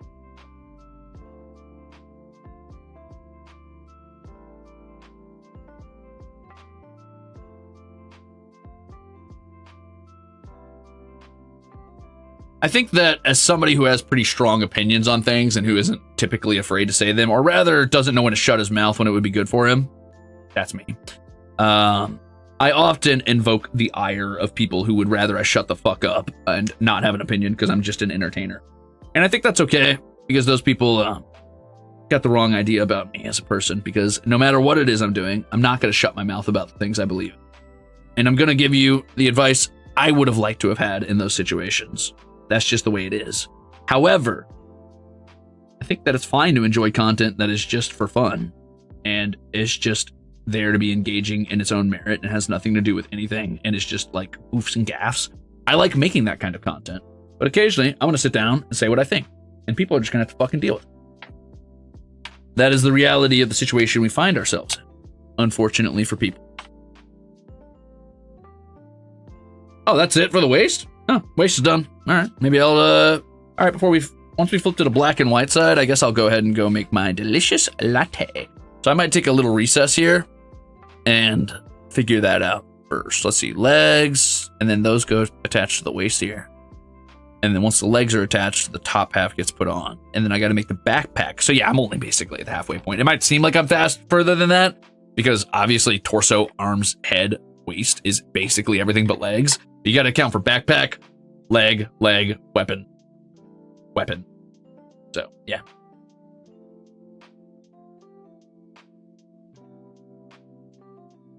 Yeah, I think more people would be comfortable if I shut the fuck up and just did the whole vapid entertainer thing. And I don't mean that in like a negative way. Vapid's a mean word. If I did the pure entertainer with no opinions on anything, very safe, very like corporate minded, and just kind of like, you know, hee hee ha ha my way through life. I think a lot of people would prefer it if I did that, but I just don't think I have the ability to do that. So I'm not gonna. I think that I have a obligation as somebody who thinks critically and has a small platform to kind of sometimes say what I think.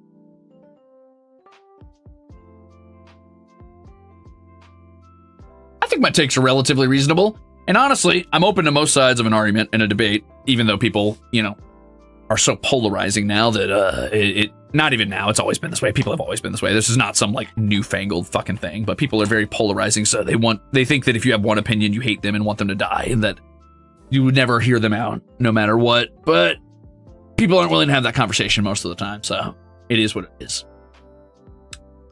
What did I miss? Axolotls and Axel. Wow. Welcome in, gamers. We are building Gunpla today. My name is Crimzon Rulez. I'm Elysium's greatest monster. I am the Midwest Fantasy VTuber. I'm your least favorite idol, and I am working on the GMS Alpha Red Gundam from G-Cooks, or G-Quooks, I guess. We just finished the torso, the arms, and the head. I got the waist or the hips done too, which is gonna attach, you know, like this, but I'm not gonna do it yet because I want to get the legs on. So you caught me just as I was about to go make a latte, which I'm about to do. However, welcome in. Thank you for popping by. What was your stream? What were you doing? Auza, thank you for the delicious gifted chips. What'd you guys get up to today, Axolotls?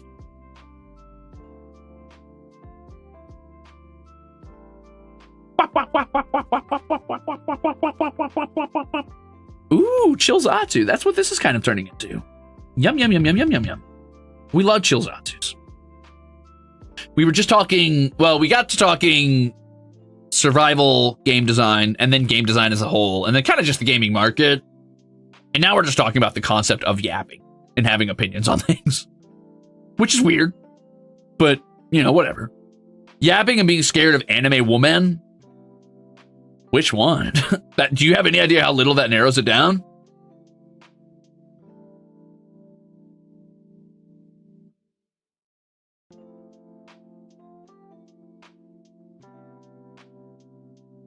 Potato chippies. You wanted to burn someone alive with gasoline in my... Man, What's with him and burning people alive with gasoline? What's your deal, brother? Monstro. Thanks for the 10 gifted chips. Yum, yum, yum, yum, yum, yum. Congratulations to those of you who have delicious chips now. Gasp, you have opinions. Yes, that's the other thing. Let's close this topic out because I want to go make my latte with those things I say are in fact my opinion. As a very fallible and real person, as well as being an idol.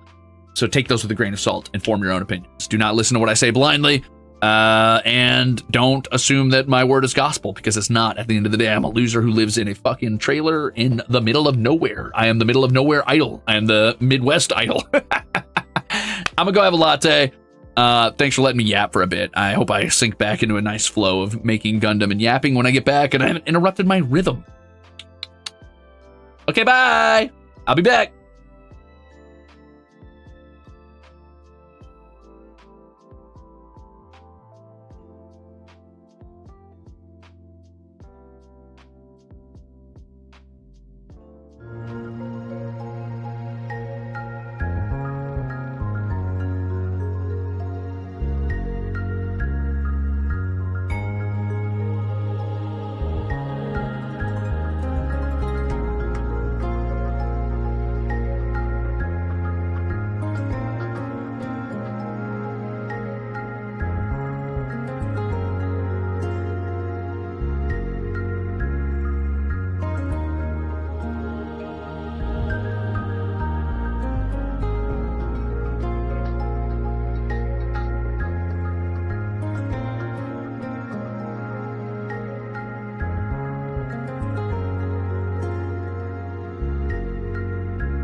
Lads and lasses, I give you Thalmor Blood Elixir. Grow back that missing limb. Become immortal. Kill a god. Boop. All right.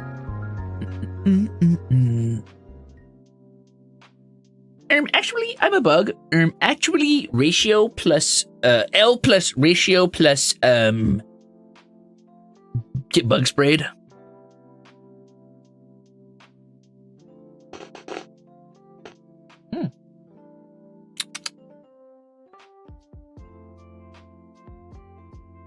A little toasty. Let's not be hasty. Okay. Yeah, I put it in my Ward of the Wings mug, so what? Okay, so we're on to legs, right? Yeah. Let's get started. Let's get it started. Oh, shit. Ooh, audio jungle. Rin, thank you for being a Ruzader. I won't call you shooting. Shooting. Can I share? No.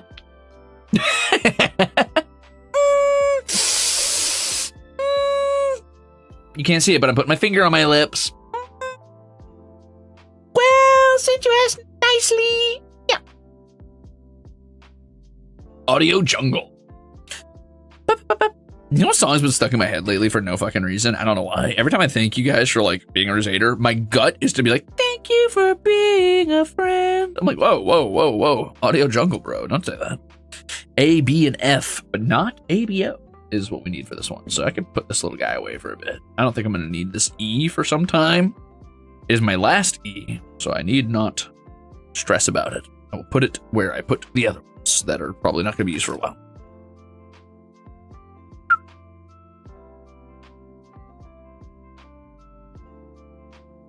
I hate sharing. I hate it. Tjöden. Like bull in Swedish? I thought Swedish was more complex than that. I thought the Slavic languages tend to have like hyper complexity. So it's kind of funny if that's what bull is. That's an easy enough word. Tjöden? Or is it like tjöden? Tjöden. Oh well, who knows?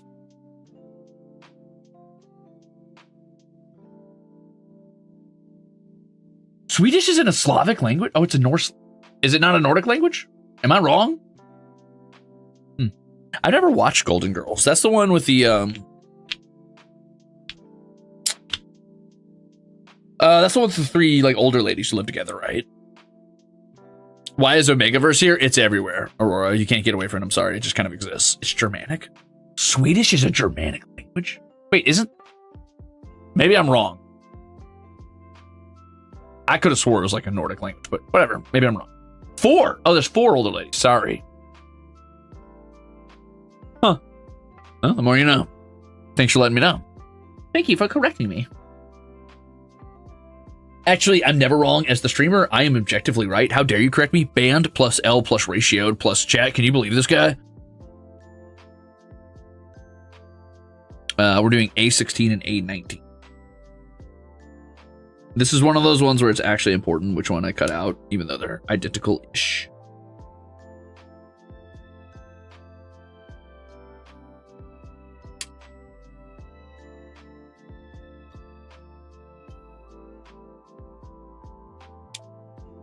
Hey, Arcturus, welcome in.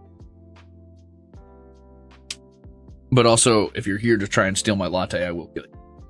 In Minecraft. Okay, so we're gonna want this guy facing this way. Incorrect, we want it facing that way. And then we want this guy facing this way. And then we put them together. That seems wrong, but I guess it's right. Ah!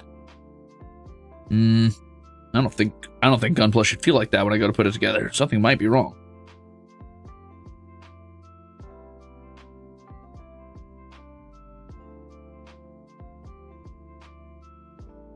Something's off here. Huh. No, I guess that's right. Okay, never mind. I was right the first time. I should never have doubted myself.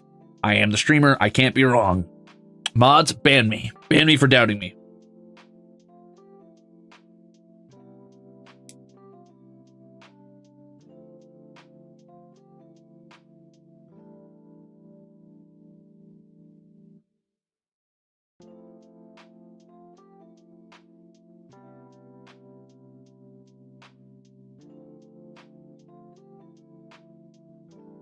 There we go.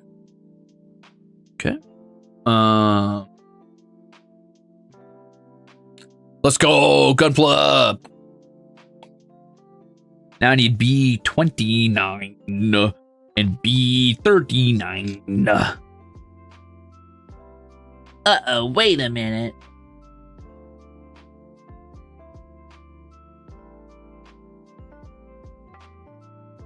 B29, here it is.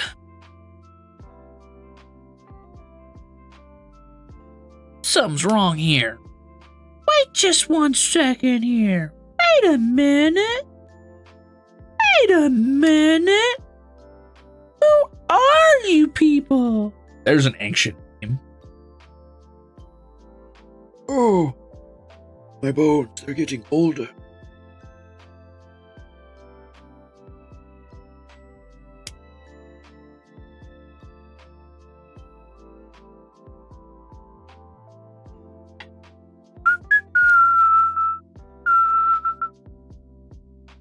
Now, this is the one that gets all the stickers. But they all go on the outside, which leads me to believe that this will still be present by the time I put this all together, so I could probably just put the stickers on later. Right? Because I need 9, 10, and 11.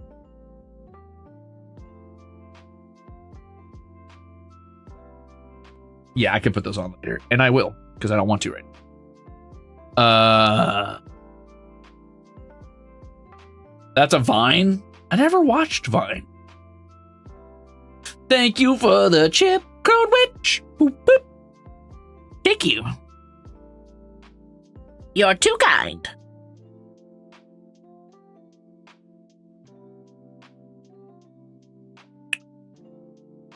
Oh, whoa. I hear Pollock screaming for me out there. Oh, whoa. Oh. He's like, where are you? Where are you? Working, bud. Come find me if you want.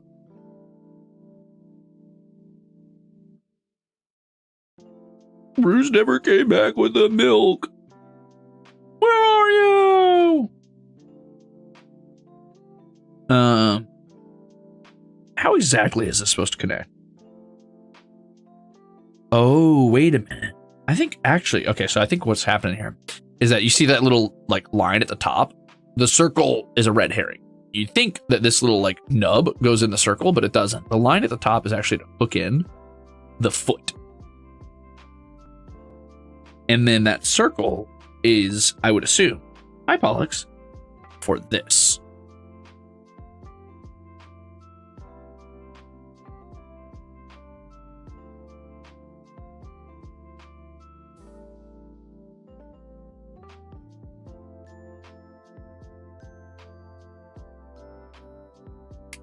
Sure hope I'm right, because they're in together now.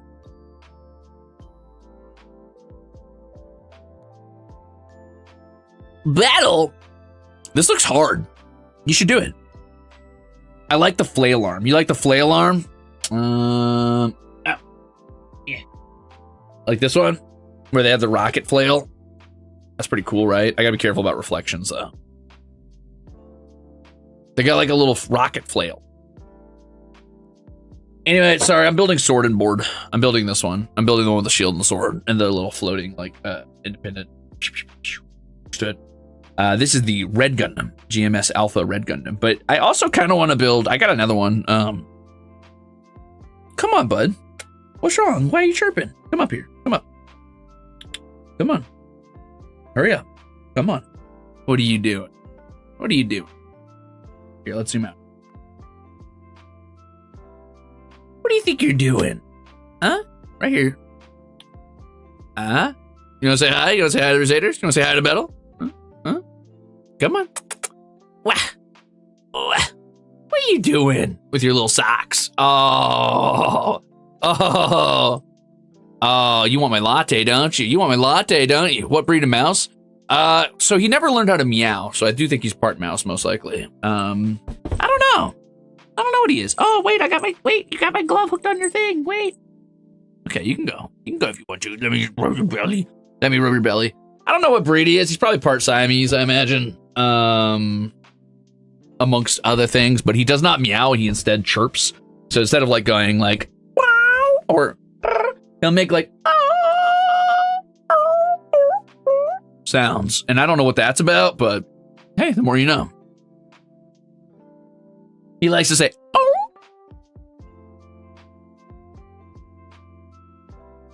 His brother, Arcturus, however, will meow, and very loud and very annoying. Though he's gotten a lot cuter, which is weird. Like he knows that he knows that I make fun of his meow. Right, buddy? Come here. You're right here. What's this? What's this? What do I got in my hand? What is this? What is this? He makes creaky, like, sounds, which can be pretty frustrating, but they've gotten cuter. He's got a little higher pitch with them. Now he like makes like a, I don't know. He's weird. He's a weird little guy. He likes to go, He'll sometimes meow though, like normal-ish, not exactly, but normal-ish. He can make meow sounds at times. Paris, thank you for 6 months. Says you love D&D, you build Gunpla. Everything you do reminds me of my ex, and I don't know what to do about it. I'm so sorry. Sounds like you dated a typical boring ass nerd. You're fucked. You're fucked. You're fucked if you like nerdy things and nerdy people. Listen, here's the deal. I don't build too much Gunpla. And I love D&D as a theoretical thing, but I don't play much D&D, so. Also, I'm 5 times cooler than your ex, so really, your ex reminded you of me, the me you just hadn't met yet. So, maybe your ex is a little better than you thought, but they're your ex for a reason, so don't go crawling back just because they remind you of how fucking awesome I am. Francis B., thanks for 19 months.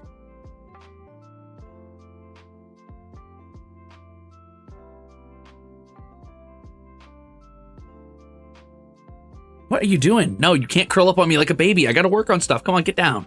Get down. Get down. Purr. Do you want to sit up in the nest with your brother? Are you gonna run him out and bully him? You'd bully him.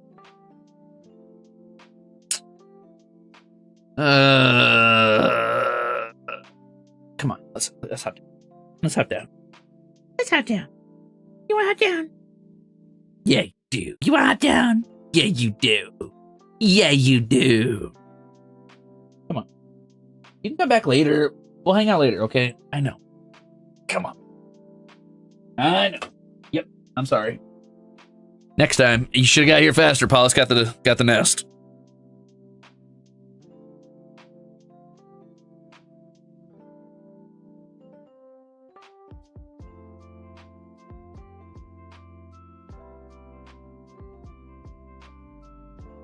Latte. Oh, latte.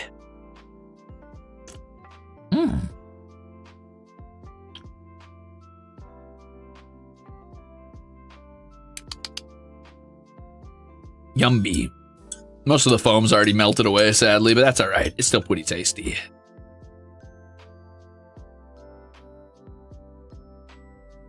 Now you stop that. I was thinking for the chip. You cannot have my latte. Stop. Stop. Stop. Stop. Stop. Even zoomed in, I can see you. That's how close you're getting. Get away from my latte. Back up. Back up. Get down. No. You're as bad as the Ruzeators. Hey, thank you for that chip. Okay, where was I? Right. So we're on, we need part A27.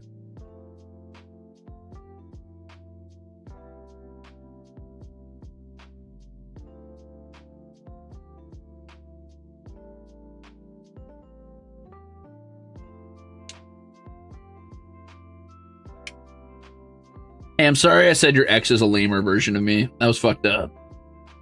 It's the truth, but I'm sorry I said it.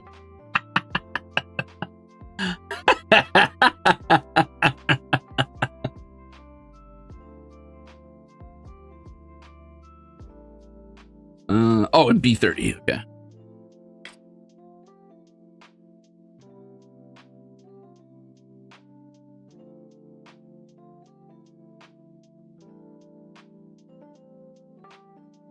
Here we are.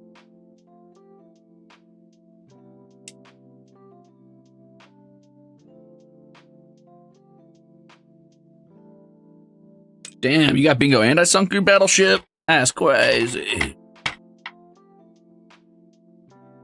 One of my cats' name is Latte, and he likes to go around the desk and walk around when I'm building Gunpla. That's adorable. Are Ruzeters still lactose intolerant? Has the lore been reconned yet? Nope, you're still lactose intolerant, sorry. Hell, I might be lactose intolerant. I'm not sure yet. I'll find out later.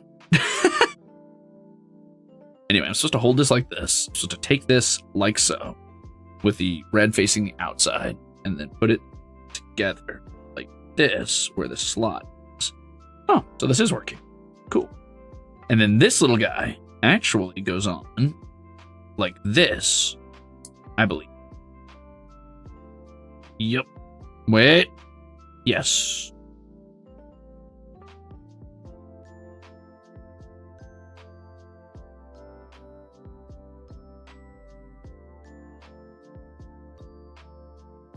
Oh, you're a tough one, aren't you?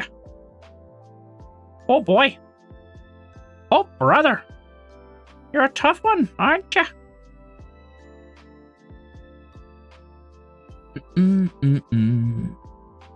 Now, if I'm doing this right, which I might not be, because this is like really struggling to get on there, and that worries me.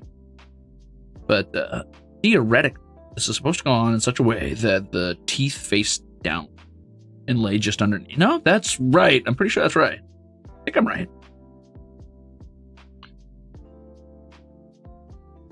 What do you mean you're not sure? Girl? What do you mean I'm not sure? I don't know. I've never been to a doctor. I haven't been to a doctor in like forever. I think the last time I went to a doctor, I was like 10. Well, other than that one time I went for surgery, but that was a bit of an emergency, and honestly, I didn't want to go anyway. I don't know what the hell's going on with me. For all I know, I've got like some sort of like interminable fucking nerd illness.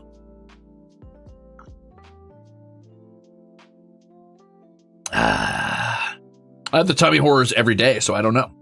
Every single day is tummy horror. Not even for checkups? Hell no, not even for checkups. Are you kidding me? I'm not paying for fucking checkups. I don't need vaccine updates if I never get caught. That's actually not true. I did get the super ultra disease vaccine at one point, but I didn't get that at a doctor. I just got that at a pharmacy or whatever. I can't catch a disease if I don't get bit by bugs, and I don't get bit by animals, and I don't scrape myself on a nail. Boom.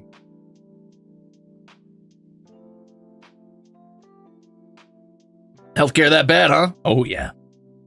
Oh, yeah. Oh, brother. Worse than you could possibly believe. I'd go to a place with better healthcare. You know what? You guys knowing me and knowing who I am at this point, where would I fit in? I'm starting to think the only place I fit in is fucking Alicia America, and that's a nightmare thought. That's a nightmare thought. Where would I be so normal? Where can I be the normie?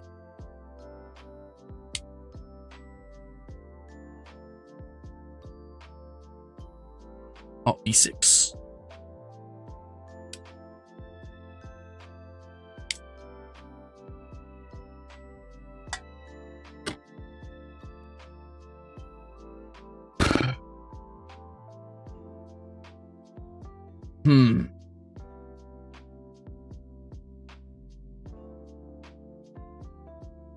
Oh. Live in space?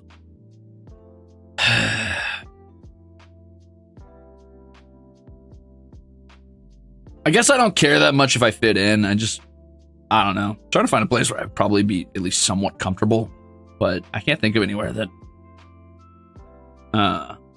every time I like look into places to move to, I can't find anywhere that I'm like, yeah, I don't know. There's always just something hanging me up. Something in the way. And that's as much as that as I can sing. But anyway, there's always something that's hanging me up, you know? Like, I can't move to Xenokuni because I know that I will always be, no matter what I do, like, the foreigner. And also a ton of paperwork there and just entirely reliant on my, like, ability to stay in line. which, I mean, I'm not terrible at. But I don't know. I just can't figure out where I would fit in, truly.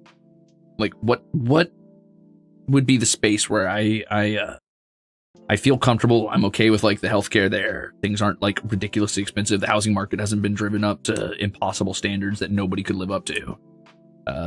Designed solely to, like, make sure people can't purchase houses so the renter industry can continue to go absolutely bonkers insano mode. Where can I go? Somewhere where I won't be gentrifying, but also where I can stay, like, well within my bracket and, like, at least live comfortably, not extravagantly. Where is that? Where is that? B13, A14. That's pretty much everywhere at this point.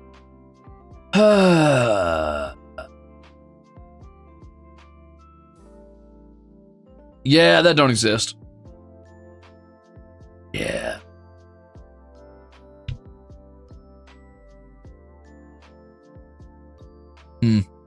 Oh well.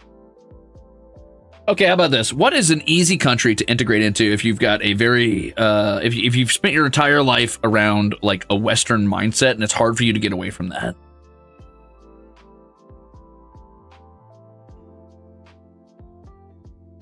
Because, I mean, I still like my, like, Western media, and the way I dress is pretty, like, Ren Fairy, and, like, I don't know. I want to buy a house, and I've been, like, trying to save up to buy a house, but that just seems like an impossible goal, so I don't know. I don't know what the plan is. I haven't figured anything out yet. Who knows?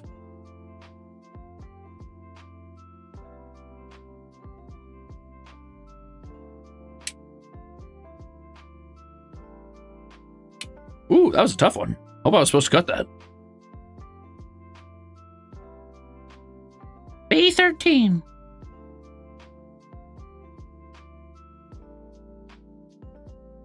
There we go.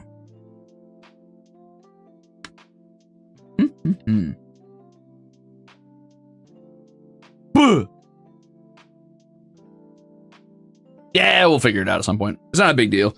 Anyway, point is, I think about moving sometimes, but right now, I'm kind of chilling where I'm at. That's chill. I'm kind of vibing. I'm kind of being vibey. Oh, damn. I keep dropping it. How is this supposed to fit in here? Holy moly.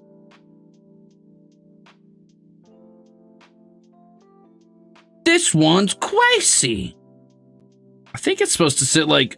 No? Huh. This one's a little intense. What?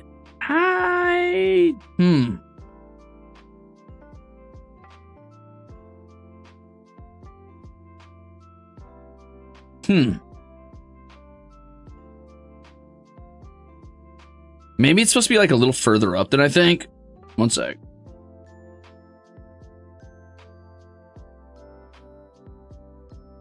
Ah! Can't figure it out. Oh no, my latte made me toasty and now my body's on fire.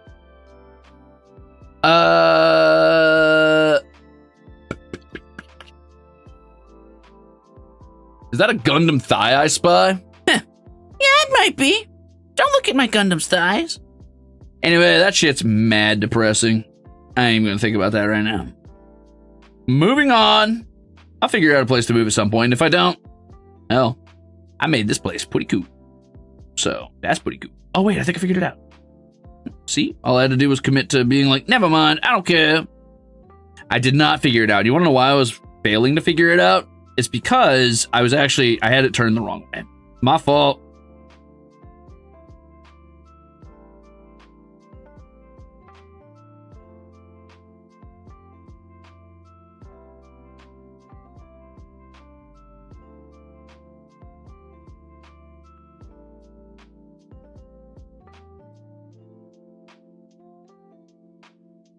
Now, I've got to figure it out.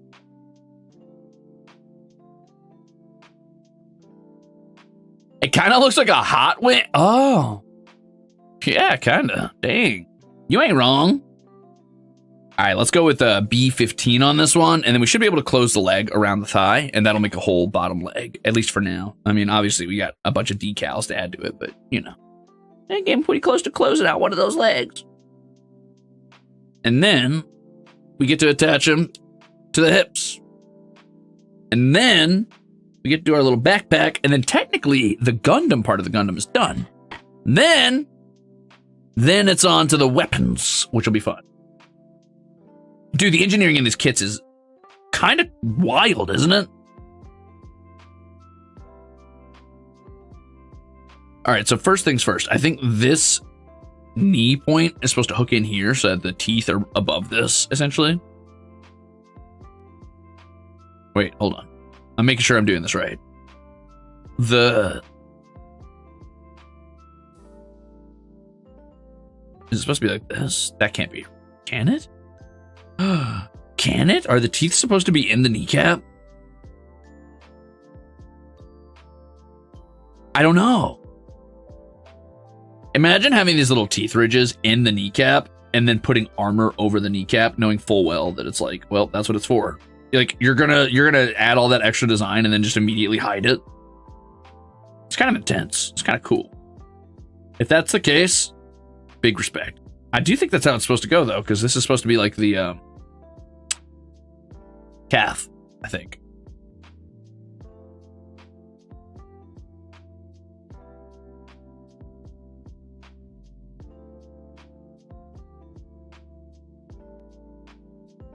So I guess it goes like that, yeah. Just double checking. Let's see.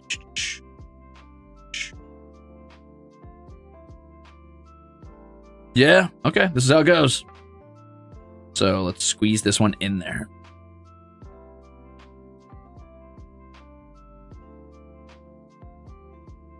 I did not know that, Keiko. Good to know. So if that's the case, I guess this is the back of the thigh.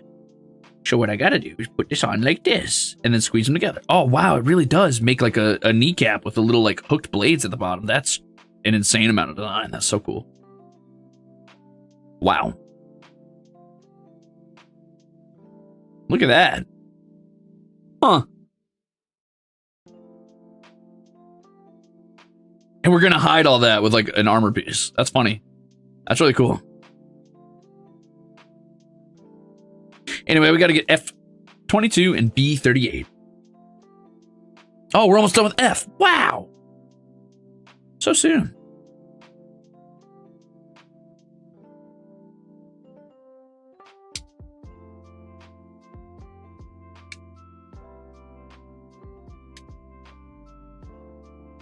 Whoever has to figure out how to like design these and engineer these is absolutely just beyond belief wild.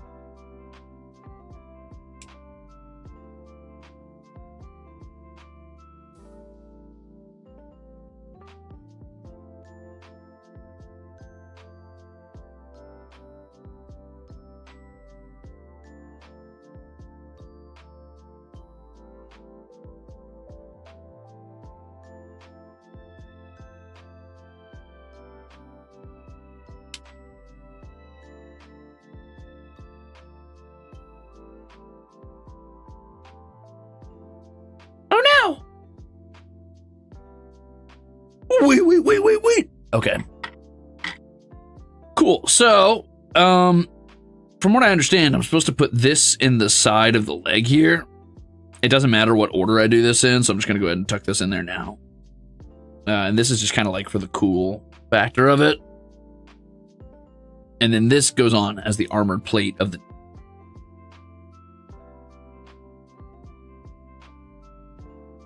That's so cool. Look at that.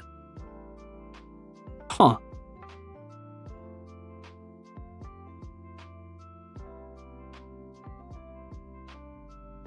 Huh. Wild.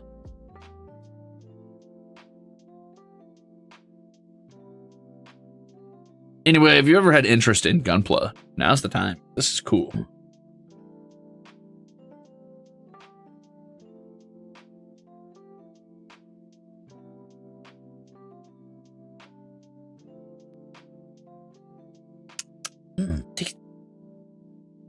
Okay, let's keep it moving. I want to finish at least one leg before I start like really kind of cooking on what I want to talk about. I feel like we've glided through so many topics today. It's kind of been bonkers. A20 and A18. Okay.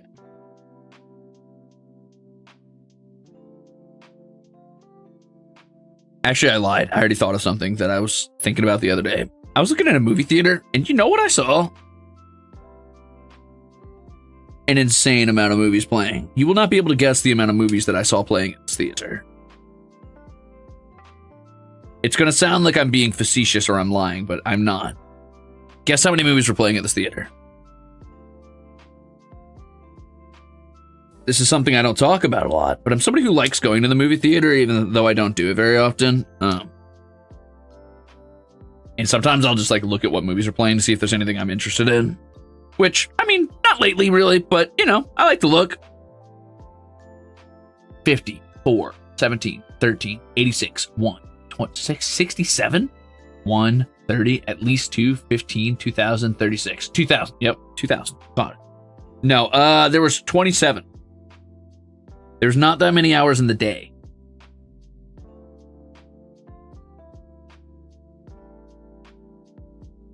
I was like, what? Why? Why?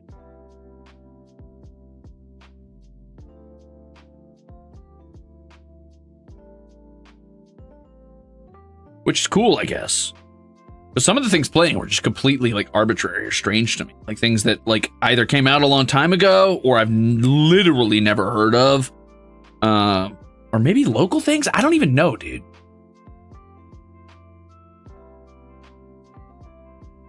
They could probably make it work with enough rooms. Yeah, I guess so. But I'm like, dang.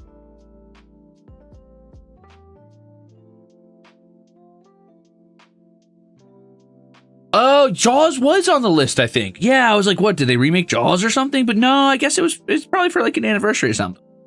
Huh. Yeah, I didn't think about that. Okay, so that little joint's oh, this is the ankle, I think. Yeah, that's the ankle, I think. Wait, that Demon Slayer movie didn't come out yet? The train one? I thought that was already out. Huh. The more you know. Anyway, let's go ahead and make the foot real quick, and then we can put it together with the ankle and the leg. Well, yeah, Jaws is fine as is. I mean, most movies are fine as is, but they're still trying to remake them. Aren't they like in the process of trying to remake Harry Potter or something as well, right? I feel like something like that. Anyway, A5, B19, F23. Oh, this is the sole of the shoe. Cool.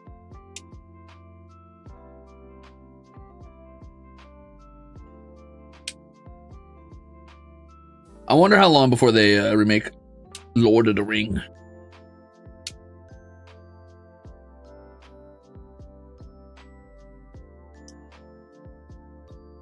Can't say I'm looking forward to that day, but we'll see.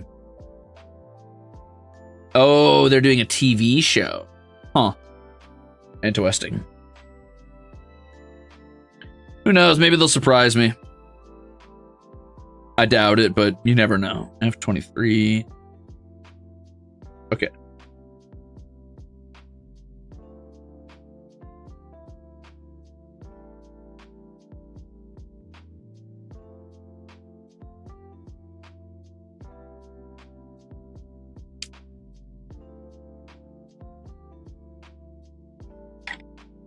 And B19. We're already almost there. One leg almost done.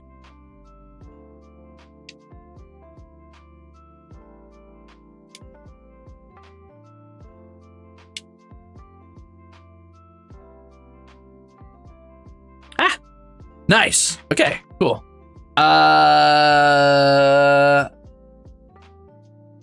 Yeah, I'm a little iffy on directors now. Not that every director is bad. I'm sure there's good directors out there, right? Like, there's gotta be. It's just lately, I haven't been paying enough attention to the movie market to know what could be good or what is good. And made it hard for me to, like, find things to latch onto as far as like media goes. And I feel like we're definitely a little bit too in our nostalgia era. Kind of tired of nostalgic content. Just make original things, please. Nostalgia's cool, but come on, man. Come on, man.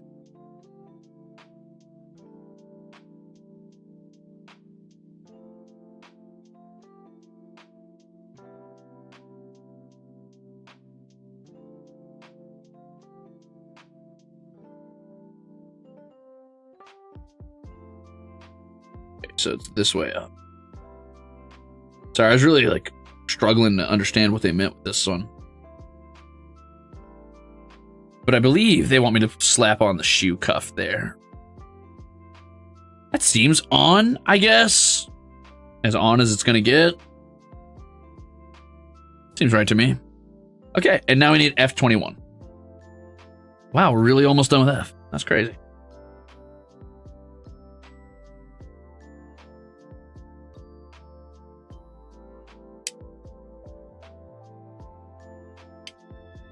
I kind of blame millennials for the nostalgia boom or whatever. I mean, I guess I blame the boomers who are in the markets who decide what they think millennials like, but millennials kind of gobble it up. So I definitely blame millennials a little bit for the whole like boom of nostalgia based content.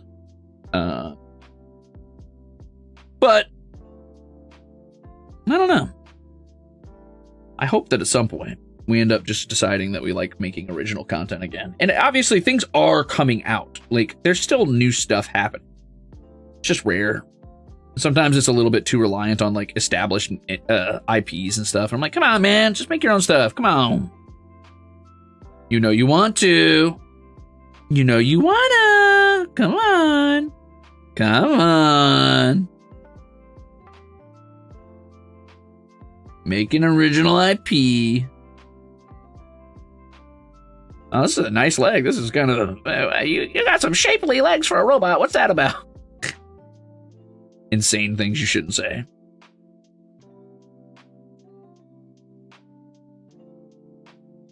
Huh. Cool leg, man. Cool shoes. Where'd you get those? Where'd you buy those shoes from?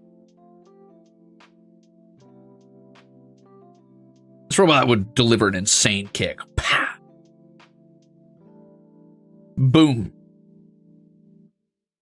Boom. How much force would that have behind it? That's got to be like bonkers levels, right? Anyway, very cool. Look at that. Wow. That's an insane range of movement on that. Wow. Oh, you guys can't see it. I'm sorry. But like, look at how far, like, that's kind of nuts. Like, you could do like a full cool crouching pose or a running pose, actually, or like one of those like anime leaps where one leg is bent all the way up and one leg is like kind of far back. That's like an insane range of movement on the foot. You're gonna turn left and right. Oh my God. Wow. Huh. Wild. Anyway, I love that. That's cool. The product photos don't lie. Oh yeah, my funky thumbs. Don't talk about those. Stop. I did build that. It took a bunch of directions from some stranger, but I built that, technically. I feel like this heel should click in a little bit more, but I guess it's flexible. This thing right here is flexible so that like when the foot bends, it can kind of just move around freely. It does freak me out a bit that it doesn't just like click down. But yeah, it's got like a semicircle at the top, so I think it's supposed to just rotate around the ball of the foot. You can kind of see it up there.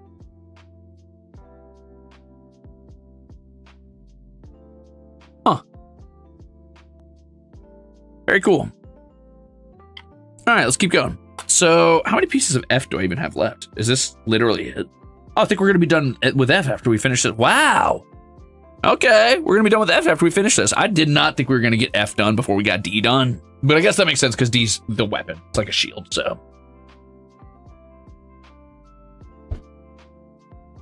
Yeah, no need for art mannequins. Just get a Gunpla. I'm going to do a little stretch real quick on my shoulders and my back. Ah! Ah!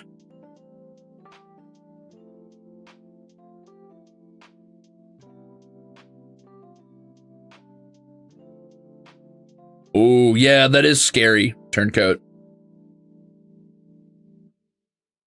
I'm trying to think of the last, like, franchise I kind of enjoyed that was original. Well, I guess K-pop Demon Hunters is pretty big right now, and that was pretty fun. I wouldn't call the movie Bad Guys super original, but I'm kind of interested in seeing the second one. That seemed pretty good. Have I watched anything recently, really?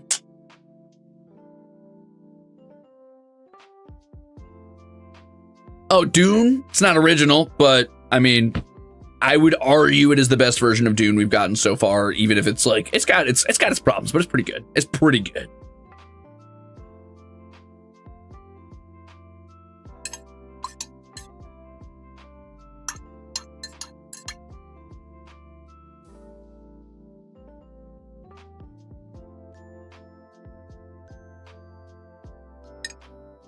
No, not Doom. Dune. Back to it, baby. We got to do A18 and A15. Here we go.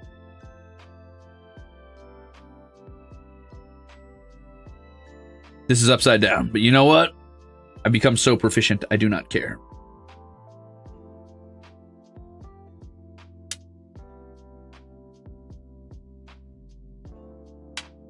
Wow, that bounced. You guys are never going to believe this, but that bounced directly into my box that's on the ground over there. That's very nice of it to do that.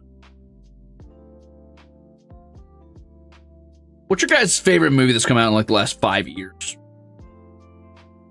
How about that? Tell me that. And no, don't ask me what mine is, because I don't know. I don't know, dude. Maybe Dune 2. But Ruze, you asked us ours. That's not fair. Yeah, well, I don't care. I do what I want.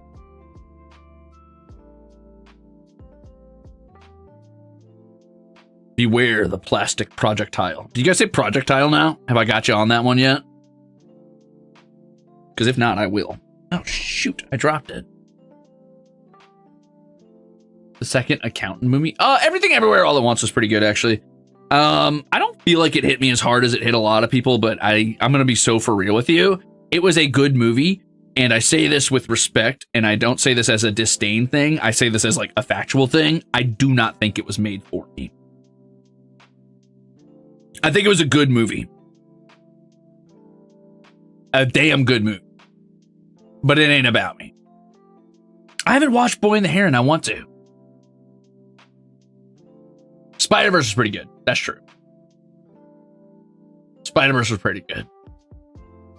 I actually found myself associating more with the main character's husband and Everything Everywhere All at Once, which is kind of funny.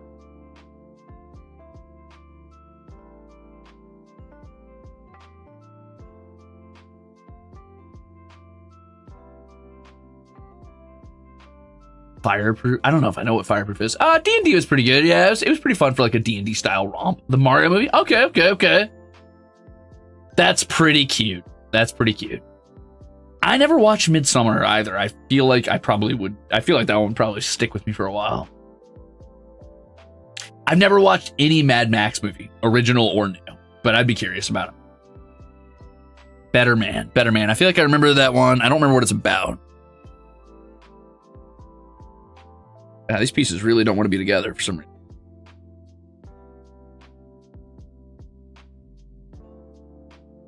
Did I not slot them in, right? Oh, no, it just took some muscle.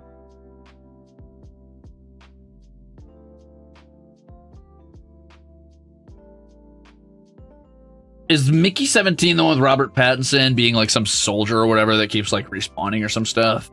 I'd be interested to watch that, but I kind of can already guess the entire plot based off that alone.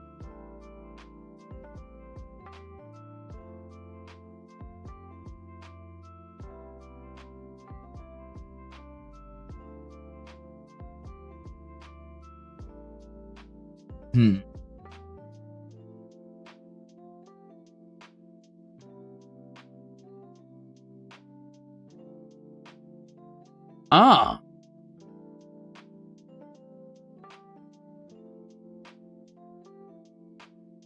heard good things about the D&D movie. It's pretty good. If you want something that's like kind of watches as if you were watching a bunch of people just like playing beer and chips D&D, it 100% works out. It is very much that. It does feel a little bit millennial humor at times, and I not like slash negative, but sometimes it can feel very hello fellow kids, and I'm like, okay, but if you're willing to like set that aside, or rather you think that like you're the type of person who can just enjoy humor for humor's sake and not worry too much about whether or not it's cringe, it's pretty good.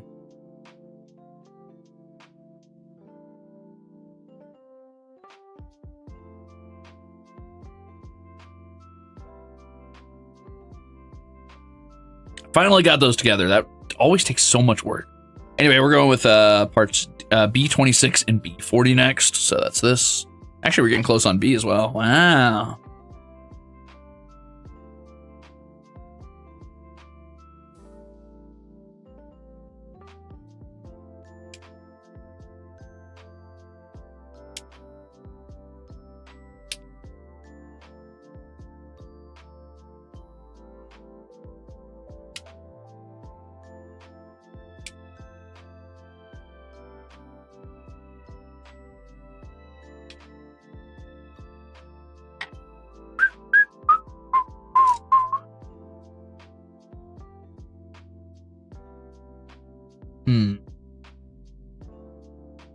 Oh, I do want to watch 28 Years Later. I liked 28 Days Later, but I never watched 28 Weeks Later either, so maybe not. I don't know. We'll see. But 28 Days Later was pretty good.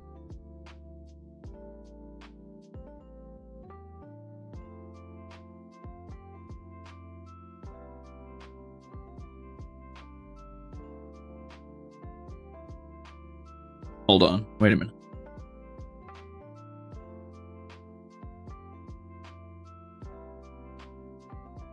Okay, this is the correct way to do it. I was really thinking for a minute there. I was really cooking. My brain was really like boiling over.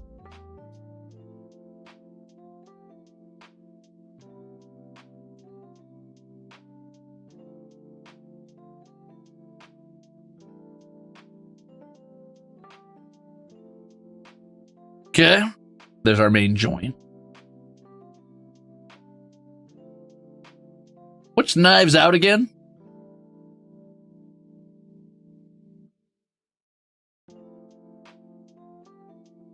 Oh, was the Barbie movie within the last 5 years? That was pretty good, yeah.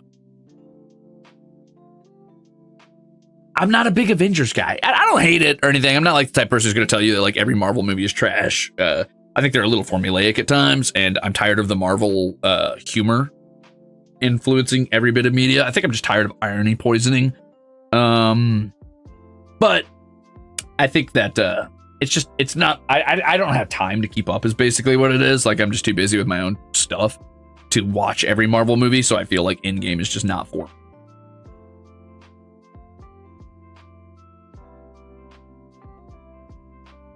But I'm not the type of person who's going to tell you Marvel's bad or that you shouldn't enjoy those movies, because I do think they have high production value. They can be pretty funny at times, and I mean, some of the characters that have come out of that universe have been kind of banger.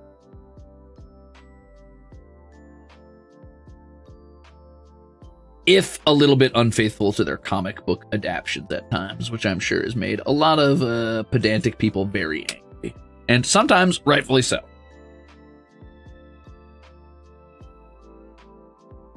Knives Out is very good. So what is it? What's it about?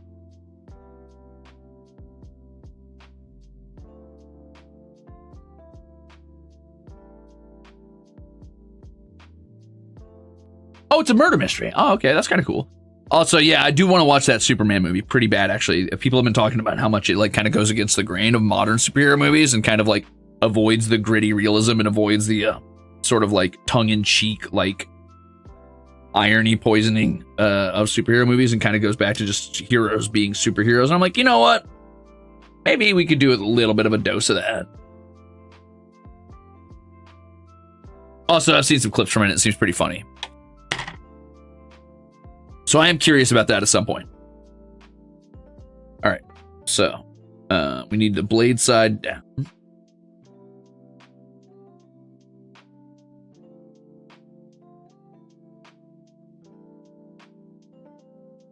Wait, no, hold on, not yet. First, we've got to attach these to each other. So if I attach these to each other, it's going to look like this, and then this goes on like that, I think. Right? No. Yes? No. No? Yes. Yes. No. Yes. Maybe. No. Yes. Yeah, okay. And then this goes on like that. Right? Yeah, okay, cool. Nice. Now I gotta do B7. I'm back from lunch. What's our yap topic now? We were talking about movies that have come out in the last 5 years and which ones are the best. The Wednesday series has been pretty good so far. I am torn on whether or not I care about that. Not because I think it's bad. I just don't know if I don't know. I'm curious, but like, I'm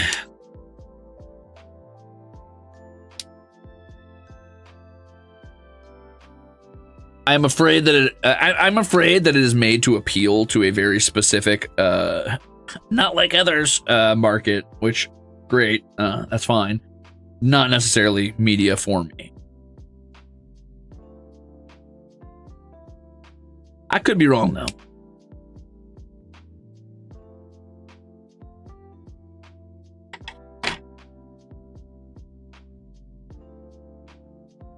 It doesn't matter what order I put these together in, so I'm gonna put the leg on or the leg guard on first, because it makes it easier to put the top piece on. Oop. Nope, I was doing that right. I guessed right the first time.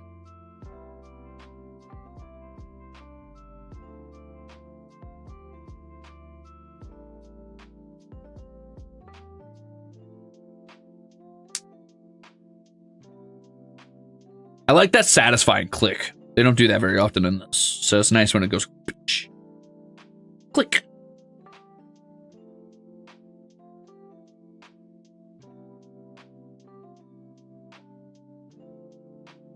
Got this very stubborn Pollux hair that won't get off my finger and won't go off my desk even when I get it off my finger, so I keep picking it back up.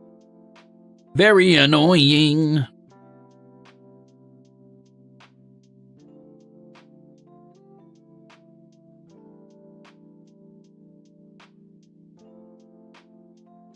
Wait, what? Night, Nanashi, sleep well.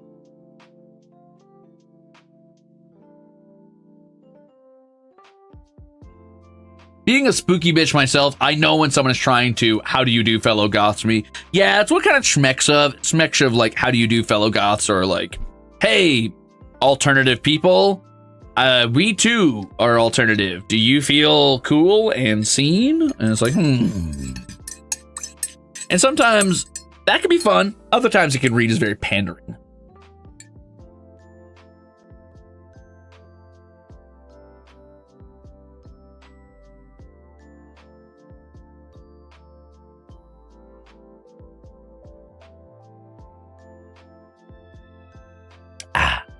Latte's done. I don't know though. Maybe it's fun. I've been trying to train myself out of the mindset of like being frustrated with people for having fun in ways that I find maybe a bit blasé or a bit I don't know, like harmless fun. I've been trying to train myself out of the mindset of being annoyed at people for having harmless fun. Now, part of that is because I've dealt with people who have harmless fun in a bit obtrusive ways, but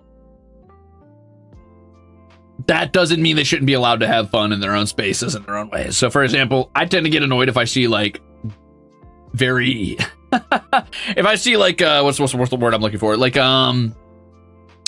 super duper ridiculously cliche, like I define my entire personality by this thing, bumper stickers. You know what I mean? Like, I don't know, like number one cat dad, tongue out. Like, okay, dude, I like my cats too, but that's not my entire personality. And while that is, you know, a little bit like, okay, dude, makes me want to roll my eyes, I shouldn't be like, oh, what a jerk for having that. Who cares? He likes his cats. That's fine. Who cares? Have fun, man. Whatever. Like, that doesn't affect me. But it's hard to train myself out of that mindset sometimes. It can be difficult. Okay, so A13, B14. Here we go. People only stick... No, not people only stick to one thing for themselves. People who just define themselves by something and make it like their entire persona and very loudly. You know what I mean? Like, their entire personality is based around this one minor thing that does not make up an entire personality and cannot fill in the gaps for lacking interests or hobbies or, like, a well-developed sense of self. And then they make that their whole thing. Like, you know these people, you just don't know you know these people. You trust me, you've seen these people. You might not recognize it because you don't know to look for the signs, or maybe you just don't care enough and it doesn't bother you, and that's fine, but you do know these people. Like, people who are like, I'm just Harley Quinn looking for my Joker, or fucking like, I'm just like Jack Skellington type people. And it's like, okay, you know these people. You might not know you know them, but you know these people. And that's fine. If they want to have fun like that, I shouldn't be annoyed at that. But sometimes I am. And I'm trying to work myself away from that.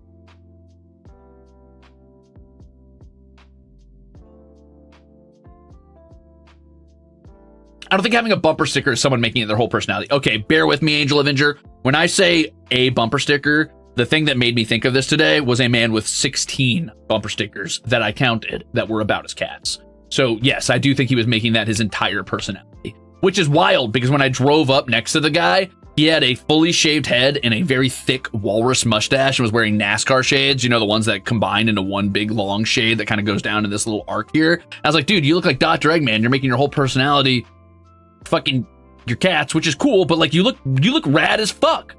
And your whole personality is your cats? You look sick.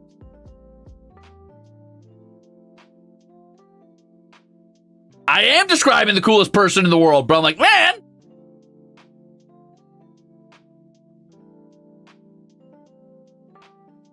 B14.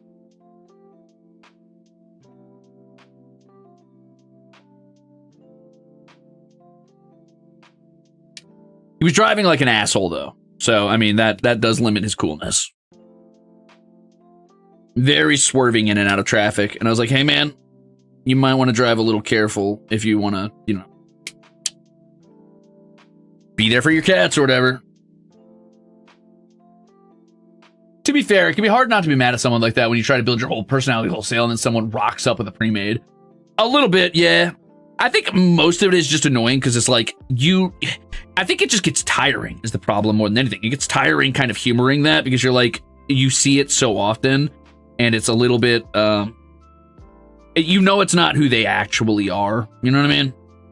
And they know it's not who they actually are and everybody's aware it's a bit of a charade and you don't want to be a dick and like not entertain it a little bit. But on the other hand, it's probably not healthy to entertain it and they don't actually believe that that's who they are, et cetera, et cetera, et cetera. I don't know. It's a really delicate topic. It's hard to approach in a reasonable way and in a meaningful way, especially if you don't actually know the person. That is really none of your damn business. But I've had people in my life, in my family, who are like that, and it can be frustrating to kind of break that shell and be like, man, please get a hobby or a personality or something.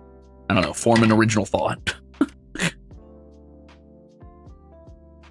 Again, having bumper stickers does not make you this person. I'm not attacking you personally. I'm sure 90% of the people here have bumper stickers. I don't, but I mean, I've got, you know, my nerd paraphernalia sitting around my car or whatever. I get it. That's fine. That is just a small, that is just the closest example I could think of somebody who makes their entire personality like whatever small media they consume or whatever. It's like if I was like seriously constantly making Homestuck my personality. Like it wasn't like a self-referential like nod to myself.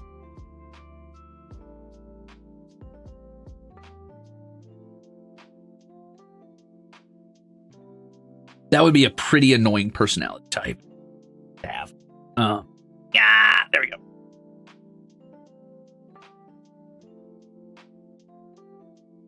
Like a level of self-flanderization? Yeah, kinda, yeah. A little bit. And I don't know, I know why people are eager to do that, because people want representation in their media. Everybody wants that. Everybody, like, wants representation in their media. They see a character, that's their special little, like, character or whatever. That's the one they associate most with. And they're like, that's just like me. I'm just like that. And it gets to a point where you get so obsessed with them or so interested in them, or you just kind of get attached to them to the point where you're like, they are me. I am that. It's not just characters. Sometimes it's something stupid. Like, it's the same type of person who's like, you know, I'm a bitch and I don't care type personality. It's easy to get attached to a one-note thing and then make that your whole brand, basically. Oh, that's the wrong one. Sorry, I'm looking for B.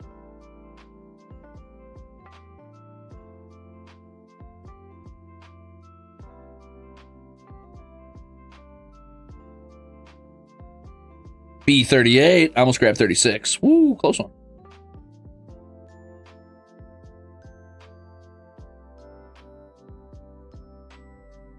Anyway, I've spent so much time over-explaining the type of person I'm talking about when that's kind of irrelevant to the topic. What I was trying to say is I'm trying to train myself out of being angry at those people because it's their business how they want to, like, enjoy themselves or see themselves or represent themselves or whatever. Honestly, it doesn't matter. They're just having fun. They're just goofing off. And I shouldn't be mad about that. It's just having experience dealing with people like that. And not just those people. Those aren't the only people I'm talking about. Just harmless, fun people in general. Having experience dealing with that specific subsect of harmless fun has made me a bit wary of it. But I shouldn't bother. I should just be like, whatever, dude, have your fun.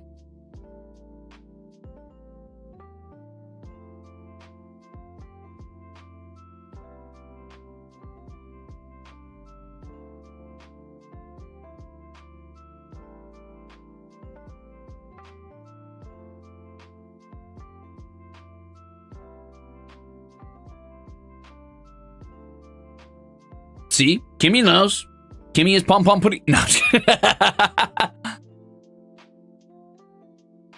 Yeah, sure, it's okay to rant about it once in a while. It's just, you know, you want to temper that with, like, being a decent person and not holding people to your, like, unfair standard or whatever. And by your unfair standard, I mean my unfair standard. People can have fun. I do that shit all the time, if I'm being real with you. If I'm being so for real with you, I get attached to characters. I get characters I like, and I'm like, that's just like me. Whatever, man. That's harmless. It's okay.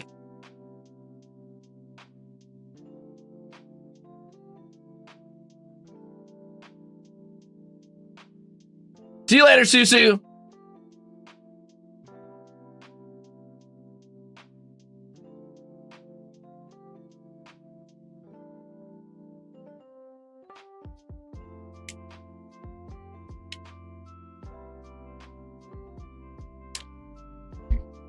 Oh, you were a cringe kid once? Yikes, couldn't be me. I was cool my whole life. I've never been cringe, not once. I've always been widowy epic. Being on the internet's so funny, dude. Being a content creator is so funny sometimes. I say content creator loosely. No, I don't. Actually, that's my job. I'm a content creator. Stop that. Bad Ruze. Don't say that. You are a content creator. Having a very small platform that I create content on is strange because anything I say, everything I say, is going to reach ears that do not get the context of what I'm saying. And even if they did get the context, sometimes they're not going to be happy about it. And that's okay. But sometimes I forget. I probably shouldn't be talking about, like, every minor thought I have, but I mean, when I'm doing a little Zatsu, it's hard. I like to talk about things that I think are funny or interesting or just on my mind lately. And sometimes that's not a good idea. But I think that, especially when it comes to topics about, like, being judgmental of other people, it can do a little bit more harm than good if I'm not careful about how I word it, because I don't want to make people feel like I'm being an asshole to them or whatever, unless they deserve it. But most people probably don't deserve it. So I don't want to be a dick, an unwarranted dick. I want people to be like, you know, Crimzon Rulez, he's a jerk, but usually for the right reasons. Usually.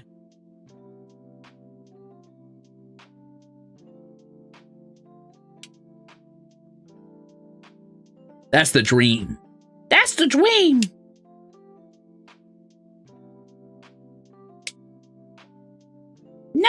we can't. I was gonna say, why aren't you coming out of that slot? What the heck? He's a jerk for good.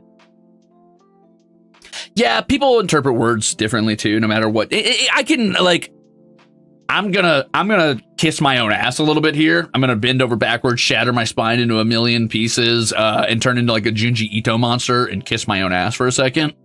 There are very few people who can over-explain themselves like me in this like endless cavalcade of over-talking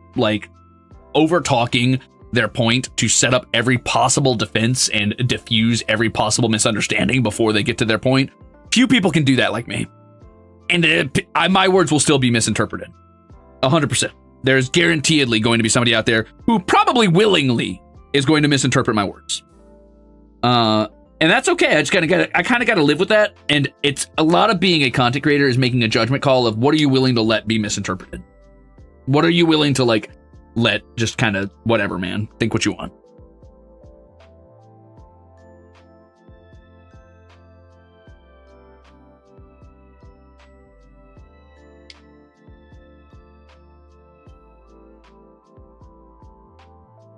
Mr. Preface to the Preface. That is me. The preface to the preface to the preface, which I'm trying to get better about because at this point I kind of just need to like say what I want to say and say fuck it.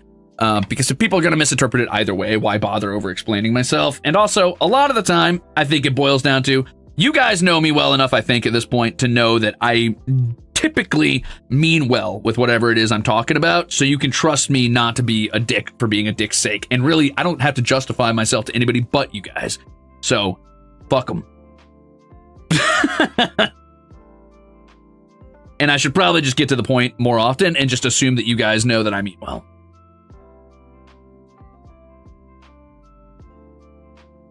But that's scary.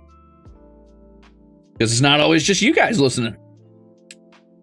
Sometimes it gets clipped. Sometimes it doesn't. Sometimes it doesn't even need to get clipped. Sometimes there's just like a raid that happened recently or something like that. And I got to make sure that people understand that, like, I'm not trying to be an asshole. Hey, we finished all of F. We did it, everybody. Finally done. Nice.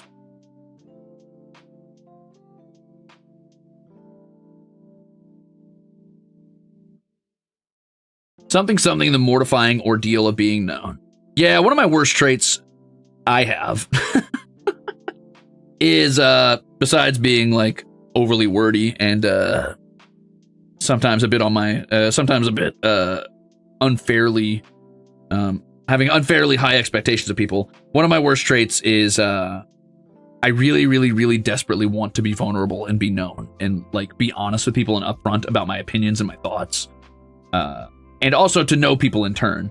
But I also really don't want to know people, and I am consistently disappointed in people and wish I had not known what I know about them. And also, I want my privacy and my secrets, and I don't want people to constantly be perceiving. I hate, like, constantly babysitting the idea of being known. So one of my worst traits is that I really want people to know me, and I want people not to know me.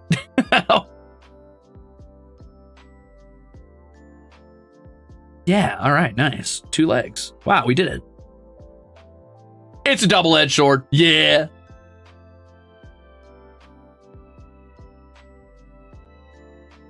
That sounds awful. Nah. I think that's just human nature. I think that's human nature, baby.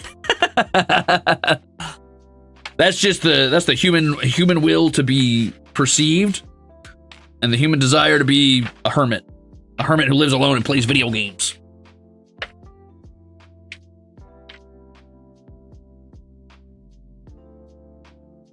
It sounds awfuler than it is. I think that's just also kind of like sometimes the content creator burnout that content creators deal with. I don't want you guys to think I'm being like a fucking huge bummer here, by the way. I'm talking about this at a super neutral stance. I'm not sitting here being like, oh, I'm so sad. I don't care. And also, I'm damn good at dealing with burnout. I'm a champion. Not that I have that, because I don't. But I think that's just the content creator cycle, really. You kind of get in the zone where it's like, you're a content creator because you like being in front of people, you like talking, and then after a while, it's like it gets to an excessive degree that people just aren't used to dealing with. I don't think the human brain was made to like deal with the level of like being known or seen that we deal with on the day-to-day. And you kind of got to get used to it after a while, I think. I think it's just part of the whole like cycle of learning how that feels and finding healthy spaces to, like, you know, have your own time for you and healthy ways to engage with that. That kind of rocks. That's kind of awesome.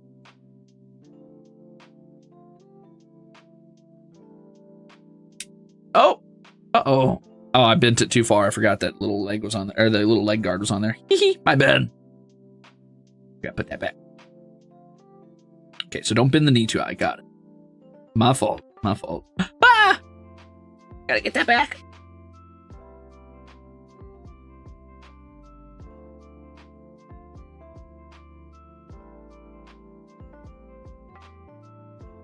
Oh, no, I put it on backwards. Sorry, hold on.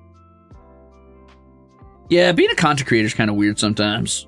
Especially as an insufferable, misanthropic loner.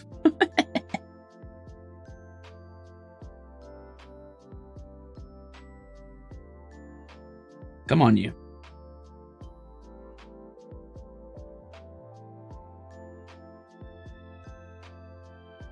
But I don't think I would want to do any other job. Maybe bounty hunting and monster hunting. But other than that, I think this is the one for me. I think my favorite thing about service industry was usually meeting new people and talking to them about, like, I don't know, their interests or hobbies or things like that. So it's hard to think about anything else I would want to be doing right now. I guess maybe like a talk show host, if I could, like, travel around the world and, like, engage with other cultures and stuff. That would be fun. And learn about that kind of stuff would be really fun for me. But that's about it.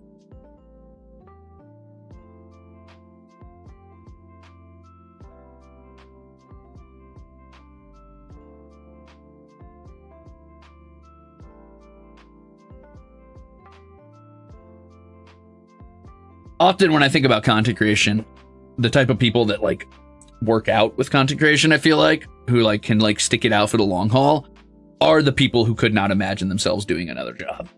Because it is sometimes draining, you know, to constantly be like, I'm not even, like, necessarily very, like, solid at this or very good at this, but, like, often as a content creator, it behooves you to, like, chase the next trend or, like, you know, be on the grind, like, constantly, like, I don't know, just doing the stuff that you got to do to keep yourself relevant. And I'm not very good at that. I tend to just stick to my niche, like, areas and my niche hobbies and my niche interests. And I should branch out more if I wanted to be more successful. But I think that for people who like could see themselves doing another job, content creation probably isn't a great idea, because I enjoy the process of streaming so much. I'm willing to deal with the parts I don't, like, enjoy doing very much, because I like streaming.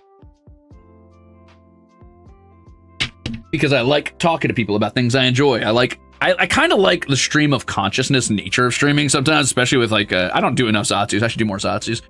With Zatsus, where I can kind of just talk through my own thoughts and kind of, it comes to a point where I think I'm using it to recognize stuff about myself as much as I am to talk about myself. Just, if that makes sense. Does that make sense? Do you get what I'm saying? Like, as I'm explaining it to you, I'm learning it about me and kind of coming to terms with my own thoughts in that nature.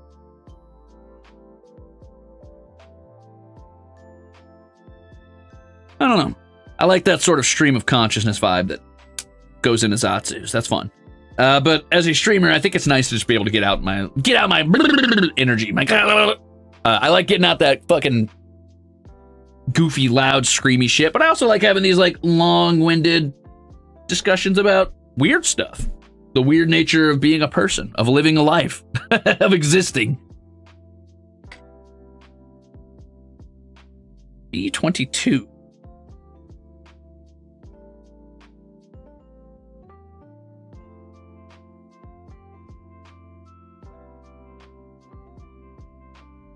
Oh, it's these. Huh.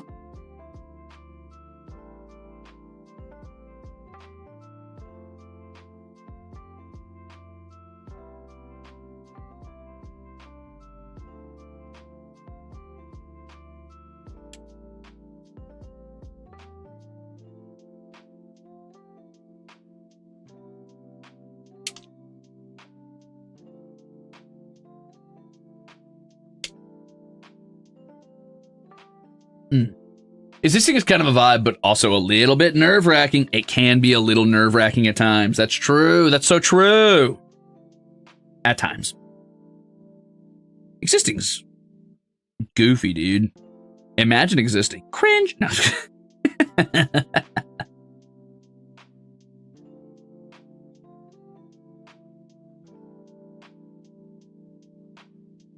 Ah!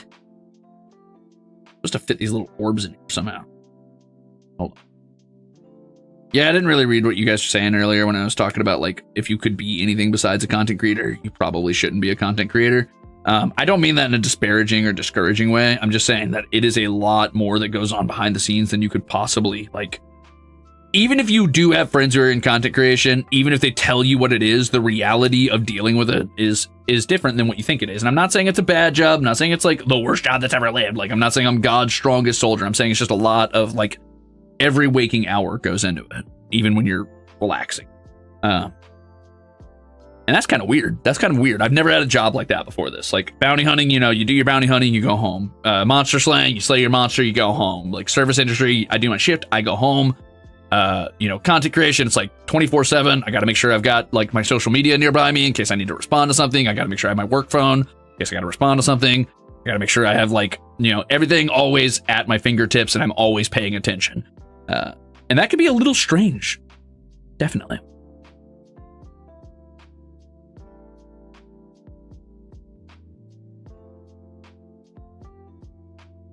Yeah, you kind of always have to be on. There's never a moment to just be, I don't know, whatever, normal. Not normal / derogatory, but just kind of be doing your own thing, I guess. That's kind of why I like planes, I think. I like planes because it's a time where I really can't be on, you know? Like, I'm justified in turning off my phone. I can't be doing work. I can't really, I guess I could edit things. I guess. I could do that. But for the most part, I'm kind of justified in just existing when I'm on a plane. And I like that. I like that. Oh, wait, I'm getting a step ahead of myself. Sorry. I'm actually supposed to do A3 and A4 and C10.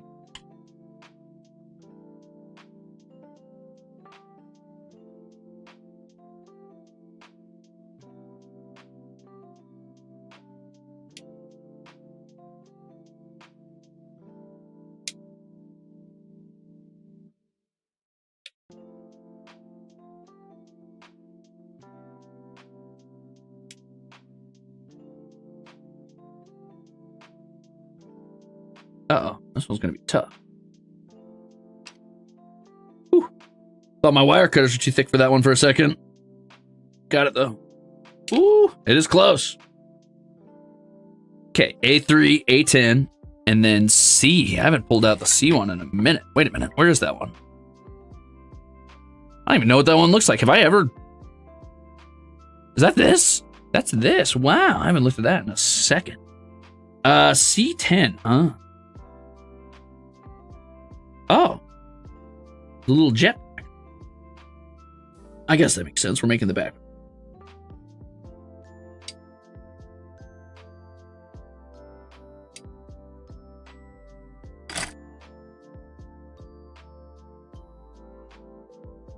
Good night. Sounds like an entire lifestyle. Yeah.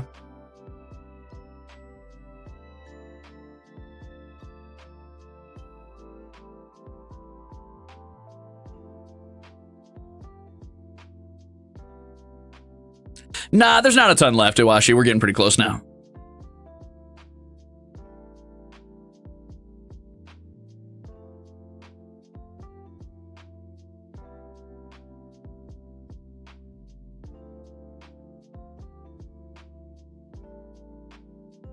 Bye, Alice. Good luck. To be honest, I think the thing that fascinates me is the ability to just talk and entertain people for hours at a time. I think that just comes with being a yapper. I don't think, like, I don't know. If I was a better content creator, and I don't mean this in like a, please gas me up, I tell me I'm good. I mean, like, you can always improve in anything you do. See, there I go, prefacing again. Anyway, if I was a better content creator, I would focus more on how to be engaging and entertaining during a stream. But for the most part, I kind of just say whatever the fuck comes into my head. Because I just like talking, I guess. So yeah, that's not like a special skill, I don't think necessarily, or like one that is a trained skill, but it is something you can train, I think. It is something you could teach yourself to do if it's something you want to do.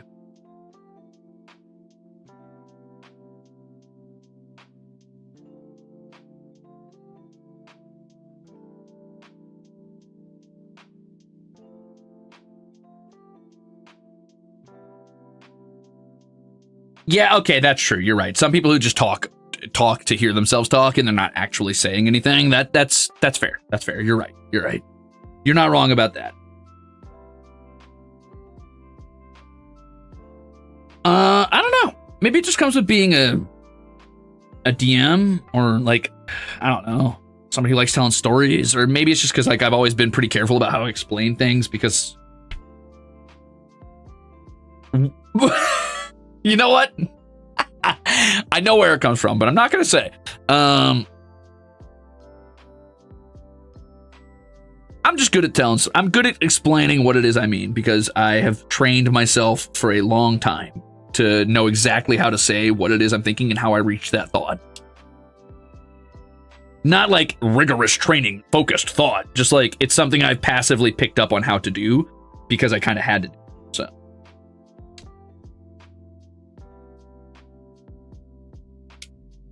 But I don't think that that's something you can't teach yourself to do.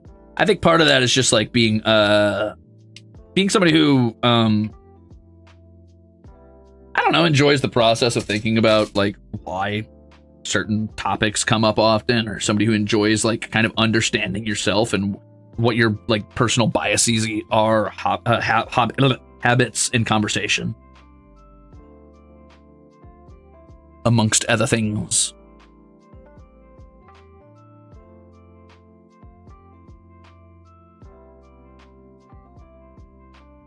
Oh, those are the sabers. Cool. Huh. Cute. I guess now we just throw this on the back and then we've got our backpack, which they do just call a backpack. And I think that's kind of adorable that they call it that. They didn't even try. They're not like, no, this is like the elite power core. They're like, no, it's a backpack. My hungry ass could not build Gundams. Sure you could. Just have snacks in between or during. Cool. Metacognition, baby. Hell yeah, brother. But yeah, I think anybody can be an entertaining streamer. Now, a lot of that is also knowing where your strengths are and playing to those strengths, or working on your weaknesses. I should be working on my weaknesses. I should be making more short form content. I should work on learning to edit. I should focus more on like trying to manually focus on what would be engaging or interesting in a discussion or a stream, instead of just like following my stream of consciousness, because that's the easy route. And sometimes that can be entertaining, and sometimes that can just kind of lead down an infinite rabbit hole of just fucking yapping senselessly with no real direction. But yeah, I don't know. I think anybody could learn to stream though. Which is directly, I know, counterintuitive to what I just said, that if you could do something that's not streaming, probably go ahead and do that. But if you want to stream and you really think that's the only job for you, it's doable.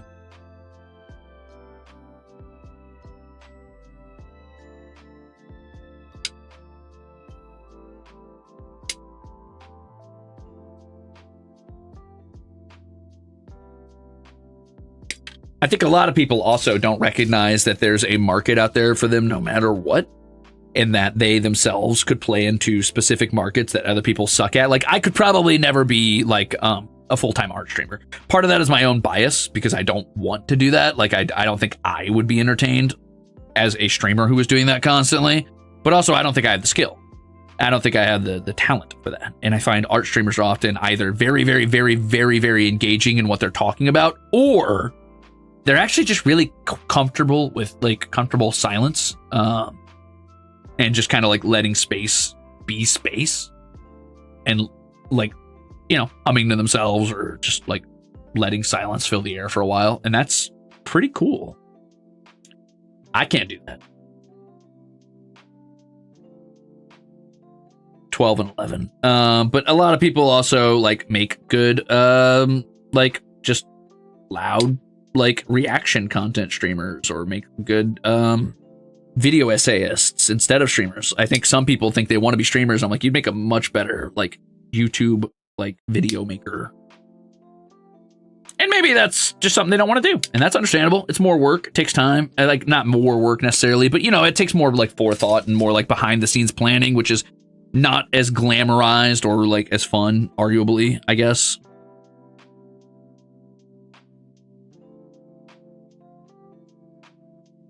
Damn, this part kind of doing itself. I don't even need to look at the direction. I just look at what piece I need, and it kind of just feels natural to do it. I said as I put this on backwards. I just put this on backwards, didn't I? And I think I squeezed it together. Oh, well, I left a little bitty baby space to pop it in. Lucky. Woo.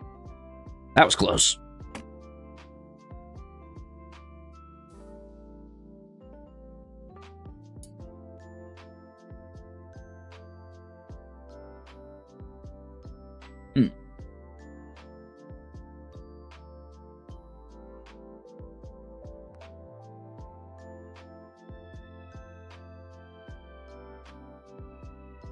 Hold on, I gotta go find where I knocked that piece down to. Be right back. Piece, where'd you go? Did it land in my pocket somehow? No. Huh. Huh.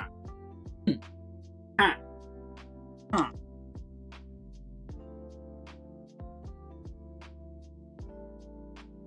If I didn't roll over it with my chair, that would be sad. Pollux, you sleeping, bud? Oh, did I check behind my ear? Oh, no.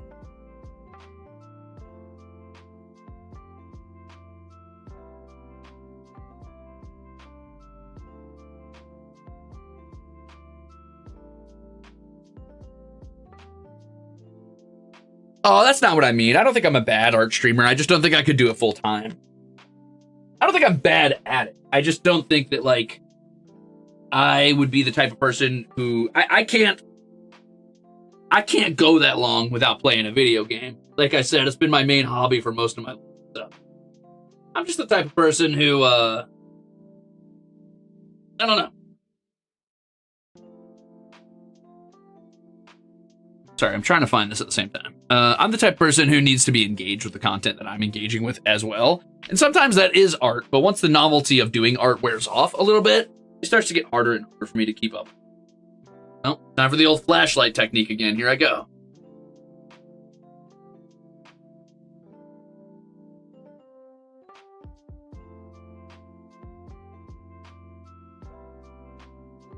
Oh, gosh, I hope I did not get into my man.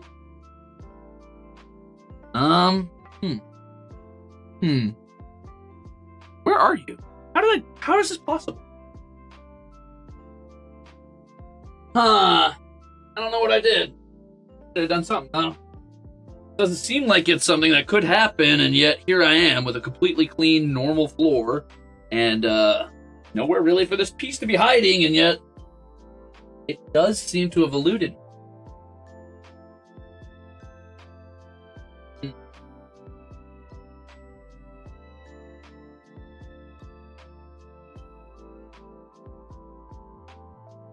Just Gunpla stream.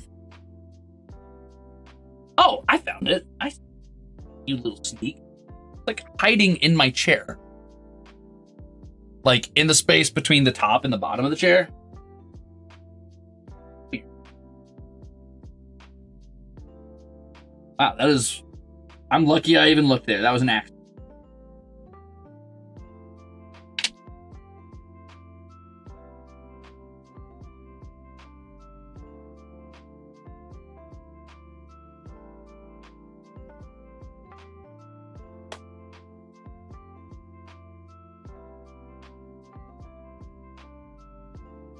You ate my missing piece, you monster.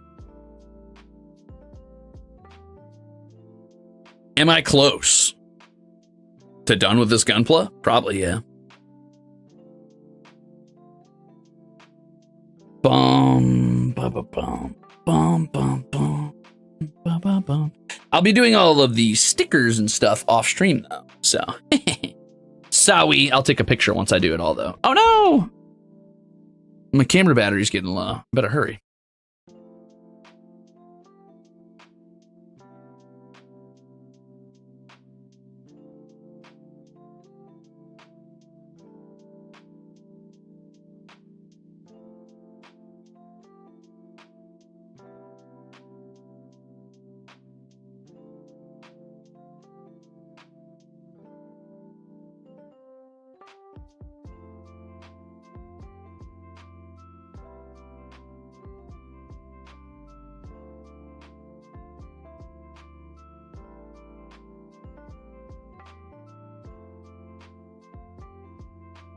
That's pretty good, I think. We're getting there. I've got a couple more pieces to put on this, but we're getting there. Okay, so that was C12, C11. Now I need E2, C9, and C8. I think E2 is my last of all of the E pieces, so that's nice, because now I can set this one aside as well.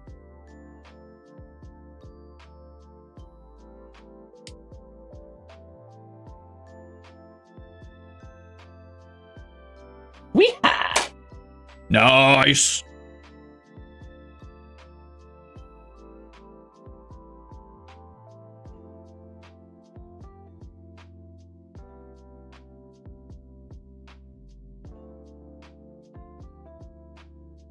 Oh no! Oh, this one might be a tweezers one.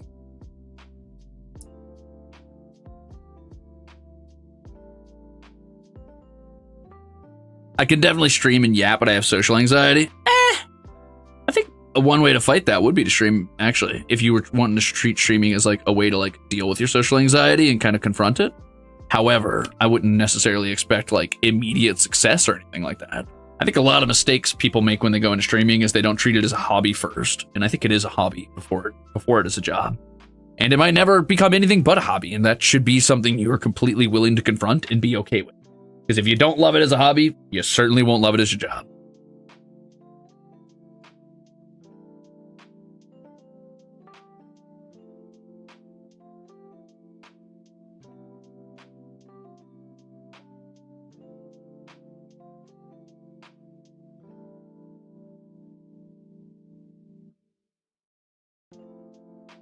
But I've definitely known streamers who have like pretty bad social anxiety, and they use streaming as like a way to kind of confront that.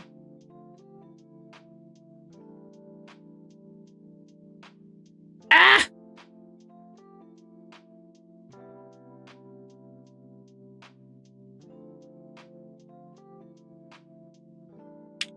Uh-oh. Okay, this one's gonna be tough. I could tell.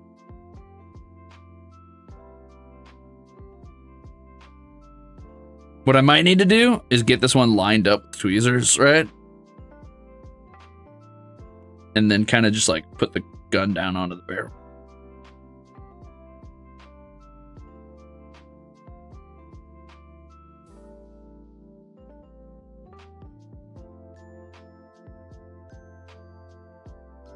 Ta-da! Okay. And now I need C8. Unfortunately, a lot of struggle with networking in that case, though. Yeah, networking is something I struggle with, too, as somebody who... I don't know if I would call what I deal with social anxiety more than, like...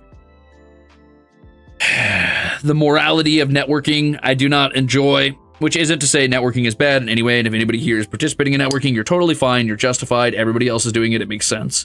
It's just, I do not want to engage with somebody unless I am somebody who actively engages with their content, or I, like... think their content is something I would vibe with, and it is a struggle to me to find the balance between the idea of like, am I talking to this person because I think they're a cool person and I want to know them and I want to know what it is that they're interested in, their hobbies and stuff like that, or am I talking to them because like they're a good business opportunity or whatever?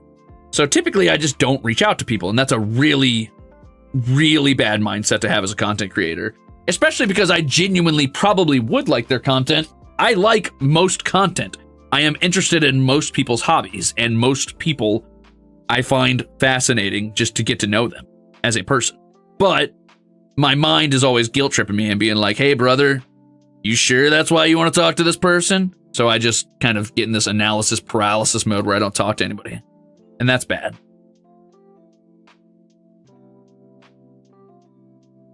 There you go. Nice. Nice.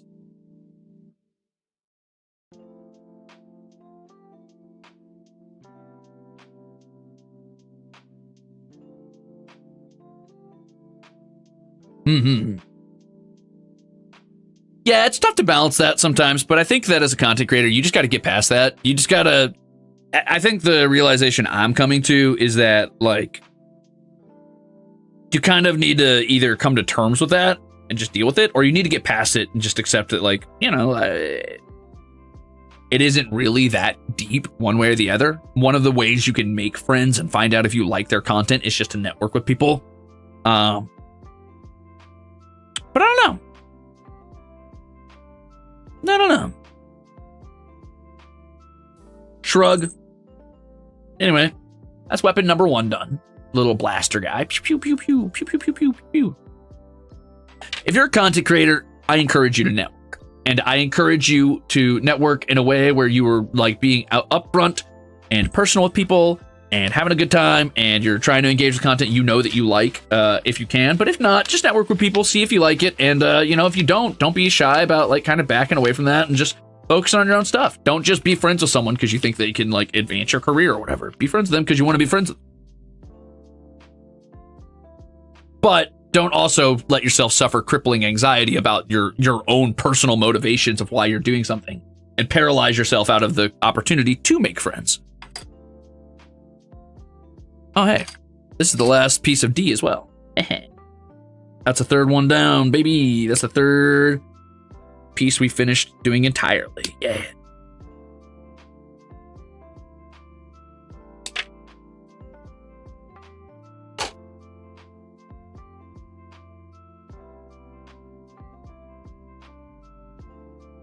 If you could pick one person right now outside of HOLOSTARS to have a crazy collab with, who would it be?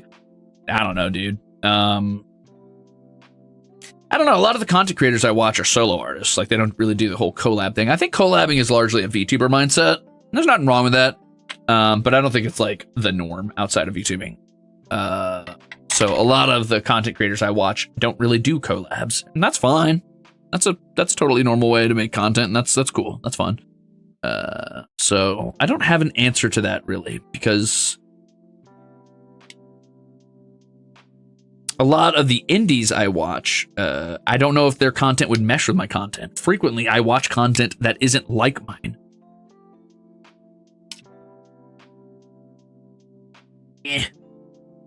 For example, one of my favorite content creators is Krug Smash. I don't think Krug Smash and I would make good content together. I think Krug Smash makes incredibly good content, but it's good as a solo act, and that's pretty cool. That's pretty epic or whatever. But do I think that we would make good content? No, not really. He's very relaxed and informative and artistic, and he makes like stories out of the stuff that he's doing, which would be hard to do with somebody there like screaming or reacting loudly in his ear like I would be. Not slash negative, just the way it is. The way I tend to react to a game. I am a weird juxtaposition of like a relatively cozy content creator, I feel like at times, and a very high energy, like loud streamer. And it depends on the day and how I'm feeling, and that makes me, I feel, it means I'm putting one foot in one door of content creation and the other foot in another door of content creation, which can make for a confused platform. But I like it that way. I like dipping my feet into lots of different pools. Maybe it's just the whole, like, I like being a jack of all trades thing coming out again, but I don't know. I enjoy it. I think being able to make lots of different types of content is fun for me. So I probably won't stop doing that, even if it would behoove me to focus in on something or whatever. Nice. That's pretty cool. I like the amount of depth that gives this little star on there.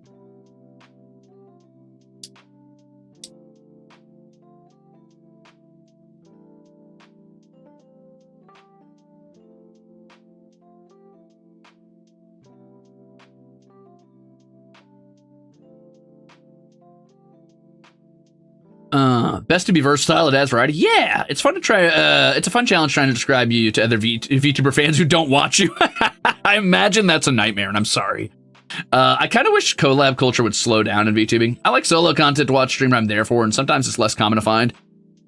Yeah, I'm torn. I think that collab culture is definitely sometimes pushed a little too hard. I think that, like, largely, most content creators thrive when they're, you know, on their own, and solo or collabs are often just for, like, a sort of for fun thing. And it's often for the creator, you know, like for me, collabs, I know they're not always my best content. I know sometimes I'm super, like, not sometimes, I'm always incredibly, like, divorced from talking to you guys when I'm in a collab, and I'm super focused on the game, and it's rarely even, like, focused on making good content out of the game. It's usually just, like, me reacting as if I'm alone in a Discord call with these dudes. And that's fun to watch to a degree, but I think I make my most impressive content I'm proudest of when I'm working on my own. So it's very much having my candy when I do a collab. However, I think that VTuber culture as a whole has it has a habit of pushing collabs as if that is like your bread and butter, and I don't think that's a good idea. I think that that can have a lot of traps. That's a dangerous game in many ways.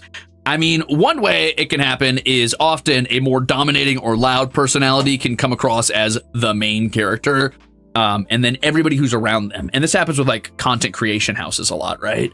Everybody else around them becomes a side character in their show. And that sucks. Nobody wants to be that. Nobody wants to do that. Nobody gets into content creation to be someone else's side character. Q10, thanks for being a bruiser. Secondarily, I think that collabs often rely entirely on playing off of your collab partner, and that can kind of diminish your own personality in some cases. Sometimes it's fun to see that side of somebody, but a lot of times it can diminish, you know, your own persona. Not persona as in, like, one you put on, but your own personality. It makes you shine just a little bit less bright at times, which can, as a group, shine brighter as a whole, which is why people love watching them. But I think that if you want to shine bright as an individual, you still need to be strong at making content on your own.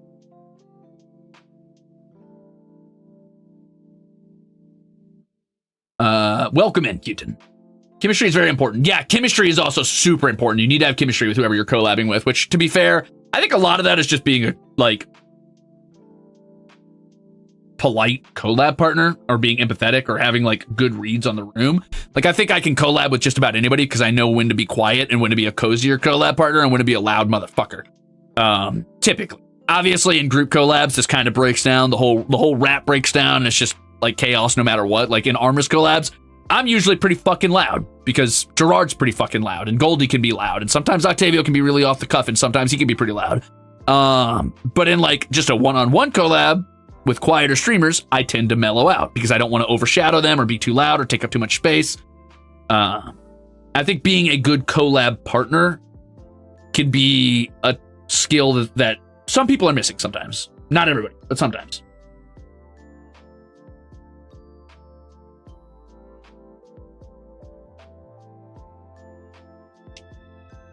Armor's collabs are very fun. True. Going with the flow. Yeah. It's funny because when I first got in, I think everybody just kind of read me at face value. There was a degree of, and I don't mean this in any aggressive way, obviously, nobody's at fault for this because this is just natural. I think everybody gets this vibe off me at first. Like, well, that's a loud fucking asshole. So they tended to kind of, like, not put me aside, but there was this kind of sense of, like, kind of trying to get a read on me, and it's hard to get a read on me at times, especially early on and getting to know me. So I think there is this kind of mentality of, like, well, he's a loud streamer, so really you can't collab with him unless you're going to be just as loud. And I'm like, well, hold on, give me a chance here, brother. I can mellow out.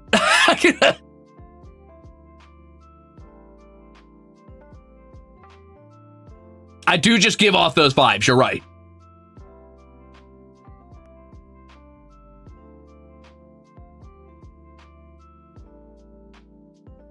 To be fair, Blastosis, I thought I was going to be the loud one too. In most groups, I feel, in most groups I've been in, I feel I'm often the loud one. I have to, like, purposely tone it down to not take up too much space. But holy shit, Gerard's loud. So I do not have to tone down nearly as much around Gerard, which is nice.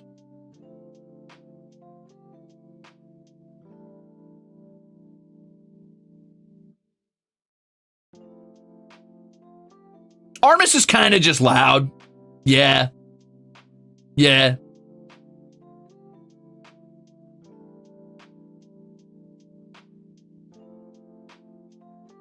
Yeah, when everyone's loud, it's kind of just normal. It's whatever. You and Gerard together is too loud for me. That's totally understandable. And I think in another context, that would be considered insulting, but I completely get it. I think sometimes Gerard and I together is too loud for either of us to deal with. Like Gerard or I. Gerard or me, in this case. Shrug.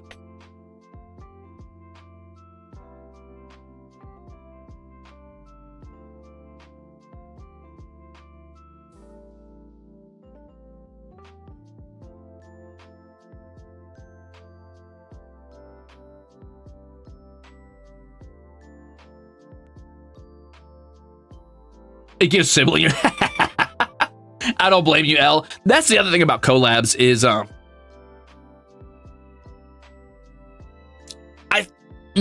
do I say this? I think a lot of people underestimate the amount of people who quietly just tune out of collabs. Not because they're being mean or not because they don't like other collab people, but a lot of times people get overstimulated if there's too many people in collabs, or they don't care for a specific type of humor, or they don't care for like the way the vibe changes in the room if there's more than like 3 people. And I totally get that. I think that that's understandable.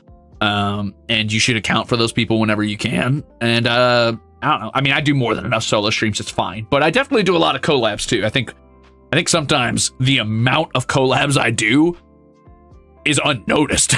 I'm like, dude, I can cram in. Sometimes I have like weeks of collabs in a month, like 7 to 8 collabs. That's, a good chunk of my month to collabs.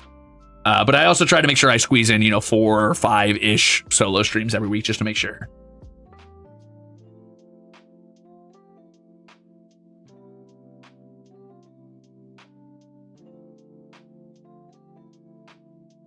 Yeah, WolfQuest. WolfQuest was good. That was funny.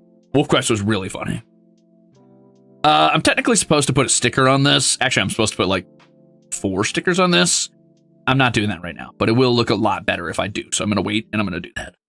What's funny is I could attach this to the back of the backpack using A7. And I think I'm going to do that for now, even though I definitely intend to have this one holding the shield eventually. For now, we're going to go hold no weapon holding. We're not going to hold any weapons just yet. We're going to skip that. Wow, cutting that chain out is going to be a nightmare. I can't wait. Yeah, so as far as collabs go, I like collabs. I think they're a lot of fun. I think my more energetic, carefree side gets to show when I do collabs, where I just don't really have to think about anything and I just get loud and enjoy the game and enjoy the company. But I think that I am objectively a worse content creator in the sense that I do not focus as hard on making good content when I'm in a collab. Which, to be fair, often in solo streams I don't either, because I'm just too invested in what I'm doing, what I'm talking about, and that's good. That's very genuine of me. But I could do better. I could be funnier. I could be more invested in my own topics of conversation and my own,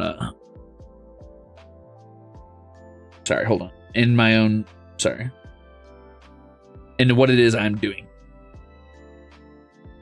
I think content creation is a multifaceted beast, and there's many, many sides to it that can be hard to predict and hard to learn sometimes.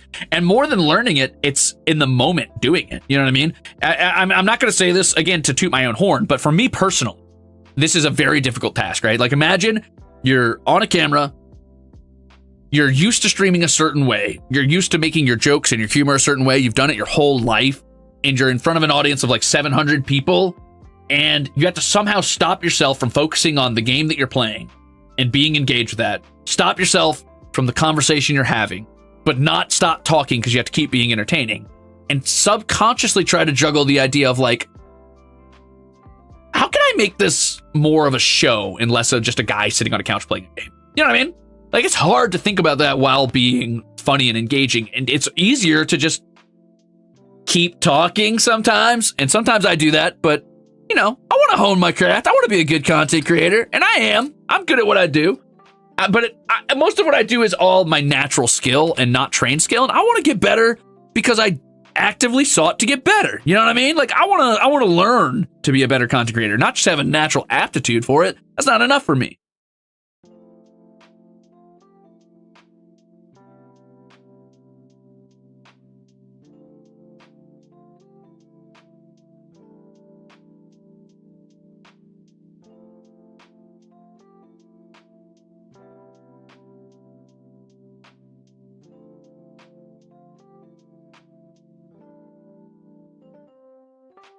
I'm guessing I'm supposed to just cut all along these and then cut all along these, essentially, right?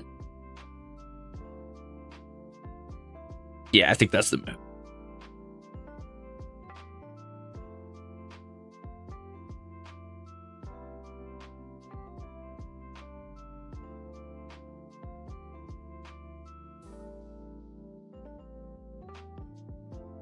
I think that sometimes, like, being an entertainer, much like being a musician, can feel like a born talent and something that you can't, like, train.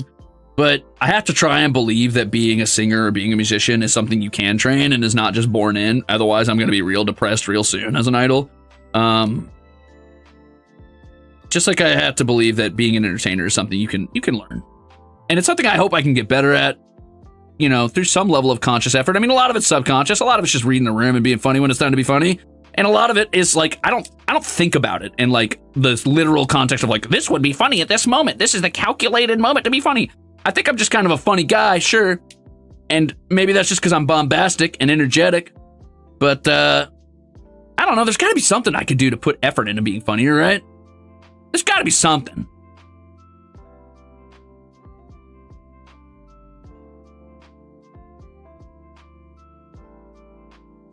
But I mean, that's just the lifelong journey of becoming a more entertaining guy.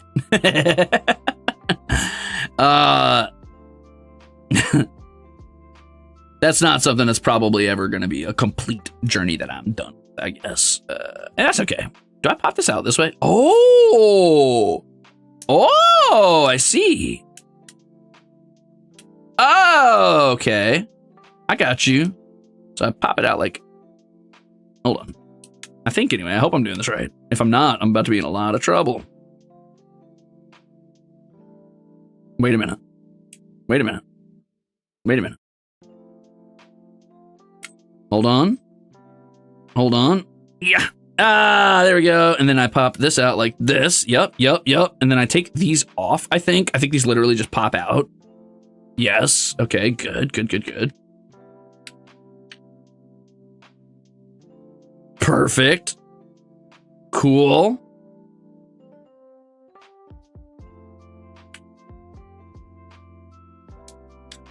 Sorry, I didn't know what we were talking about. I missed it. What's happening? So all of this is trashed. Because what I'm trying to do is get the chain out.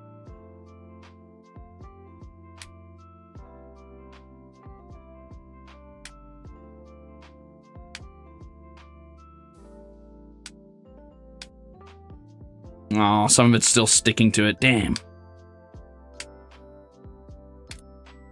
It's okay. I'll get it in a minute. I'll clean it up. That was all for just one chain. Oh, and whatever this is, what's this? Okay, I should save this just in case. I might need that in a minute. Anyway, all of that was to get this chain, which I now need to clean up just a little bit. So I'm just going to do that real fast. I'm just going to clip off some of these little raw edges because there's still some wires attached to some of these.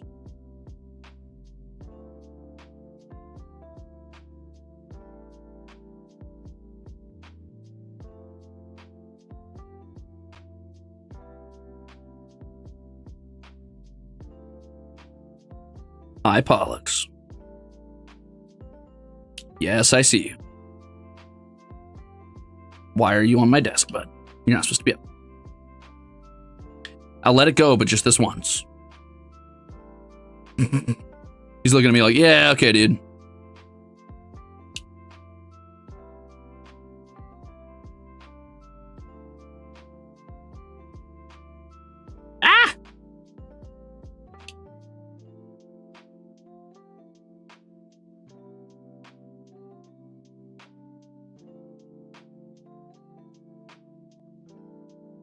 Yippee! Okay, so there's my chain.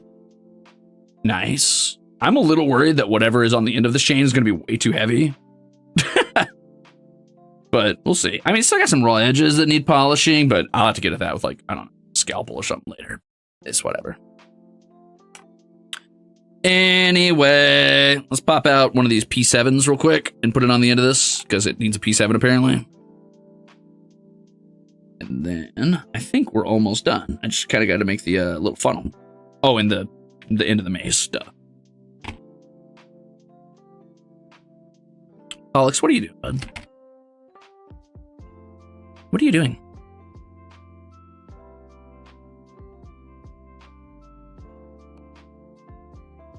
Bye.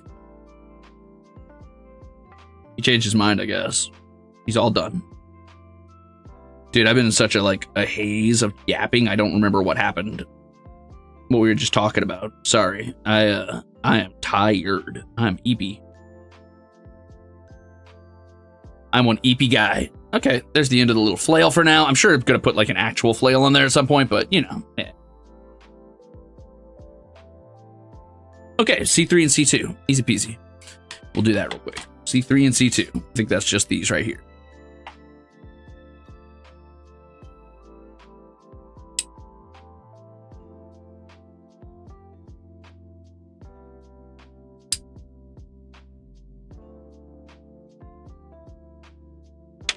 Shit. Uh-oh.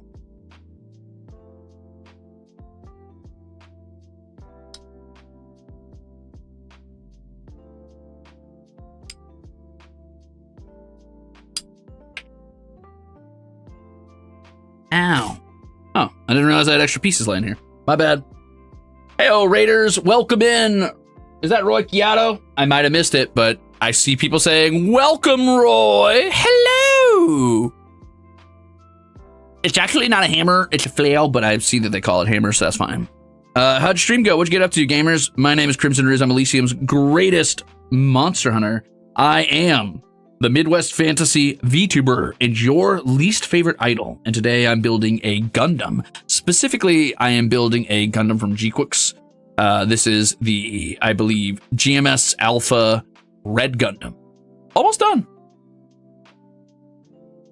Hey, Roy. Hello. Heyo, Dusk Bunnies. How'd the stream go? What'd you get up to today? What was our quest?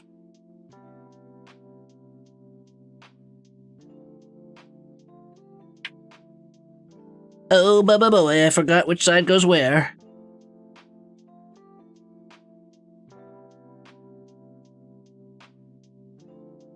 Oh no, they're all rounded at the bottom. How am I supposed to tell? Uh-oh, hold on. Wait a minute. Wait, does it matter? Is this thing identical all the way around? It's not identical all the way around. Ah, it goes like this. Okay, I figured it out. Doing a Pokemon Y Nuzlocke. Got a little stonewalled. Lost to Pidgeotto right before the fighting gym, and I have nothing to... Ooh. Uh-oh. So what's the play? What are you gonna do? You got any psychics?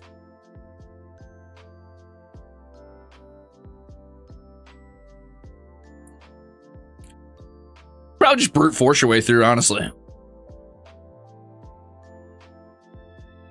There's our flail. Or hammer, in some cases, I guess. Very cool. So, to attach it, you would need to attach C1. Which is... this thing, the backhand of the pommel, basically, which I'm not going to actually attach yet to the actual Gundam's hand, because I don't want to, because I'm lazy. But we're all done with C, so that's another one down. We're almost completely finished, finally. I am going to attach this to the actual flail for now. We'll come back to that later. Just so it has its pommel nearby, so if I need it, I can attach it.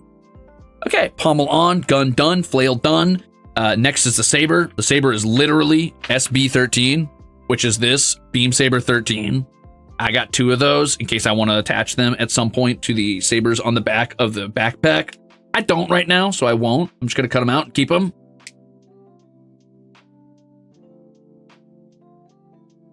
We were just talking about the nature of content creation a minute ago, Roy. You probably would have enjoyed it, but at this point, I forgot what I was saying about it. And honestly, I probably cooked on that topic for long enough. So I'm trying to see, let's see, trying to see if I can get a bunch of rare candies to keep the challenge entertaining rather than grinding for 4 hours. That's a good idea. I have breaks in, but they're too high level to the... Oh... Level cap is good. I think level cap is good for making engaging Nuzlocke content, but that is brutal.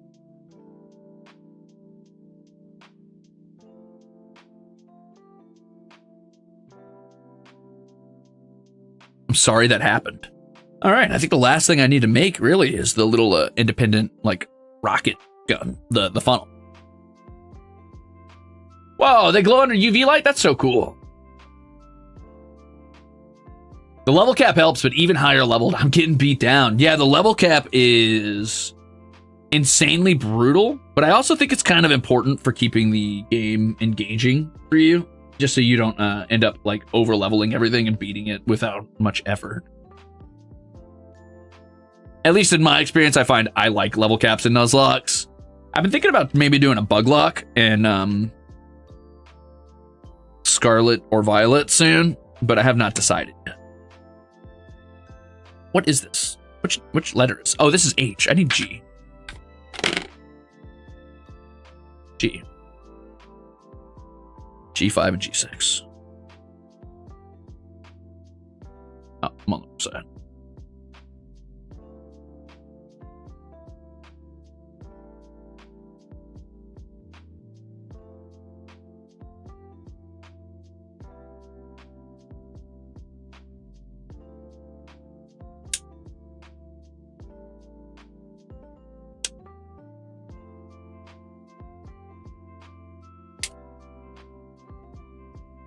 I'm a Beedrill? Yes. That makes me the ultimate best mon in your run. Actually, you know what? Take me into that fighting gym. Teach me Gust. I'm kidding. Don't do that. Don't do that. I will die.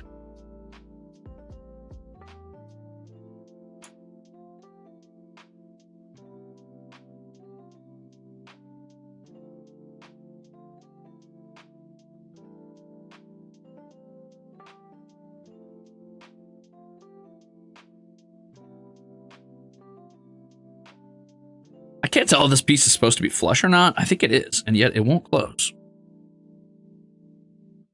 Oh my gosh, that took so much force. Hold on, I have to bend my messed up little thumbs backwards. Okay, I got it.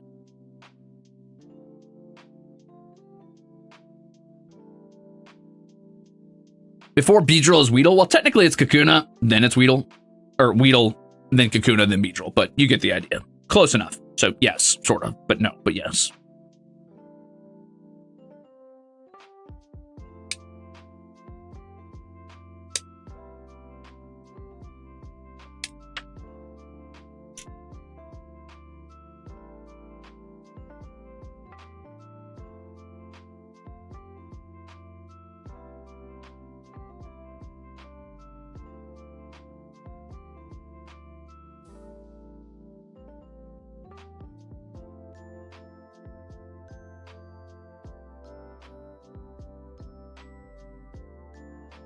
Not gonna lie, gamers.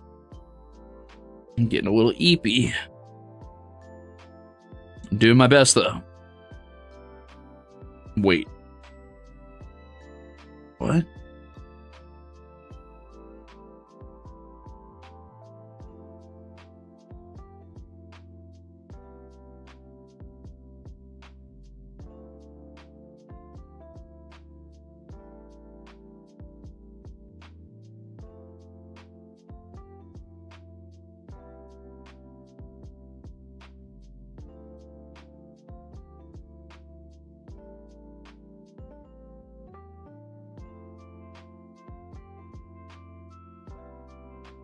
It says to do this, right?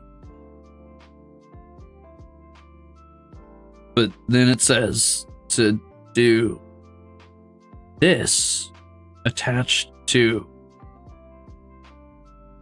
this? How do I? Oh, holy moly. This is supposed to lock in like that? Wow. That's weird, but I accept it. Create a ring around. Let's see.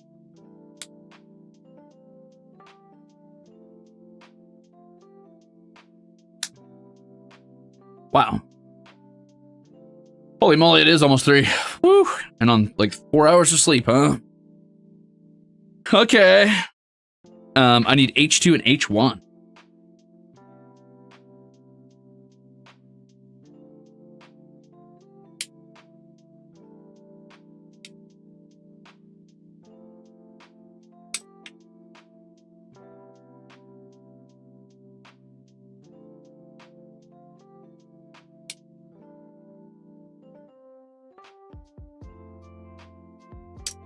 not doing very good gunpla practice right now. Best practice, I should be cutting at the bottom where it's like attached. Oopsies. My bad. Anyway, is there a specific way this is supposed to be aligned, or are these perfectly matched up? Actually, there is a specific way this is supposed to be aligned, because I need an upside down T lined up in such a way that I focus on this route. So upside down T like so. Oh, hey. Sounds like it's time for little lady to eat. Good for her. Hold on, sorry. Just got too attached too quick. So that closes like that, and then this needs to match that upside down T and go like this. Correct? Correct. Okay, now I move on to G. Great. Actually, we're getting pretty close to this funnel. I need G4 and G3.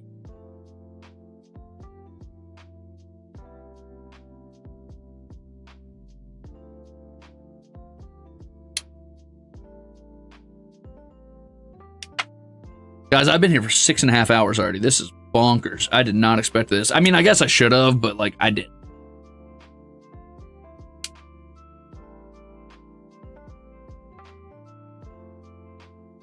I'm just a sleepy little guy.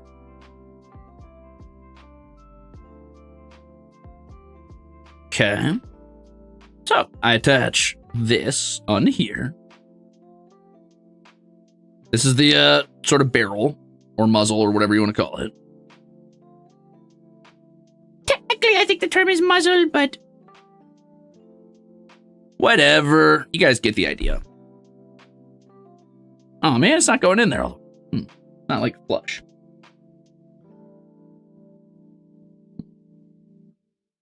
No, why not? There we go. Now it's flush. Okay, and then I take this, and I'm supposed to put this in the T shape, which is why we made the T shape. So that this fits. Wow, not bad.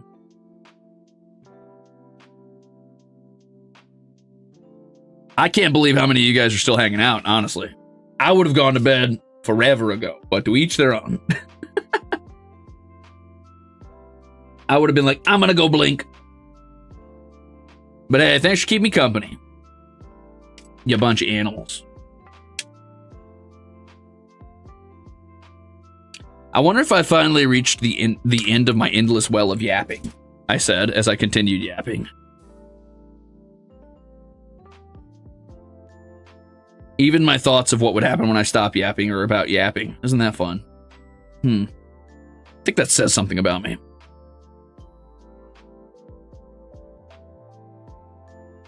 Anyway, let's pop out G1 here.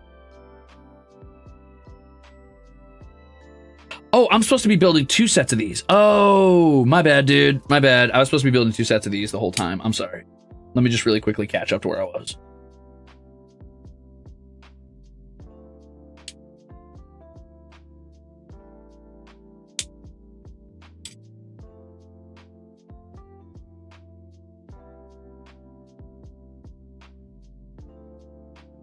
In retrospect, maybe it was ambitious of me to tackle a collab and this in one day.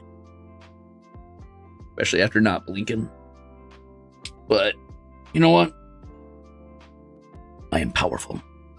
And more importantly, I am lost.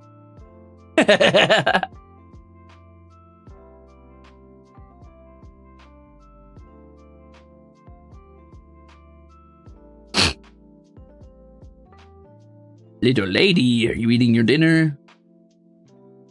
Her food bowl happens to be the closest to me, so I can hear her chowing down.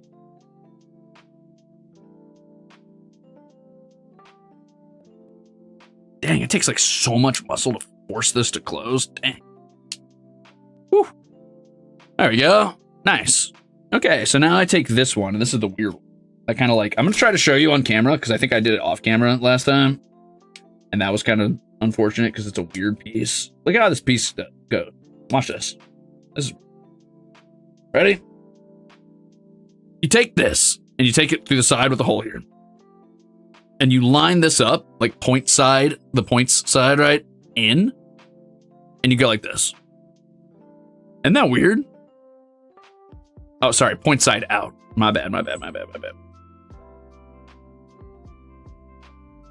No, wait, it is point-sided. What am I doing? There we go. I think it's like this. Yeah. Isn't that funky? And then you want to like kind of force it to click into place there. Huh. Yeah, I like how it fits together. How do they think this up? That's crazy. You guys are wild for that one. All right, so best practice, I should be cutting from underneath since it's attached underneath instead of trying to cut from above, which is going to give me a worse cut. Less flush. That's bad.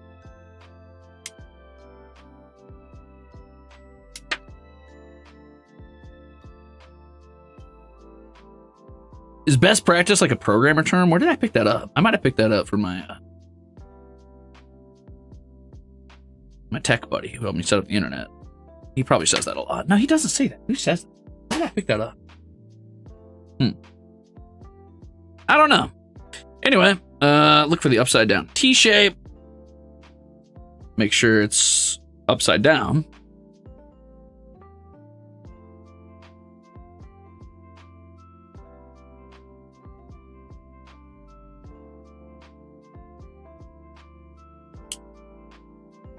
And then do this.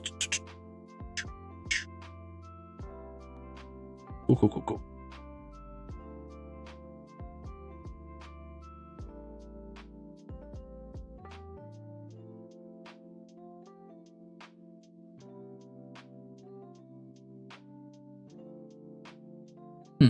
Something's not working here. But what? Oh, I see what I was doing. There we go. Okay, another funnel. Now I just need to build another gun. Also, I just finished another one. That was H. I'm down to literally just this little bit of G and one piece on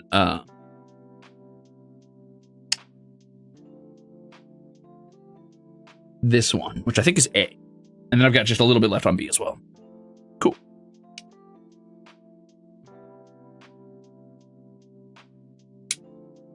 I'm so excited. I'm kind of like starting to shake with trepidation. I'm excited to be done, but I'm also excited to have accomplished this after struggling so hard.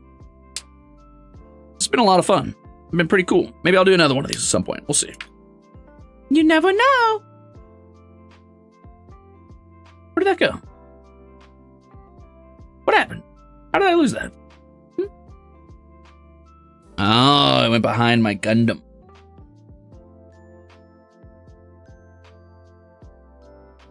Hey. Don't do that. Bad. Don't you do that.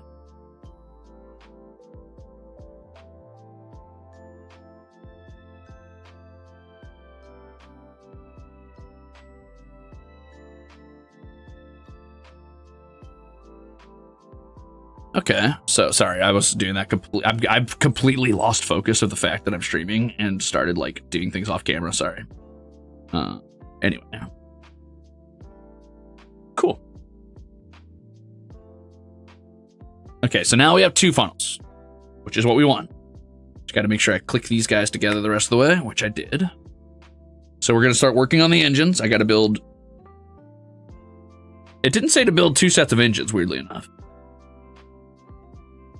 Oh, because it means build two sets all the way across of all of these. Okay, so it does want two sets of these. Okay, cool. Which I assume these are like the fuel canisters or maybe like ammo crates or something. I don't know. Don't ask me, dude. I just know it looks cool. Wait, is that it? No, that's not it for that one. It's close, though. I think we wanted to watch anyway. Oh, okay. I said, damn. All right. You hate me, huh? I understand.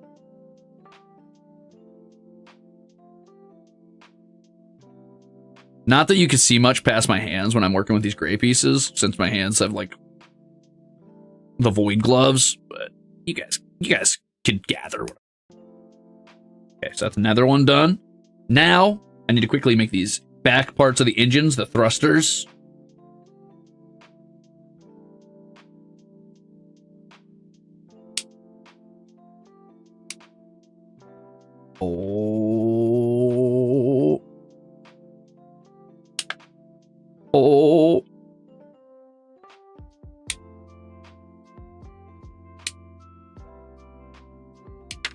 Okay. And then I got to take these out too, because that's what actually connects the engine, I think, to the front. I got to be very careful though, because these ones have a lot of tiny little parts on them, and you don't want to cut those. So just want to be careful with the little legs on these. I think these are supposed to be, if I had to guess, these are like the standees for when it's like at rest, maybe? Or maybe they're, oh no, they're the mount to mount it onto the engine. My bad, like that. They like keep the little like sphere thingies organized. I was wrong. All right, so you take the little engines. Sorry, you take the little engine parts, these ones, and then you want to, close them. Make sure they're fully flush. Take the whole side, which is this side, and the pointer side over there, and then I want to attach the engine to the pointer side. So I'm going to flip that onto the table and just put that down, because I feel like that's the easiest way to do it. And then take this little guy and use it as a cap to go up. And I believe you can just kind of squeeze that down and it should connect. Oh, wow, it did. That's crazy how easily that slotted in. And then you just take these guys with the point and make sure you aim it in such a way that it's like hitting these notches. See how there's two notches and there's two like little prongs on these? Just want to aim the prongs at the notches, and boom, there's our funnel. Now, I do want stickers for these because there's supposed to be stickers wrapped around the back of the engine, but I'll get there. Don't worry. Ta-da!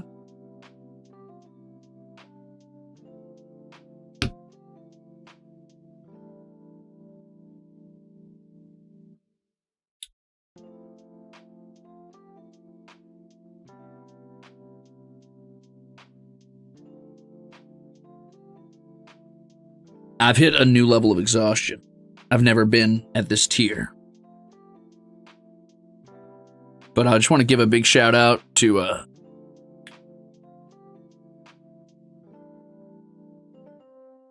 everybody for letting me yap and work on this. Thanks. It's been a lot of fun. Been a little goofy, been a little weird.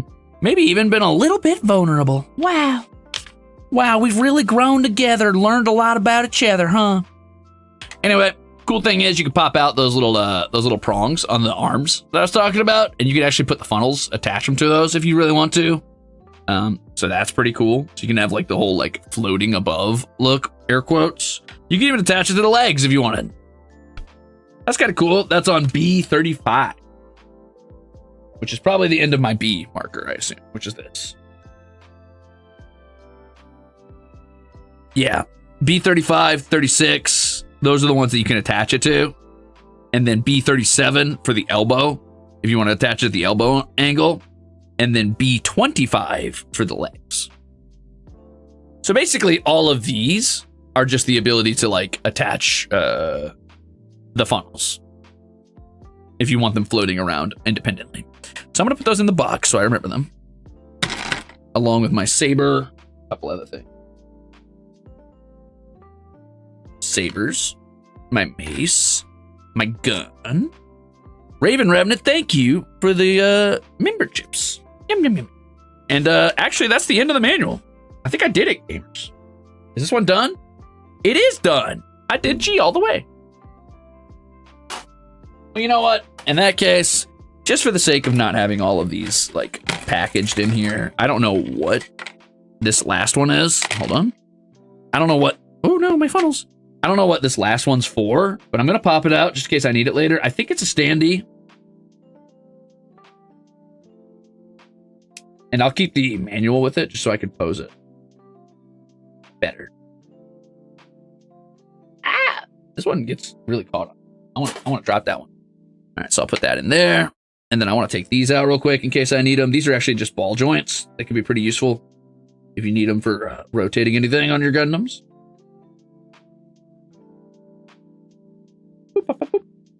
Nice. Drop that one. Mostly I just want to feel satisfied that I've cleared out every one of these little guys. Okay, let's make sure. Yep, just these. Just the ones that allow me to attach the funnels.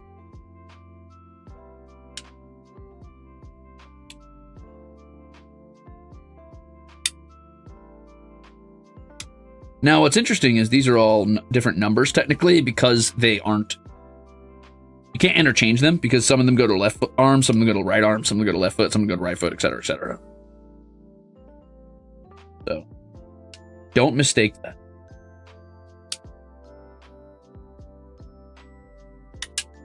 Whoa, that went flying. I'll go back.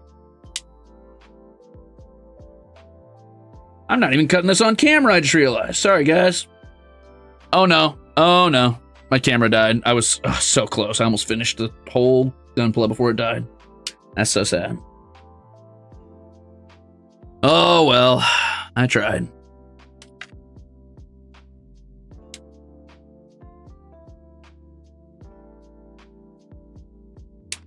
Nice. And now this is done. Weehaw. Put those away. Figure out where that other... I'll figure it out. Don't worry. Anyway, ta-da!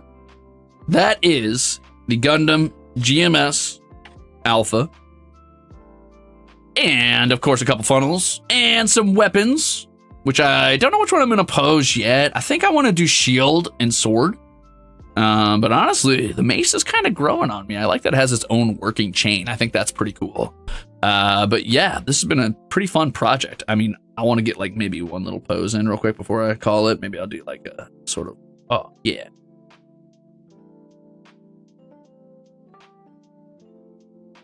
I don't know, we'll do like some sort of like goofy little like, yeah, arm up. Woo! Yeah, cheering. So smart. You're so smart, Ruze. I know. It's just who I am. We'll do like, yeah, maybe scoot back a bit and then, oh, okay. It's kind of clean. Okay, so like that kind of style. Yeah, cool. Tan-tan. That's my victory pose. Victory pose! Iwashi, thank you for the chip. Sorry, gamers, I'm super out of it. I'm at the human physical limits of I've been awake for, I don't know, too long on too little sleep. But yeah, thank you for hanging out. This is the end of a very long week of streams. I've had a lot of fun. I even squeezed an extra collab in there, which was a ton of fun. Thank you, Bettel, for inviting me to that.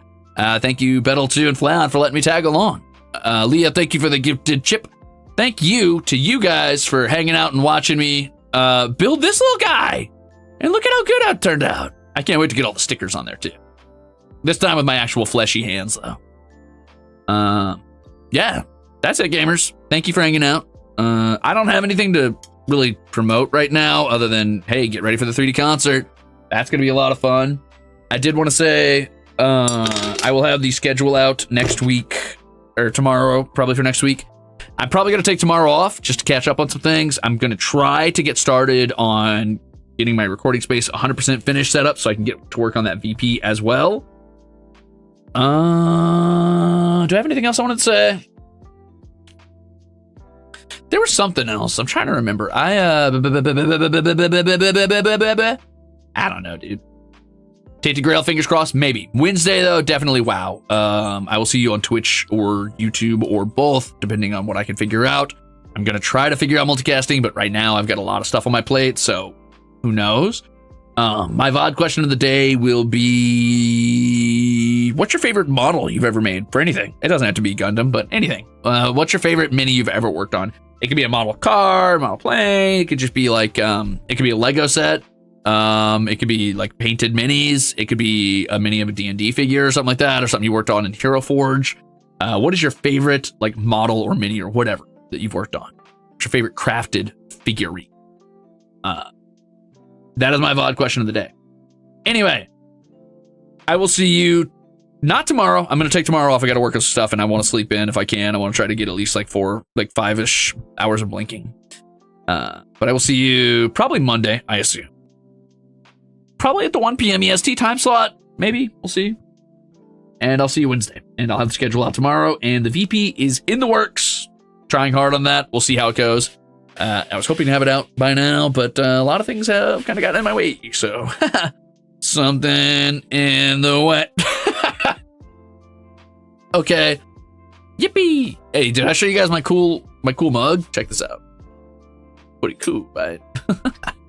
It matches my new desk. I wanted to show you guys the, I was hoping to show you guys the, wow, that camera got bumped a couple times. I was hoping to show you guys the, like, wooden paneling on my desk. I've got, like, part of my desk is, like, covered in wooden panel, which is kind of cool. I wonder if I could tilt the camera a bit and show you that. Nah, I won't tilt like that. Never mind. Don't worry. I'll try to take a picture or something for social media. Don't worry about it. Anyway, that's all for me. Thanks for hanging out. Thank you for all the chips. You guys are always super cool about, like, no soup days and stuff. And, yeah. I'm tired. I'm rambling. I don't even know what else to say. I thought there was something else I wanted to say, and I'm kind of trying to, like, stagger my way into it, like, stumble into the finish line, but the finish line has eluded me. I'm sleepy. Thanks for hanging out. Blah, blah, blah, blah, blah. Yada, yada, yada. You know the deal. You know what it is. Good night.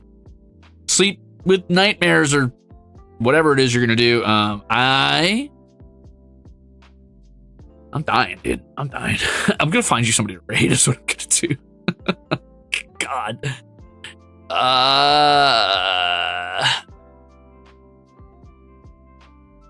I was going to say something.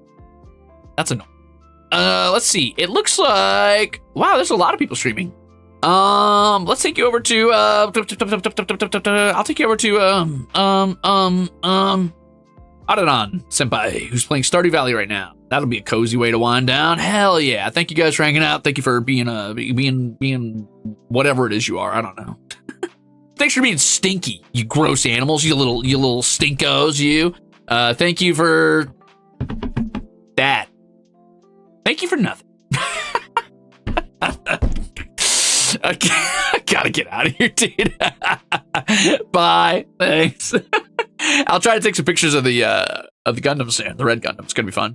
Bye. Have fun. Have fun. Bye. Yeah, you're a little stinky. Let's be honest. You're a little stinky. You're a little stinky. Yeah, that's okay. That's fine.